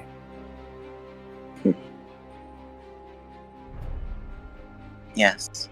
Yes, I can do that. I can very easily do that. Memories begin to bubble and boil. My own hatred from all sides, the hatred for my own confliction. Yes, a deep self-loathing projected onto the world. The hatred that Henry brewed for a certain man, for an entire family.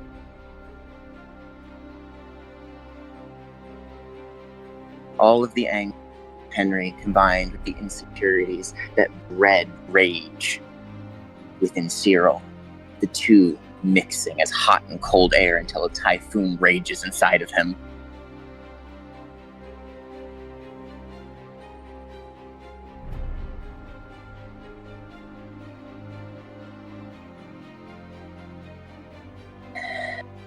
We Vanderlyn do not learn techniques from shapeshifters. We devour, we steal, and we dominate. Our power comes from a source beyond your imagination. Do not transform. Keep the rage bottled. Hone it into a fine edge. We are in the eye of the storm. All we need do is act as the rod. Oh, I get it.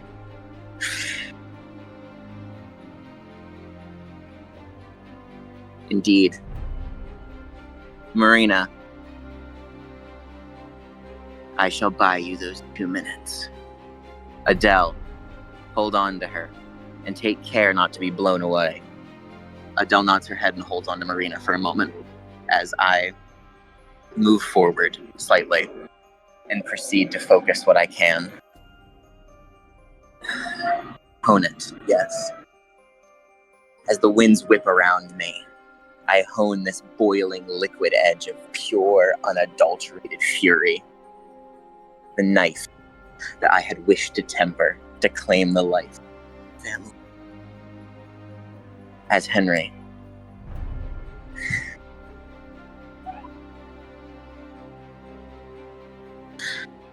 and I restrict my form. I keep myself human.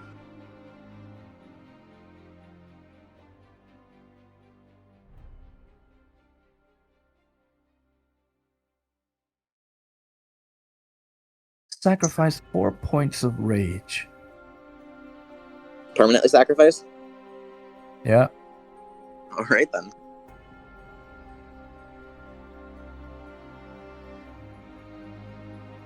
All right, I have 2 left. So Cyril's just going towards it. No. All right, I sacrificed 4 points. There is a tingling edge on your skin. You remain human, but the scales of the serpent do appear.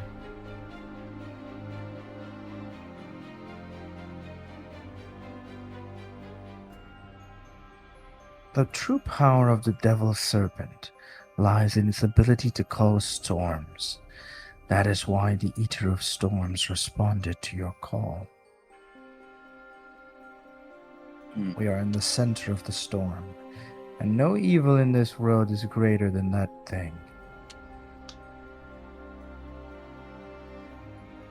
Speak the essence of your heart, and then the lightning will fall. Essence of my heart.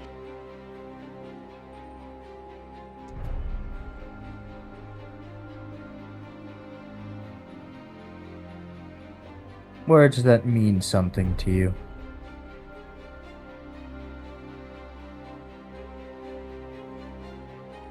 Mother.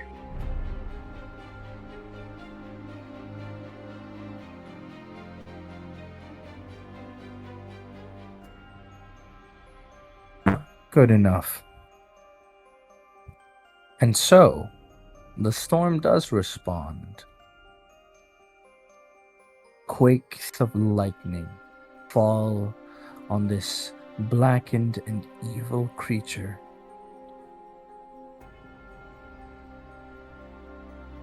Bella, what about you? I'm honestly thinking of cleaving it again. Bit difficult to get close range when there's Then lightning word of falling power. on this thing. Why not? Sure, sharpened into a fine edge, word of power will do its Yeah. job. Alright, so I need a roll.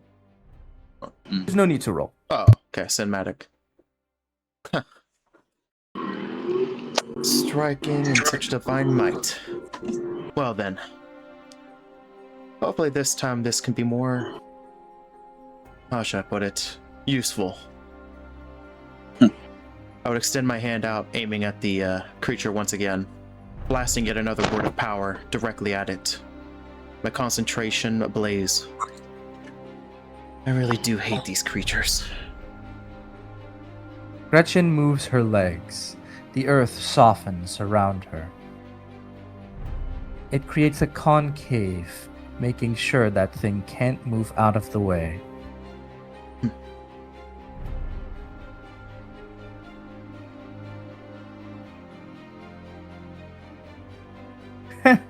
Well, I guess I should be happy you guys bought this much time for me. Let's see if I can end it all here. You hear Good. Julia say? Pay attention, Runt. That is our arch nemesis. Something that we dream to be and yet cannot. This is the true art of the dragon. Its breath.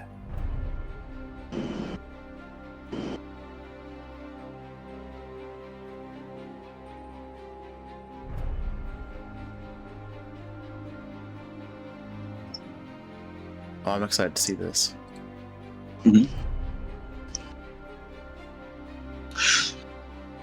And so it does. It is a concentrated beam of energy.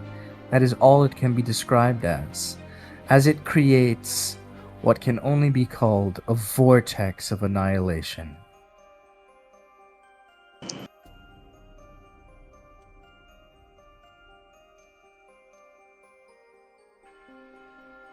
This thing is quite crafty. When it was fighting you all, it made sure that any big attacks would be stopped. Luckily, the storm has gotten to the point where, after its wispy form took effect, it was kept in place for a moment longer. And now, everybody's attacking it with what can only be described as ultimate strikes.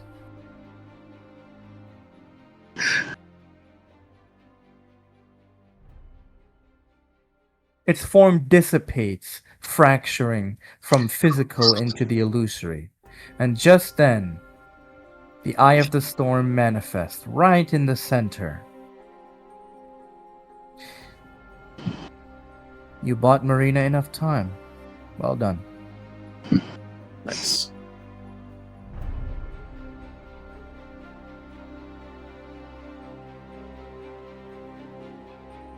There is almost what appears to be like a gate as it falls through.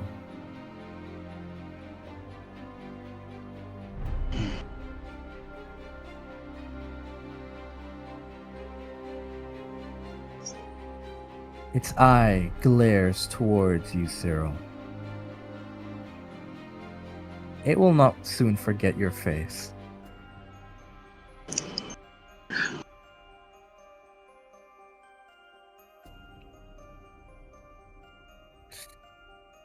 As soon as that's done, Marina collapses onto the floor.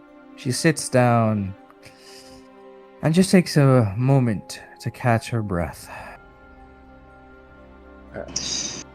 I would close my hand, canceling out the beam of word of power. Cyril reaches into his coat pocket and pulls out something from his suit, a handkerchief, and holds it out to Marina.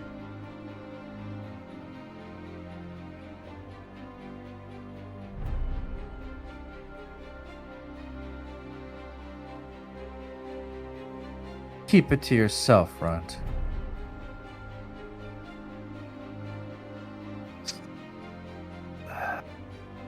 Smile appears on Cyril's face, one that is both Henry and Cyril, and he simply says, "It is wonderful to see you again, Marina."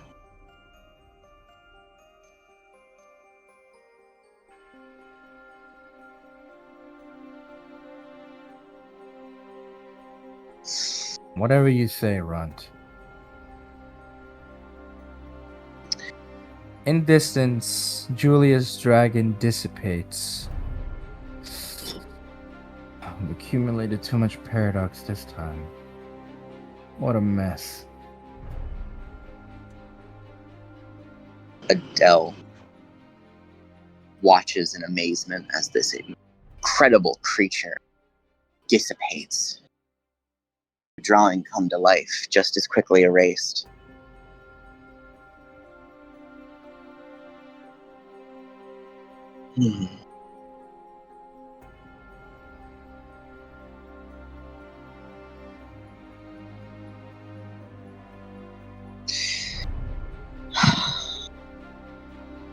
Well, now's as good a time as any, I suppose. As Cyril nods to Adele, she sits down to meet Marina's eye level. I'm sorry if this is sudden, especially after you're exhausted, but I need to talk to you.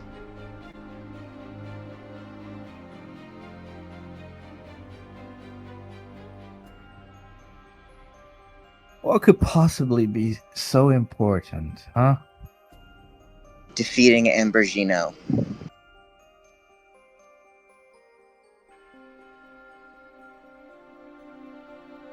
I was going to do that regardless.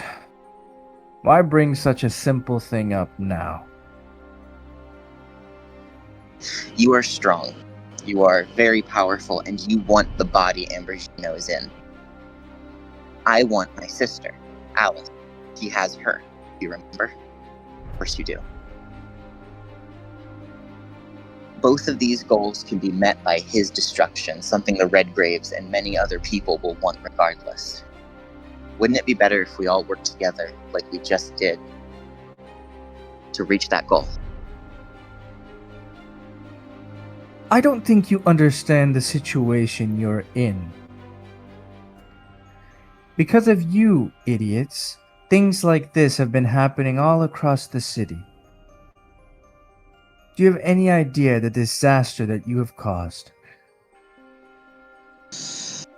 And yet you have the audacity to say you want to work together with me?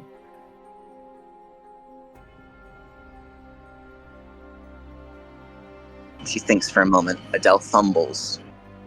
Then she turns to Cyril. She thinks of family. She turns back to Marina. Yes, and I will help you with these disasters and this fallout, but I need to save Alice. I will do anything. I will work with you. I will help you with these disasters and fixing what I have helped cause. That sounds good for you and all, but I'd rather not waste the time. As much as I want to recover the body, that's a secondary matter compared with the more pressing concern of immediate safety.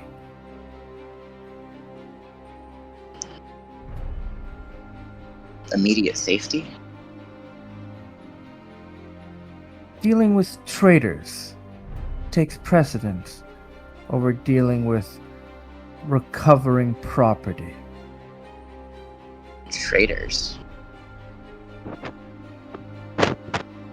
Something that's also your fault.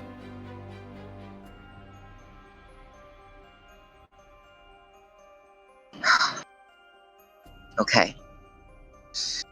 Cyril, is it alright if they're going to ask her, Adele, then ask her? Alright then. This thing that comes first, this traitor situation. If we help you with that, will you consider helping us?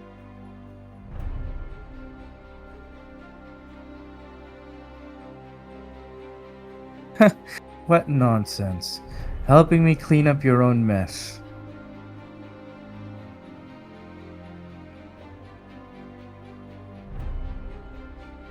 Listen, I don't know what you think this is, but don't you realize we're enemies?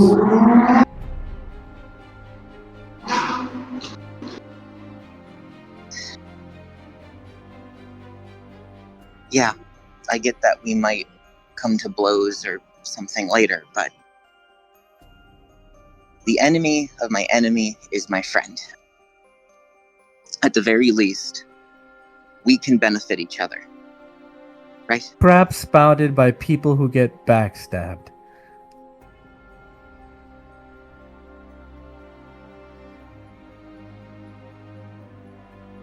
Besides, what's your plan for dealing with Ambrogino anyway? Besides, who the hell is Ambrogino? The guy inside the Vanderlyn body. He called himself Dimitri. Remember that head that you looked at for us when it became mush?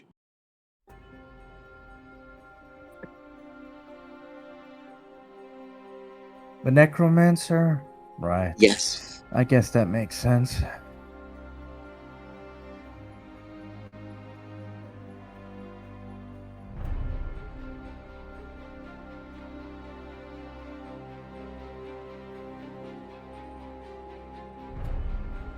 So if you came all this way for something silly like this, should I assume you have a plan? She turns to Cyril for a moment. And Cyril thinks, for sure. I know I'm asking a lot here, but do you have something I can go off of? Something to work with here for a plan.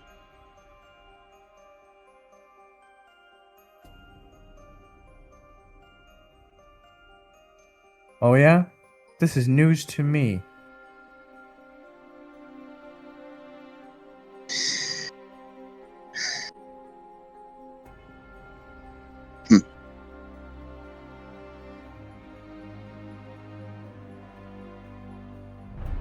Cyril pauses.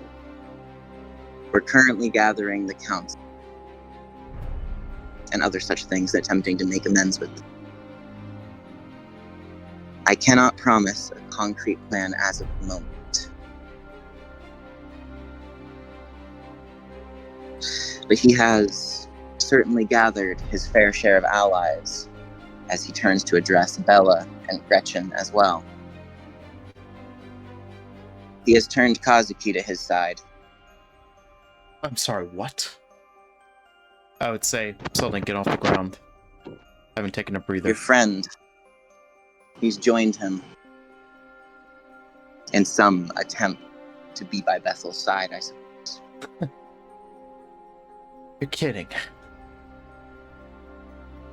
I give you the most deadpan look I can. Why would I lie about that? That's not good at all.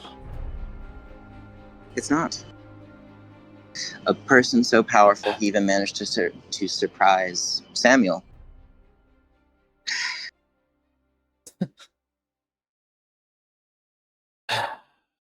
This is going to go horribly wrong then.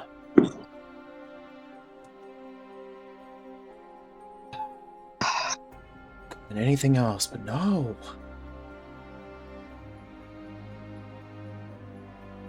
Gretchen looks deeply conflicted. Why did he... The details How do would you need know to be this, actually? I saw it. The aftermath. The aftermath. Saw him leaving with Ambrogino. You would need to ask the family head, Hugo Redgrave, for the details. Huh. Holding information from your own. Alright. He's rather sensible. Though we were swept up in the moment. Give me a bit. I'm gonna have to contact someone first before I do anything else. I'll see what she says. Okay. Adele's the one who looks at Marina one last time.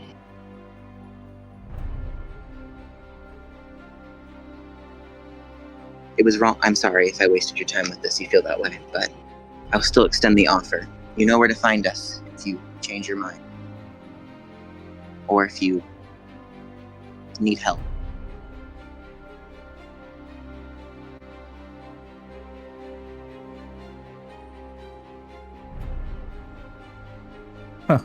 Whatever you say, Rond.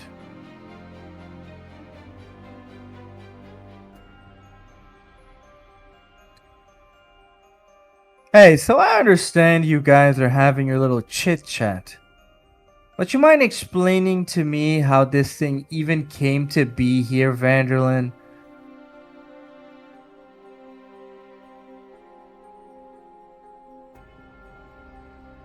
Raina looks annoyed as she looks at Julia. Do you seriously need to ask? Isn't it obvious?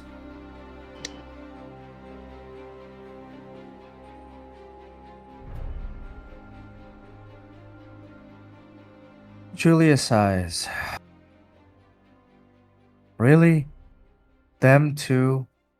Don't we have enough problems here? Hey, what about that psycho uncle of yours? How the hell could they even come into the city? Huh?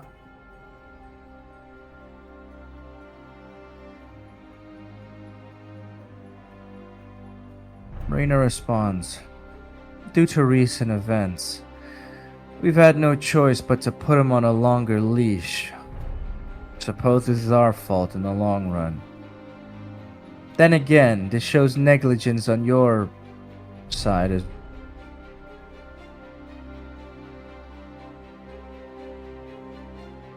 fuck, why can things never be simple? You know, I think I'm starting to understand Miriam more and more. Fuck this place.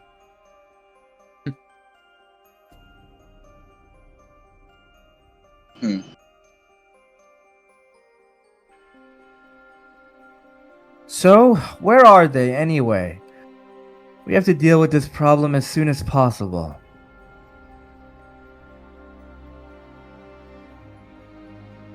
Marina looks very serious.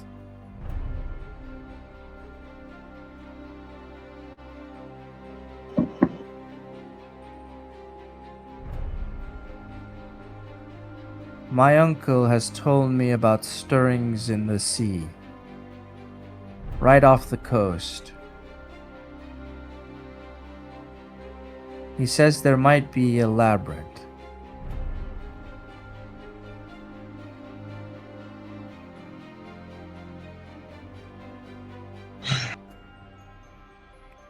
After hearing that, Julia quite literally facepalms.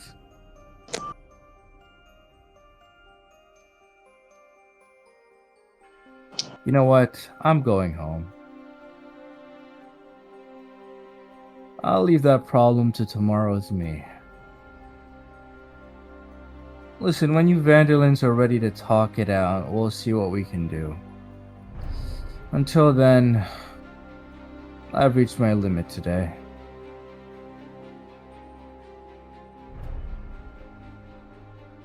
I'm seriously thinking about just abandoning everything and leaving. This place is just so fucking cursed. Every day, too. Cyril takes a deep breath and exhales through his nose. I'm starting to get used to it, actually. Julia begins walking away.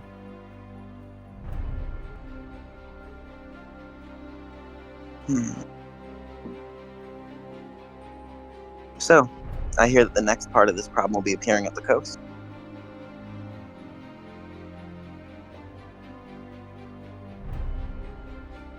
You don't know the half of it. Well, how can we extend any kind of alliance or agreement with you if we can't even clean up our own messes? This one's not yours. Ever shit goes wrong, these things always crawl out of the woodwork. Well, I may be a runt, but I feel like I can still pull my own weight in these kinds of circumstances. Yeah, I disagree. I think you'll be the next to die.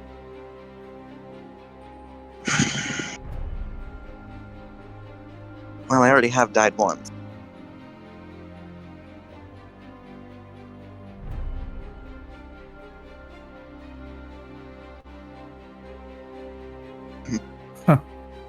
try it again. I'm sure you'll come back.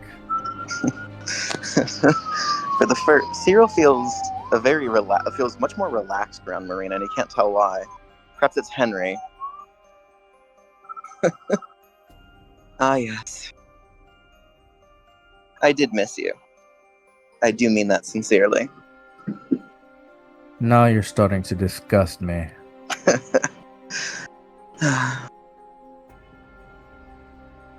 Well, I suppose we'll begin heading over to the coast then.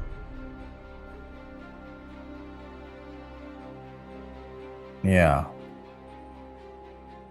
Marina stands up and begins walking in her own direction. Where are you headed? Home.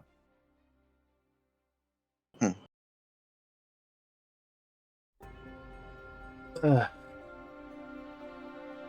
we meet again. Adele calls back. And stay safe. Safe as you can be.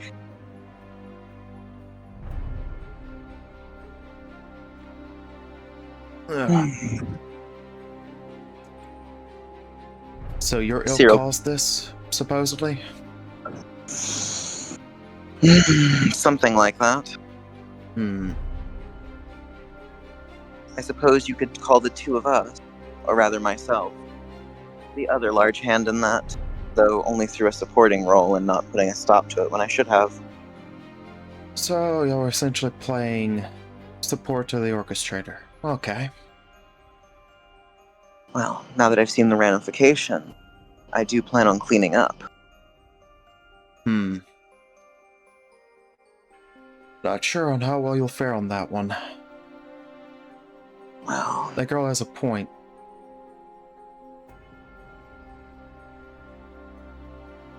Anyways, I have a more important topic I need to press on you for. You said Kazuki joined the other guy's side. He yes, said indeed. your family head can give me more information, correct? Yes. Listen, I'm going to put you on the phone with Eliza. Is that fine with you? Cyril blinks a few times, and then he holds his hand out. Just tell her what you know. She's been worried as shit. By all means. Then I'll I go will do visit that. your family. Which one's your family head, actually? The one with the glasses. The one that looks like he's about to snap but's keeping it all together. The homeless one. The one, yes, with the aftershave. Okay, so the homeless one. Alright. He looks far better than... He's wearing a suit worth more than your entire ensemble. Anyhow. Phone, please. Here. He holds it up to his ear. Hello? There is no reception. There's only a faint beeping noise.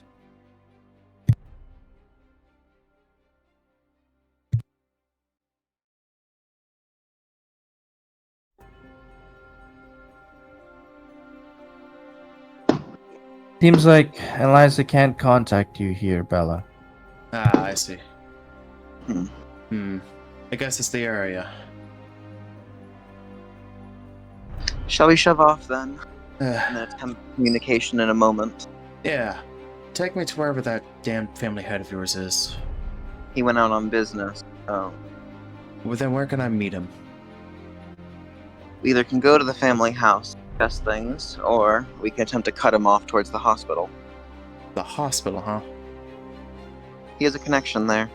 All I will say on the matter.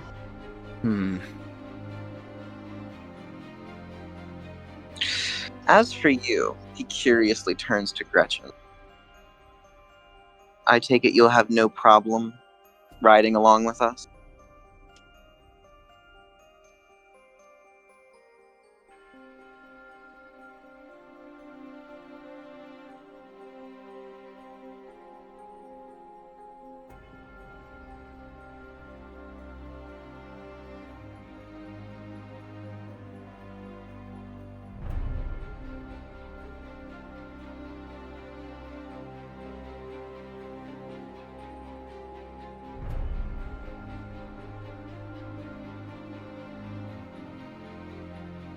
Oh boy.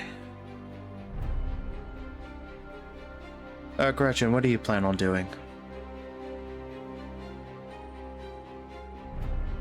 I have to go. I need to speak to someone. Alright. Best wishes. The matter is urgent. I understand. I'll reconvene as soon as possible. Alright. I'll inform me of anything I learn about what happened to Kazuki.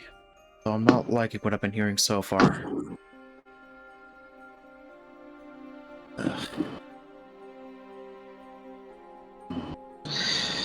Well then, shall we away? Well, I guess so. Adele By the walks way, up as well. I've been meaning to ask this, Mystic. Since my second sight's always active, what do I see Cyril as? A monstrosity. Great.